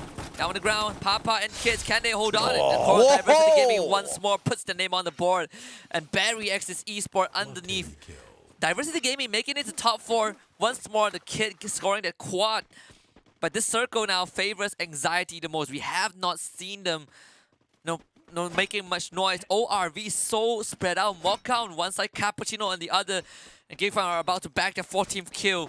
Of course, they should be able to do so. Cappuccino goes down. Geek Fam gets point number 14. I am just absolutely shocked at what Geek Fam has been able to do to this competition in day number 1 itself. The amount of consistency they have in there is a little thicker than the coffee that the players of ORB bring into battle. And look at Diversity, ladies and gentlemen, boys and girls. They bring their players right back into the mix. A full squad once again for the Cambodians, and Diversity Gaming looking for yet another booyah, but over the dead bodies of Geek Fam as the players are all steady to grab that number 1 spot. Even if they don't hit the booyah, rest assured they will be finishing up in that number 1 placement. Anxiety has got the watchtower on their side, but no vision on anybody else out there on the battlefield. A little bit of a mushroom to work with right in front, but they don't need to depend on that, because clearly Anxiety has looted up well for themselves so far. Yeah, they are completely decked out, fully equipped. You see Mocha, the last remnants of ORV. The least of their concern for now is Diversity Gaming are slowly inching in. But when we talk about Mocha, it's going to be Geek Fam picking up that one. Orange is being very patient with it. They already know that someone is there. As Diversity Gaming actually get an initial knockdown on the members of Anxiety on the other side. As Orin also catches wind of the members of both Anxiety and Diversity Gaming. As Chessman grabs that kill in return. Barba gets brought back up as Diversity Gaming needs to kind of fight uphill the circle. Once more, it's a free for all, but Geek Fam, they don't have to worry about anything because there's no resistance from ORB. And unfortunately, because of that, Geek Fam have free reign to shoot at Diversity Gaming. Yeah, thank goodness a little bit of cover here from Mother Nature will keep the players of Diversity Gaming up and alive. Fikri, on the other hand, with the right-hand flank, proves to be the death of the players of Diversity Gaming. One quick knock, Kid down onto the ground. King potentially going to get taken out. Riptide Rhythm, the timing is perfect. Can he get another shot? Yes, he tags him up. And the kill comes through. Fikri, the sniping god on the side of Geek Fam, picks up kill number 17. Yeah, Malaysian sniper Fikri. Point 17, and they could lose right now and still be at the top of the leaderboard. Chessman does get a good shot, but not enough to get that one-hit kill. And this is all for the marbles. ORV Mokka still hiding, but it all comes down to Geek Fam against Anxiety. Oren again, the golden arm of Geek Fam with the nade. Does tag Barbara just a bit, but it does have the grenade launcher. 2 rounds in a row. Tags Barbara, but still not enough to take it out. Mokka comes in from behind Geek Fam. They have no idea. Raja is back exposed, but Raja, such good response. The reflex keeping him alive. And Kanoho now is going to get 2 knocks from himself. Raja is now going to be the 3rd member to rush in, but Kanoho with the snipe. You have a sniper, I have a sniper, I'll do it myself. Fikri doesn't get tagged by the nade, but Fikri is the only one left for Geek Fam. Can he complete the run? Barbara gets tagged, not down just yet. Kanoho, he's still alive. Anxiety have the members. They just need to finish off Fikri and complete this booyah for themselves, but Fikri refuses to go down. He holds on to his sniper, but he just does not have enough. And Anxiety puts a stop to Geek Fam and claim that booyah for themselves. And they've got the booyah, but do they get the #1 spot? Ladies and gentlemen, boys and girls, the immediate answer is gonna be no, because Geek Fam raged on with the slays out there on the battlefield. But Anxiety enough for the squad. They finally grabbed that booyah, solid on their side. And Kanoho, he expected this to appear a little bit earlier on. Jaboiwa, ladies and gentlemen, boys and girls, that's the shout out for, and the players of Anxiety missing their old boy. Yeah, I mean, I miss him as well, right? He's such an amazing player. But for Anxiety, this is a very, I would say, a very important booyah for them. Yeah. Even though we know that they definitely are at the top of the round leaderboard for sure. Yeah. Because Geek Fam had 17 kills last we saw them. But nonetheless, you take whatever points you can get, right? Yeah. At least you prevent Geek Fam from getting it. They've got like what? 17 points plus 9, that's 26 points. So too many points. That's what it is. But great plays coming through from Anxiety, Yes. right? Now, I don't know if that shout out was for Jaboiwa or Jaboiwa just changed his IGN. I'll probably get that information a little bit later on. But amazing plays coming through from Anxiety in this spot because of what they were able to pull off against a ravaging Geek Fam. But I have to say, man, the brilliant play, once again, in that final circle was from Fikri, the raging sniper, and that right-hand flank that he took on because of the cover that Mother Nature was giving the players of Diversity Gaming was the perfect slay, because that just unnerved the players, immediately throwing them off guard. yeah, and that just now the nade that we saw was one of the best nade lobs I've ever seen. I mean, of course it was done by Oren. Zero information, at least on where the members are, but he lobbed it into the factory, into the warehouse, and still got a knock. I just want to know what Fikri had for breakfast. You know, I would have that every day. Like, if you tell me he had oatmeal, plain oatmeal, with hot water for every day, I would do it. I would do it just so I could be as good as him. But we did see, even though Farang didn't make it far until the end, they had a pretty decent round as well. Absolutely, man. I have to shine the spotlight on Fikri continuously because it was not just obviously what he has for breakfast, but also the game sense out of this guy is absolutely insane, man. I mean, whilst you were shoutcasting the very final parts of that engagement between themselves as well as Anxiety, the placement of his crosshairs, anticipating the arrival of each and every single player, he doesn't chase players with his crosshairs. He just places them there and he waits for players to appear in his crosshair and he takes the shots. He just reads the movements of those players so well. It's a definition of like when people ask you, how are you so good? Oh, they just walk into my crosshair. That's what they do. That's what Fikri tells people, right? They just walk into his crosshair and all he does is pull a trigger. Like how do you practice your aim? No, I don't practice my aim. They just... Yeah, they help me practice my aim. They Yeah. give me kills. But you know, Fikri, as humble as he is, Geek Fam, they rage on in day number 1. One would think that it would be quite taxing on Group A for any one of the teams to take 8 back-to-back matches. But Geek Fam is that one team that says, what? Sorry, what? Can we have more days of 8 matches back-to-back? Because that's what gets us going, man. They have not dropped their momentum since the start of the day. That's insane, Husky. Yeah, you played 7 games in a row, and your worst placement was 5th place. 5th place, And that was the game where they ran into multiple teams early on, and it took so much, and they still ended up in 5th place. Yeah. That is kind of the degree of Geek Fam that we're dealing with. But again, you know, as much as all of these compliments that we're giving to Geek Fam, they do have a reputation of getting off to a hot start, but trickling off afterwards. So whether that's going to be the case, we'll only find out as the league progresses. But for now, I think they definitely deserve all the praise that we give them. One more round before we close out day number 1. It's all in Alpine, and if there's anything we know about that map, is that we actually know absolutely nothing. Yeah, and to add on to your point there as to Geek Fam not really holding the consistency all the way throughout, that usually happens at the Grand Finals. And the teams that pop out in the Grand Finals, you can expect Farang to show us a little bit of the side that we have not seen in them just yet in the competition. Because Farang is the team that surprises you when it truly counts. And Toda can be said, the exact same can be said for them as well. I tell you, the best part is that we have 2 days of Grand Finals right now, Yes. right? So if you have a bad day 1, that day you can catch up on day 2. Correct. So I think the whole premise of maybe Geek Fam might not show up on Grand Finals, that can be changed, right? Because back in the days when we see Geek Fam underperform during the Grand Finals, they do not have a chance to adjust. They do not have a chance to kind of recover. But with this new format, I think Geek Fam actually has a very good opportunity to kind of rise back up to the top, make the comeback again. And if they even need to make that comeback, right? If we do see the consistency at the Grand Finals, like what we see here on day number 1, then I kind of feel like, you know, there's just not going to be any stops in the maneuvering of Geek Fam from where they are right now to those booyahs, as well as being the champions of the Free Fire Challenges Series Season 2. They have definitely been missing the top spot. They won the title of Kings of Malaysia once again, and this time they might just be the kings of not just Malaysia, but MCPS overall. Yeah, they actually have the most international experience on their world stage, right? If I remember correctly, I think 2 World Series back-to-back. I think Toda was able to attend one of them, and now one of their players is in Toda, which is kind of crazy, right? So you effectively only have 2 teams in Malaysia by history that has been on that world stage. Yeah, and one of the 2 showing amazing quality, amazing consistency, of course, Geek Fam, but we can expect Toda to come climbing right back up. But we will have to wait for tomorrow to see Toda in full action as they take 8 back-to-back matches. Geek Fam slaying with 19 kills on the leaderboard, as well as 9 points for a total of 28, and the number 1 spot. Number 1 spot overall as well, you can most definitely sit steady and assured. Anxiety in the 2nd spot with 22 points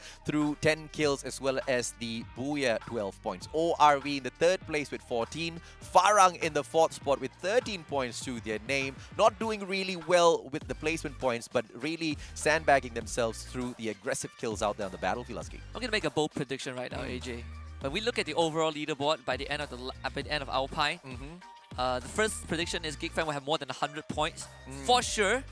At least 140, and they will have more 140. Yeah, at least 140, and they will have more than 100 kills in total. Oh my lord, bro, I tell you, man, if that stat is on the leaderboard, number 1, I'll be amazed with your memory as usual. But number 2, the amount of consistency clearly results in something, and that's just phenomenal performance out there on the battlefield, right? And Geek Fam to be able to break that 100-point barrier in day number 1 on itself, the first day, is insane. It's just insane. But hopefully they can maintain this consistency on day 2, etc. as well. Whereas the other teams, I'm very sure, will be able to catch up somehow. ORV Esports, going back to a little bit of how well they've performed so far as a Group C was introduced into the mix. It's quite impressive to see them stepping on up and even doing better than Farang themselves. Yeah, it's going. If they get a complete blowout on day 1, I think one thing that this format brings is that we get to see the front runners really early on, and unlike the previous format where you have a more stretched out period to make a comeback. Correct. This one is if you miss the ship, it will sail very quickly. Correct. And it will be very hard for you to make that climb back. And I think GeekFam, if the stats really are if the numbers are really what I imagine them to be, I think they might not even drop out of first place after day 1. I wouldn't be too sure, man. I mean, there's so many times we have thought, okay, maybe GeekFam won't lose this spot, and then they unfortunately do it. I mean, in the most unfortunate ways, sometimes through infraction points, but... Yep. Yeah, but that was 2 years ago. Let it go, come on. I'm not going to let that go, man. Because it was 2 years ago. The moments like that are teachable moments so that the other teams don't repeat this, right? Don't be late for your matches, man. That's one of the worst things. Understand. 2 years ago, they got hit with that, and they still ended up in like...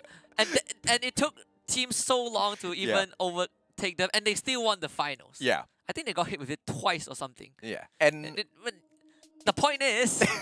the point is GeekFam can get the job done, right? Even through infraction points. But, you know, on a more serious note, ladies and gentlemen, boys and girls, what a day for Group A. What a day for GeekFam. And I feel like if anybody out there is feeling like, you know, maybe not enough has been done, it has to be the Sri Lankan teams, right? We see Never Stop.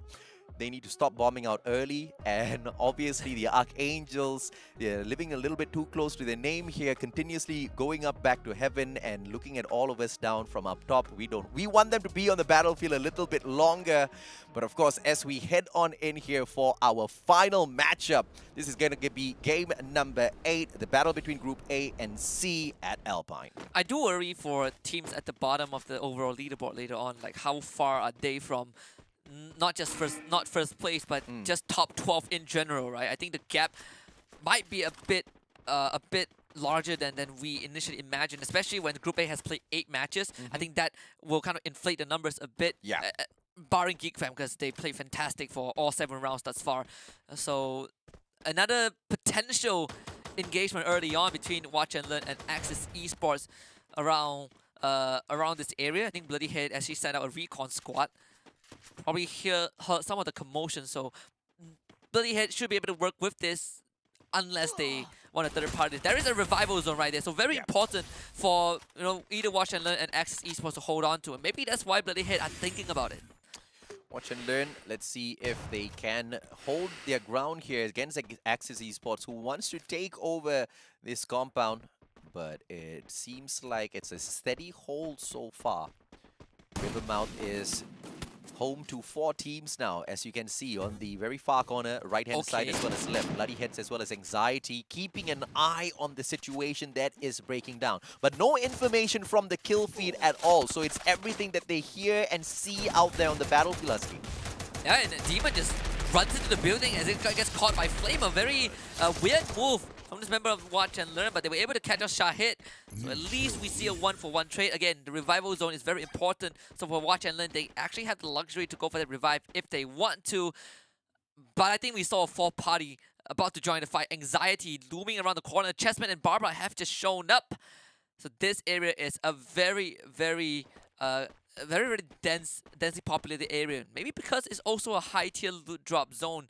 That's why it's attracting so many of these players to come through. And Axis Esports, actually, I think you see a drop on connection for Neptune, so they won't be able to make too much moves. In fact, trying to protect Neptune as much as they can. That gives room for Watch and Learn, and also Anxiety to come in for a couple of pickouts. Nice. Venom able to dodge the bullets just in time, and Anxiety are about to swarm the compound, catching him out in the open.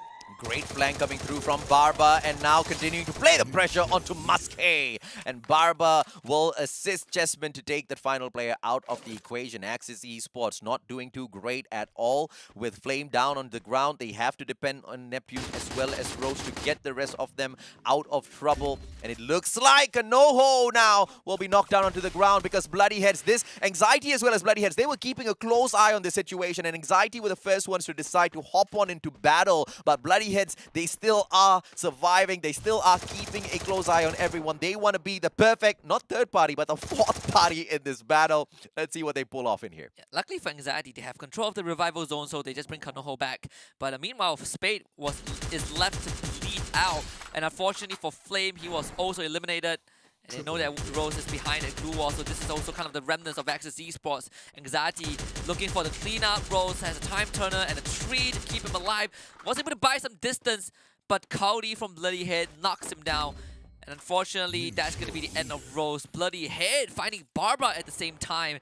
These guys are picking up members left and right. Neptune hiding in that building as this engagement between the Axis Esports and Bloody Head resumes, and Bloody Head slowly pushing in. Let's see if Bloody Head can finish this off. Anxiety's not an easy squad to take out of the equation, but if anyone can do it, it's going to be Morgana, who tries to open up the battle between the two squads by cutting the distance first as he tries that right-hand flank. Mark, on the other hand, will be backing all of them up. Usually the sniper who takes the engagements from up top hasn't found his nest just yet to snipe away all of the other Anxiety players. And as he tries to find a spot, look at Kanoho already cooking up that grenade from the back. Mark's going to be in a little bit of trouble, but Mark pops one out first. Kanoho doesn't get tagged up, but no drop. And you can thank Shanks for taking that backstab. Kanoho put down onto the ground. A big kill for Bloody Head. And he just came back to life not long ago. GG. So Anxiety can't do the same for him a second time. Super unfortunate. And Kanoho getting caught up by the members of Bloody Head. This is such a good move from Bloody Head. I mean, the strategic moves from these guys, so much control and discipline. They just picked up a 6 kill, point number 6 for Bloody Head. Bloody Head. They're just farming Anxiety members, right? They killed him, then they revive, and then they pick him off again. we kind of pegged them to, excel at Kalahari as well as Alpine. Kalahari, second time around, they kind of bombed out. So this is their chance now once again.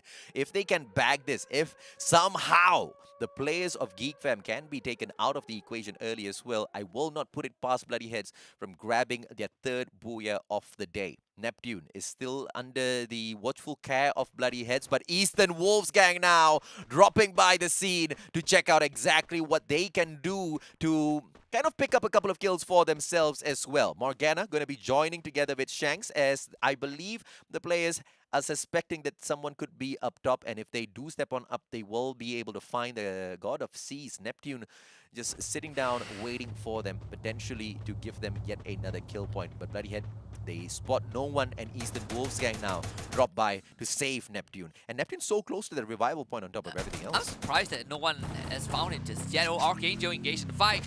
And it's against their veteran. They take out Santa from Never Stop. And actually, Kanoho gets brought back to life against Anxiety, able to get a respawn, get him back a second time. And Archangel now going in for the kill. They do have the vehicles to work with.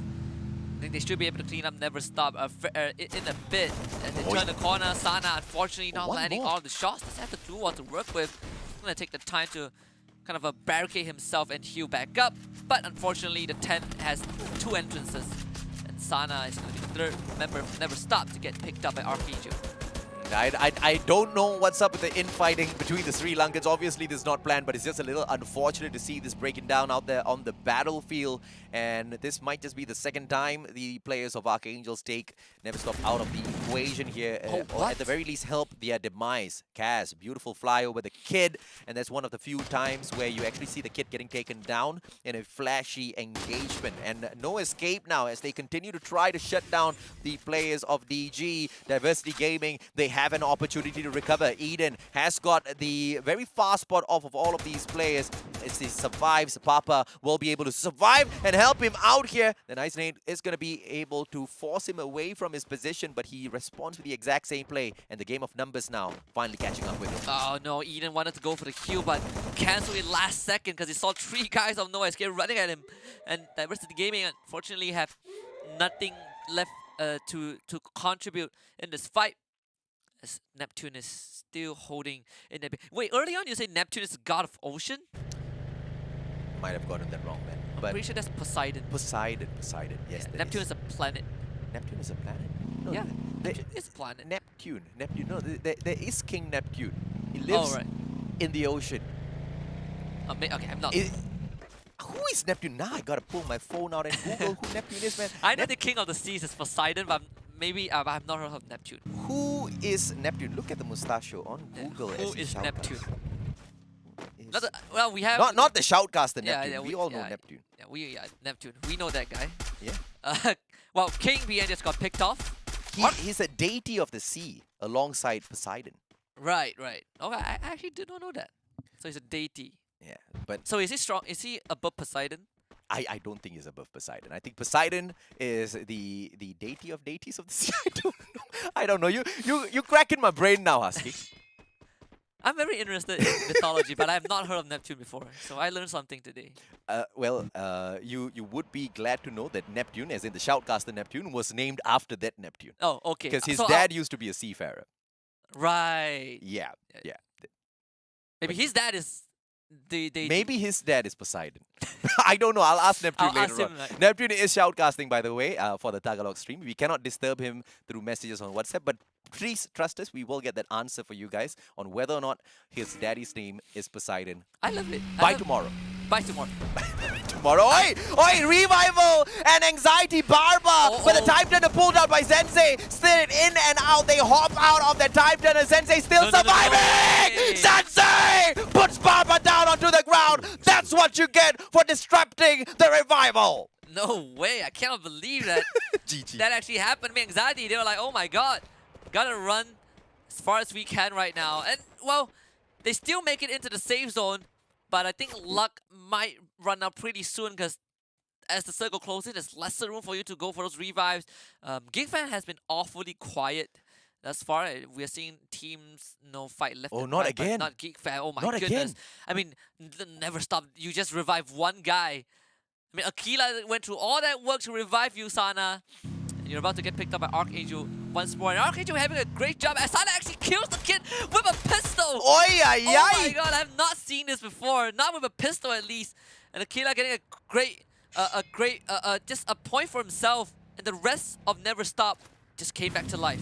And he can loot up his opponent as well now. Aquila Oh, they has saw got him. an opportunity, yes, but they do get spotted out here. And it looks like Joker, they're all just surrounding him. Time turner pulled out by Aquila. Can he survive? Bikes around him. Aquila does manage to get a knock once again. Max 7 in his hand. Seeker put down onto the ground. But that's not gonna be enough. Great plays coming through from Aquila. But the man himself, Zensei, who managed to bring back Sana as well as Aquila earlier on and produce the beautiful play as a player from the side of Anxiety tried to take him on. He took out one player from the side of Anxiety. Now make that two. He takes Chessman after Barba. Zensei is on fire. Never Stop is making their comeback already. Yeah, Zensei just manhandling Anxiety. I cannot believe that he did it 2 times in a row. Just the dancing shoes in and out of the time turner, just perfectly done by Zensei. Completely just outplaying. You know, that's the best term I can put it. Outplayed 2 members of Anxiety. And Chessman is regarded one of the few spearheads for Anxiety that doesn't mind CQC, and yet he was not able to pull through with it. So far, both Archangel and Never Stop have put up an impressive performance. 6 kills for Archangel, and they're about to run into No Escape.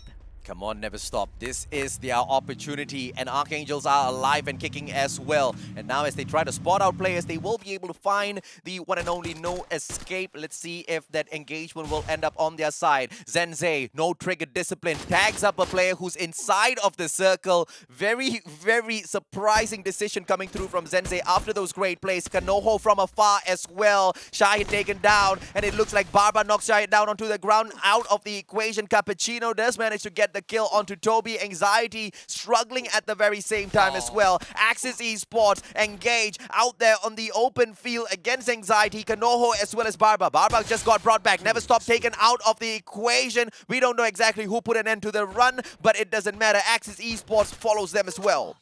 And ORV now sees Anxiety, and Anxiety just could not catch a break as Kanoho dies for a 3rd time in this game. GG. It's just a very, very tough life that he has had so far. But Geek Fam runs into Bloody Hit. Of course, Fikri is going to lead the charge right now. Sees supply crate, turns corner, runs straight into Morgana. Puts it beautiful! First, but there's going to be a great time. And Morgana lets him taste the grenade. Fikri completely annihilated. But Orin picks up Cowdy again! And lands a second nade onto Mark.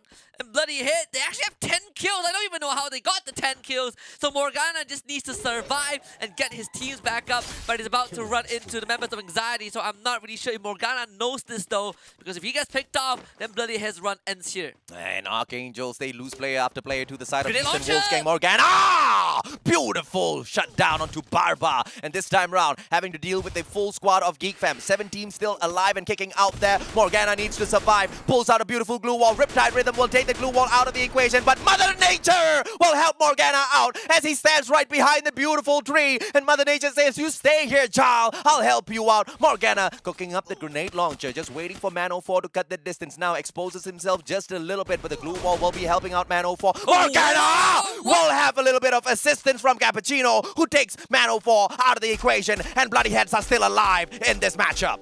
ORV coming in clutch to the rescue. Morgana was one shot away from dying. And that is probably the best save I've seen, most unintentional save I've seen. Yeah. Can Morgana bring his teammates back? That is the biggest question. And I don't think he has any resources, nor any revival spots to do so. So let's see how much he can get before he finally gets knocked out. Geek Fam down to the last 2 members. No Escape has the entire team, and they are in the best, the most resourceful location of Morgana! all. Morgana picks up Orin. I believe stolen. that's 12 kills. Well, almost 12 kills, but Morgana, don't do this. Raja is the last man Come on, standing for Geek Fam. It's between him and Morgana, and Raja, he is out for blood. And Morgana, he actually knows this. Doesn't have any glue walls to work with, so that is the thing, that's something that he has to worry about. Yep, and Bloody Heads get taken out by the one and only Raja, who had the great position. But Raja eliminated from the equation as well, and it looks like No Escape are the ones to put that final nail in the coffin for them. Eastern Wolves gang just holding on to the very edge of the circle. Not the greatest position to be in right now, as No Escape will be able to gatekeep them, not unless ORV sticks their noses in where it doesn't belong and helps Eastern Wolves gang survive this battle. 2-1 now. The glue wall pulled out in the nick of time to help him out. Manchai has got one to work with as well, but grenade comes flying through, and Grizzly gets knocked down onto the ground. Manchai, what a beautiful headshot. They actually try to go for the revive over the wall. I mean, iPads right now runs out, tries to go and challenge the members of EWG. Able to find Manchai, and finally buys himself some time to get one of his members back out, but the blue zone might not Grizzly down. No, Grizzly actually outruns the blue zone. Done so well as Kaz was able to down Tua. And ORV, 3 men left alive, picks up the members of EWG, and then leads them through as iPads shows himself as the MVP. He might have given up his life, but he might have also won his team the game. Cookie needs to get Latte back up right now, and they know where he is. 2 versus 3, and all the barrels from the side of No Escape are aimed at the members of ORV. Nade coming through. Cookie might be flushed out by the ice grenade. It's Grizzly. He's going to push forward. Cookie get knocked down. And Latte, last man alive, going for the flag. The nade connects, but it's not a frag, so it does not get the burst out. And Latte runs out into the blue zone and realizes that his journey ends here. And the Booyah goes over to none other than No Escape. No Escape with a beautiful place towards the final circle. But I tell you, ladies and gentlemen, boys and girls, Alpine is my new favorite map, and I've just got so many teams to look on out there, man. Bloody Heads once again putting their mark out here on Alpine, and the players of Diversity Gaming bringing in the consistency of finishing out around the mid part of the game overall leaderboard. And we did see the Sri Lankans step it up this time around as well. But No Escape finally managing to score that booyah for themselves. Love the victory dance. Not really sure what dance that is, but I will try to find out. That's something I can get behind. Simple. Yeah. I love it. So for viewers out there, if you want to know if the team is a Malaysian team or Filipino team specifically, just wait until they get a booyah, look at the winner's cap and see if they pull out photos of their girlfriends. And that's one of the key highlights for the Filipinos, right? They always credit others. They always credit the people that they love for their achievements, for their victories, and that's exactly why we see them holding up their mobile phones with all of their loved ones there. But the Malaysians, on the other hand, the celebratory runs most definitely needed. We sometimes see a few teasers out from these players as well as they try to egg on their opponents out there on the battlefield, just like what we saw Oren do earlier on. But you know, all of those moves just makes this competition so much more exciting to watch as those players tease each other. But for No Escape to grab that booyah, that was quite impressive, at Alpine especially, Husky. Absolutely, right? Bloody Head got the first one, No Escape got... I mean, Bloody Head came pretty darn close, considering the circumstances. And also the fact that these guys are like, what, 16, 17 years old? Just brimming with personality. This, as we look at the replay, I think the fact that Bloody Head got double-digit kill behind the scenes is utterly, impressive. Yeah. But I would say Archangel and Never Stop had a better game. And again, even though they didn't make it until the final few circles, they definitely have shown a bit more of what the Free Fire from Sri Lanka is about. Yeah, and Bloody Heads with the engagement, a game of patience earlier on, because that was a four-way battle that they very patiently waited for their turn to butt on in, managing to grab a solid number of kills in that situation, and then of course move on with their plays towards that final circle. Alpine seems to be a map that the Bloody Heads are very comfortable on, but I have to say, Diversity Gaming, I have not seen any weak point or any weak maps for this squad just yet. They perform quite solid on all four of these maps out there, with the only biggest difference being on how patient they are in these matches. In this final game, they just got a little bit more impatient towards the halfway point, and once again,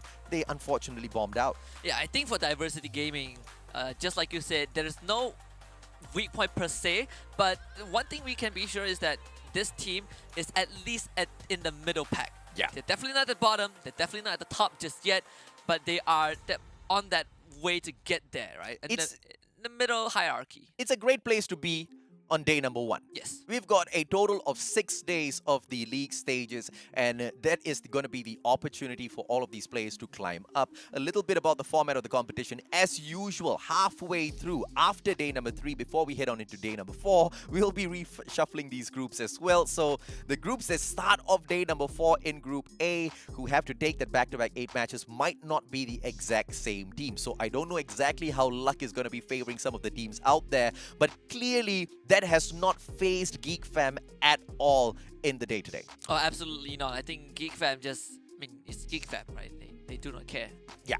And in a good way, they do not care, because they make sure they buff themselves up just nice, so that even in rounds where they don't really perform like the usual Geek Fam, there's nothing much for them to worry about at all. Because one thing's for sure, after their tremendous performance throughout the whole day, we can rest assured that they will be in that number 1 spot, no doubt at all. Yeah, considering the fact that they had to play 8 rounds in a row and still put up I wouldn't blame them if they drop 1 or 2 rounds, right? Because it's a very long day. It's very, we are commentating and we feel the fatigue. Can you imagine these players having to play for 8 rounds in a row? I cannot do that personally, but I think Geek Fam in round 5, round 5 and 8 is a slightly slower round for them. They didn't get the glorious podium finish, but they were able to make use of what they have, right? I think that's one of the biggest traits of Geek Fam, being very resourceful. Yeah, I, on the other hand, can play 8 back-to-back rounds because I love playing video games, but what I cannot do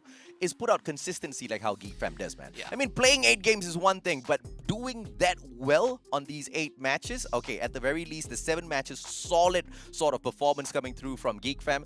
I mean, that's one sort of performance that I cannot guarantee myself out there every single time I pick the game up. And for these guys to do it against all of these other pro teams out there on the battlefield, it just puts Geek Fam up on another level. But consistency is key. They've shown us that they can deliver consistency in day number 1. Can they keep up that same exact sort of pressure on all of these other teams? Because once again, day number 1 is the day where a lot of these teams do their homework. They try to figure out exactly how they have to move out there on the battlefield when it comes to the drop spots as well as rotations in towards circle after circle. And Geek Fam might just be seeing a stronger competition tomorrow. And hopefully that's the case, because I want to see teams compete against Geek Fam, and make it a neck-to-neck fight. But once more, let's take a look at the round 8 standings. Geek Fam still in the top 5. points. Still in the top 5. Knock them out once, doesn't matter. Knock them out twice, doesn't matter. Anyway, still 14 points. I mean, no escape though. Having a very good round with that Booyah. 11 kills, 23 points, and Bloody Head also getting double digit. Even though they were, I think they were up in 5th place, they still got the 17 total points. Yeah, a little unfortunate for Bloody Head, but I love the performance this time around on Alpine. Want to see more of that from them. And no doubt at all, this is a expected result from the side of ORV Esports. Since Group C jumped on into the fray, ORV has been the top flight team within the group itself that has been very, very consistent. Yes, No Escape does manage to grab the Booyah, but ORV, I believe, has managed to outdo them in terms of the performance consistency. Geek Fam, like what we've highlighted already, in the 4th spot with 14 points to their name. This team just does not know how to chill, man. EWG, Eastern Wolves Gang, in the 5th place with the 13 points. And Archangels, the Sri Lankans, they managed to improve just a little bit in comparison to Never Stop this time round. They pick up 10 points. This is the most that they have been able to deliver from their 4 games, Sasuke. Yeah, and I think Archangel has kind of shown some promises, right? It's a more disciplined round for them and Never Stop. Let's take a look at the map recap, or a full recap of day number 1. This is just the very first day of our Season 2 for the Free Fire Challenger series, where we introduced the Cambodian team and also the region of Sri Lanka into this. And we started off with Geek Fan basically just trailblazing throughout all 8 rounds, getting 2 Booyahs, the first map and the 5th map, both on Bermuda. Bloody Head scored 2 Booyahs of their own on Kalahari and Alpine, match 2 and 4. Axis Esports gets a Booyah on match 3 on Purgatory. And then afterwards, for game 5 to 8, we introduced Group C, as Group A continues their gameplay. Diversity Gaming from Cambodia gets a Booyah on Game 6 on Kalahari. Anxiety from Philippines gets 1 on Purgatory. And we ended with No Escape from Malaysia getting the last Booyah on Alpine. Yeah, I mean, a little bit of spotlight on Diversity Gaming as well.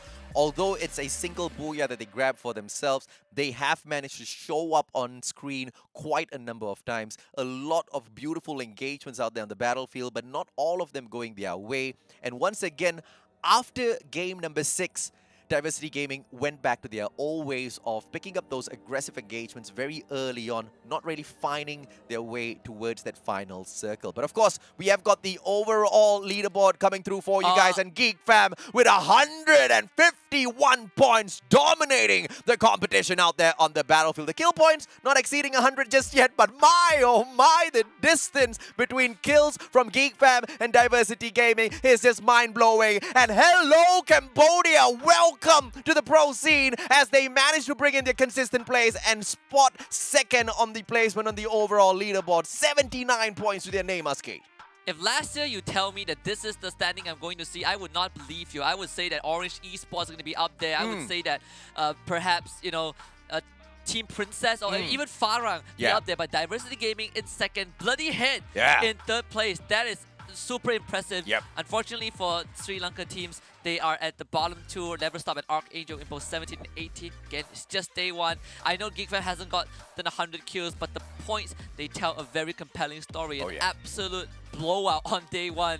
Axis Esports comes in 4th, EWG 5th. Watch and Learn back to 6th point, and ORV Esports off to a decent start as well in 7th. Yeah, and don't hold it against ORV Esports that they are sitting down in the 7th spot, because after all, they are from Group C. They only had 4 of those games to play in here. A little bit of a mismatch, because although Diversity Gaming is sitting down at the 2nd spot, we have to understand they've played 8 games in the competition so far. So that can skew exactly what you see on the leaderboards just a little bit. We have to wait until day number 3 to really put a match-to-match comparison, because at that point, at the end of day number 3 is when all of these teams would have played the exact same number of matches. And this tells a very compelling tale where EWG Axis Esports play 4 rounds and they have 71 points. Bloody Head plays 8 rounds and they get 75 points, right? So we can kind of make out the power ranking just in our minds. But this is tomorrow's schedule, where Group B starts the marathon, playing Group A for the first 4 rounds, and then playing Group C in the last 4 rounds. The map rotation is the same: Bermuda, Kalahari, Purgatory, Alpine, and we do it 2 times, and that's the schedule. Yeah, the marathon that, of course, Group A ran in here today, and GeekFam made it look so easy to play 8 back-to-back matches and still maintain consistency. In Group B, we've got quite a number of solid teams. We've got K9 Esports, we've got Toda in there, we've got Orange Esports, X-Men, Akatsuki.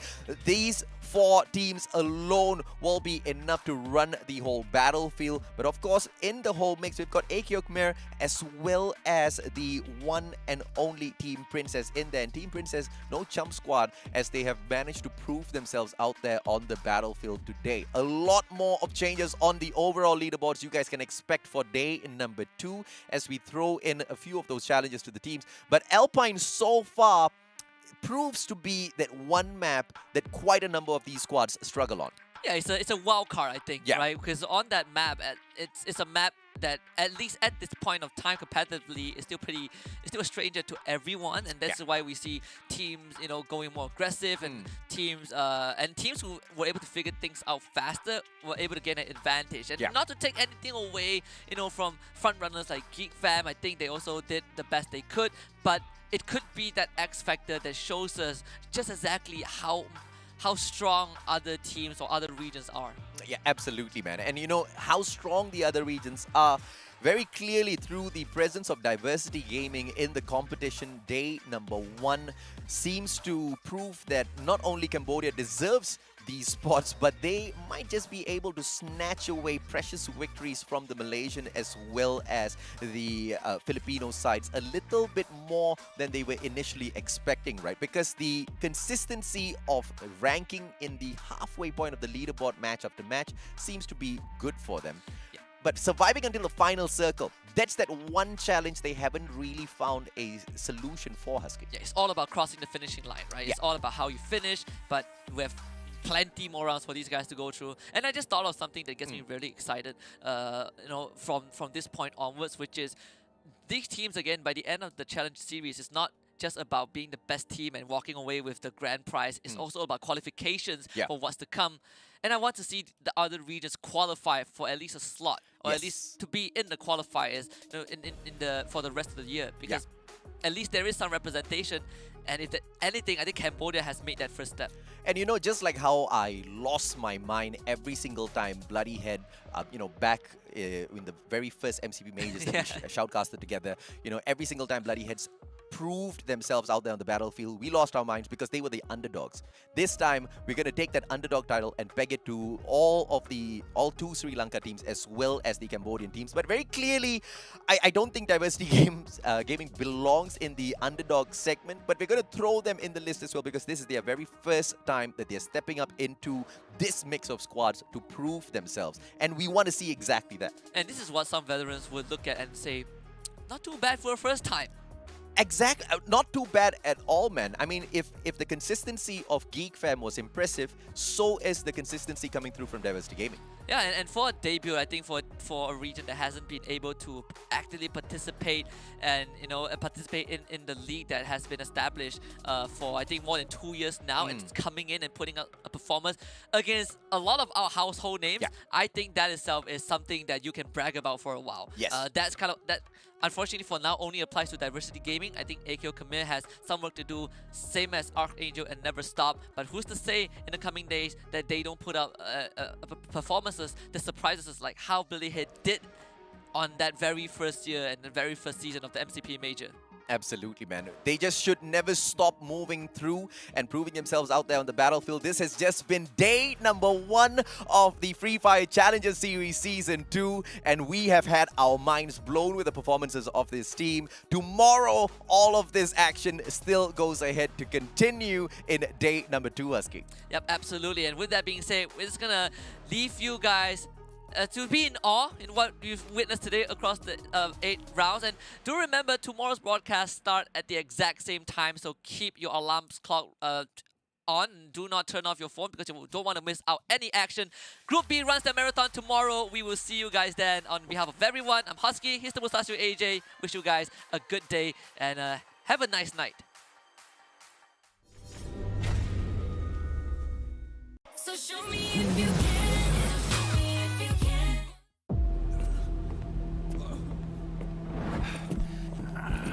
Beat through storms to deliver a book stupidest mission I've ever gotten.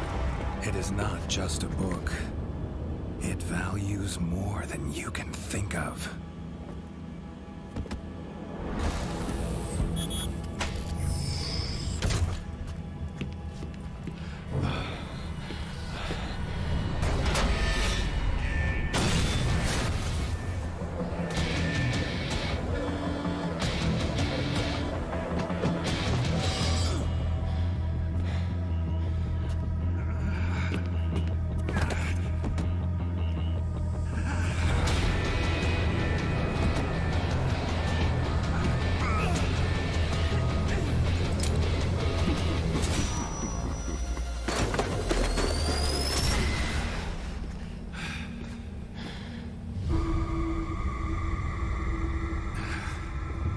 What can I do for you? Start 25 plan. The risk level is high. Please confirm whether you need to run it. Confirm.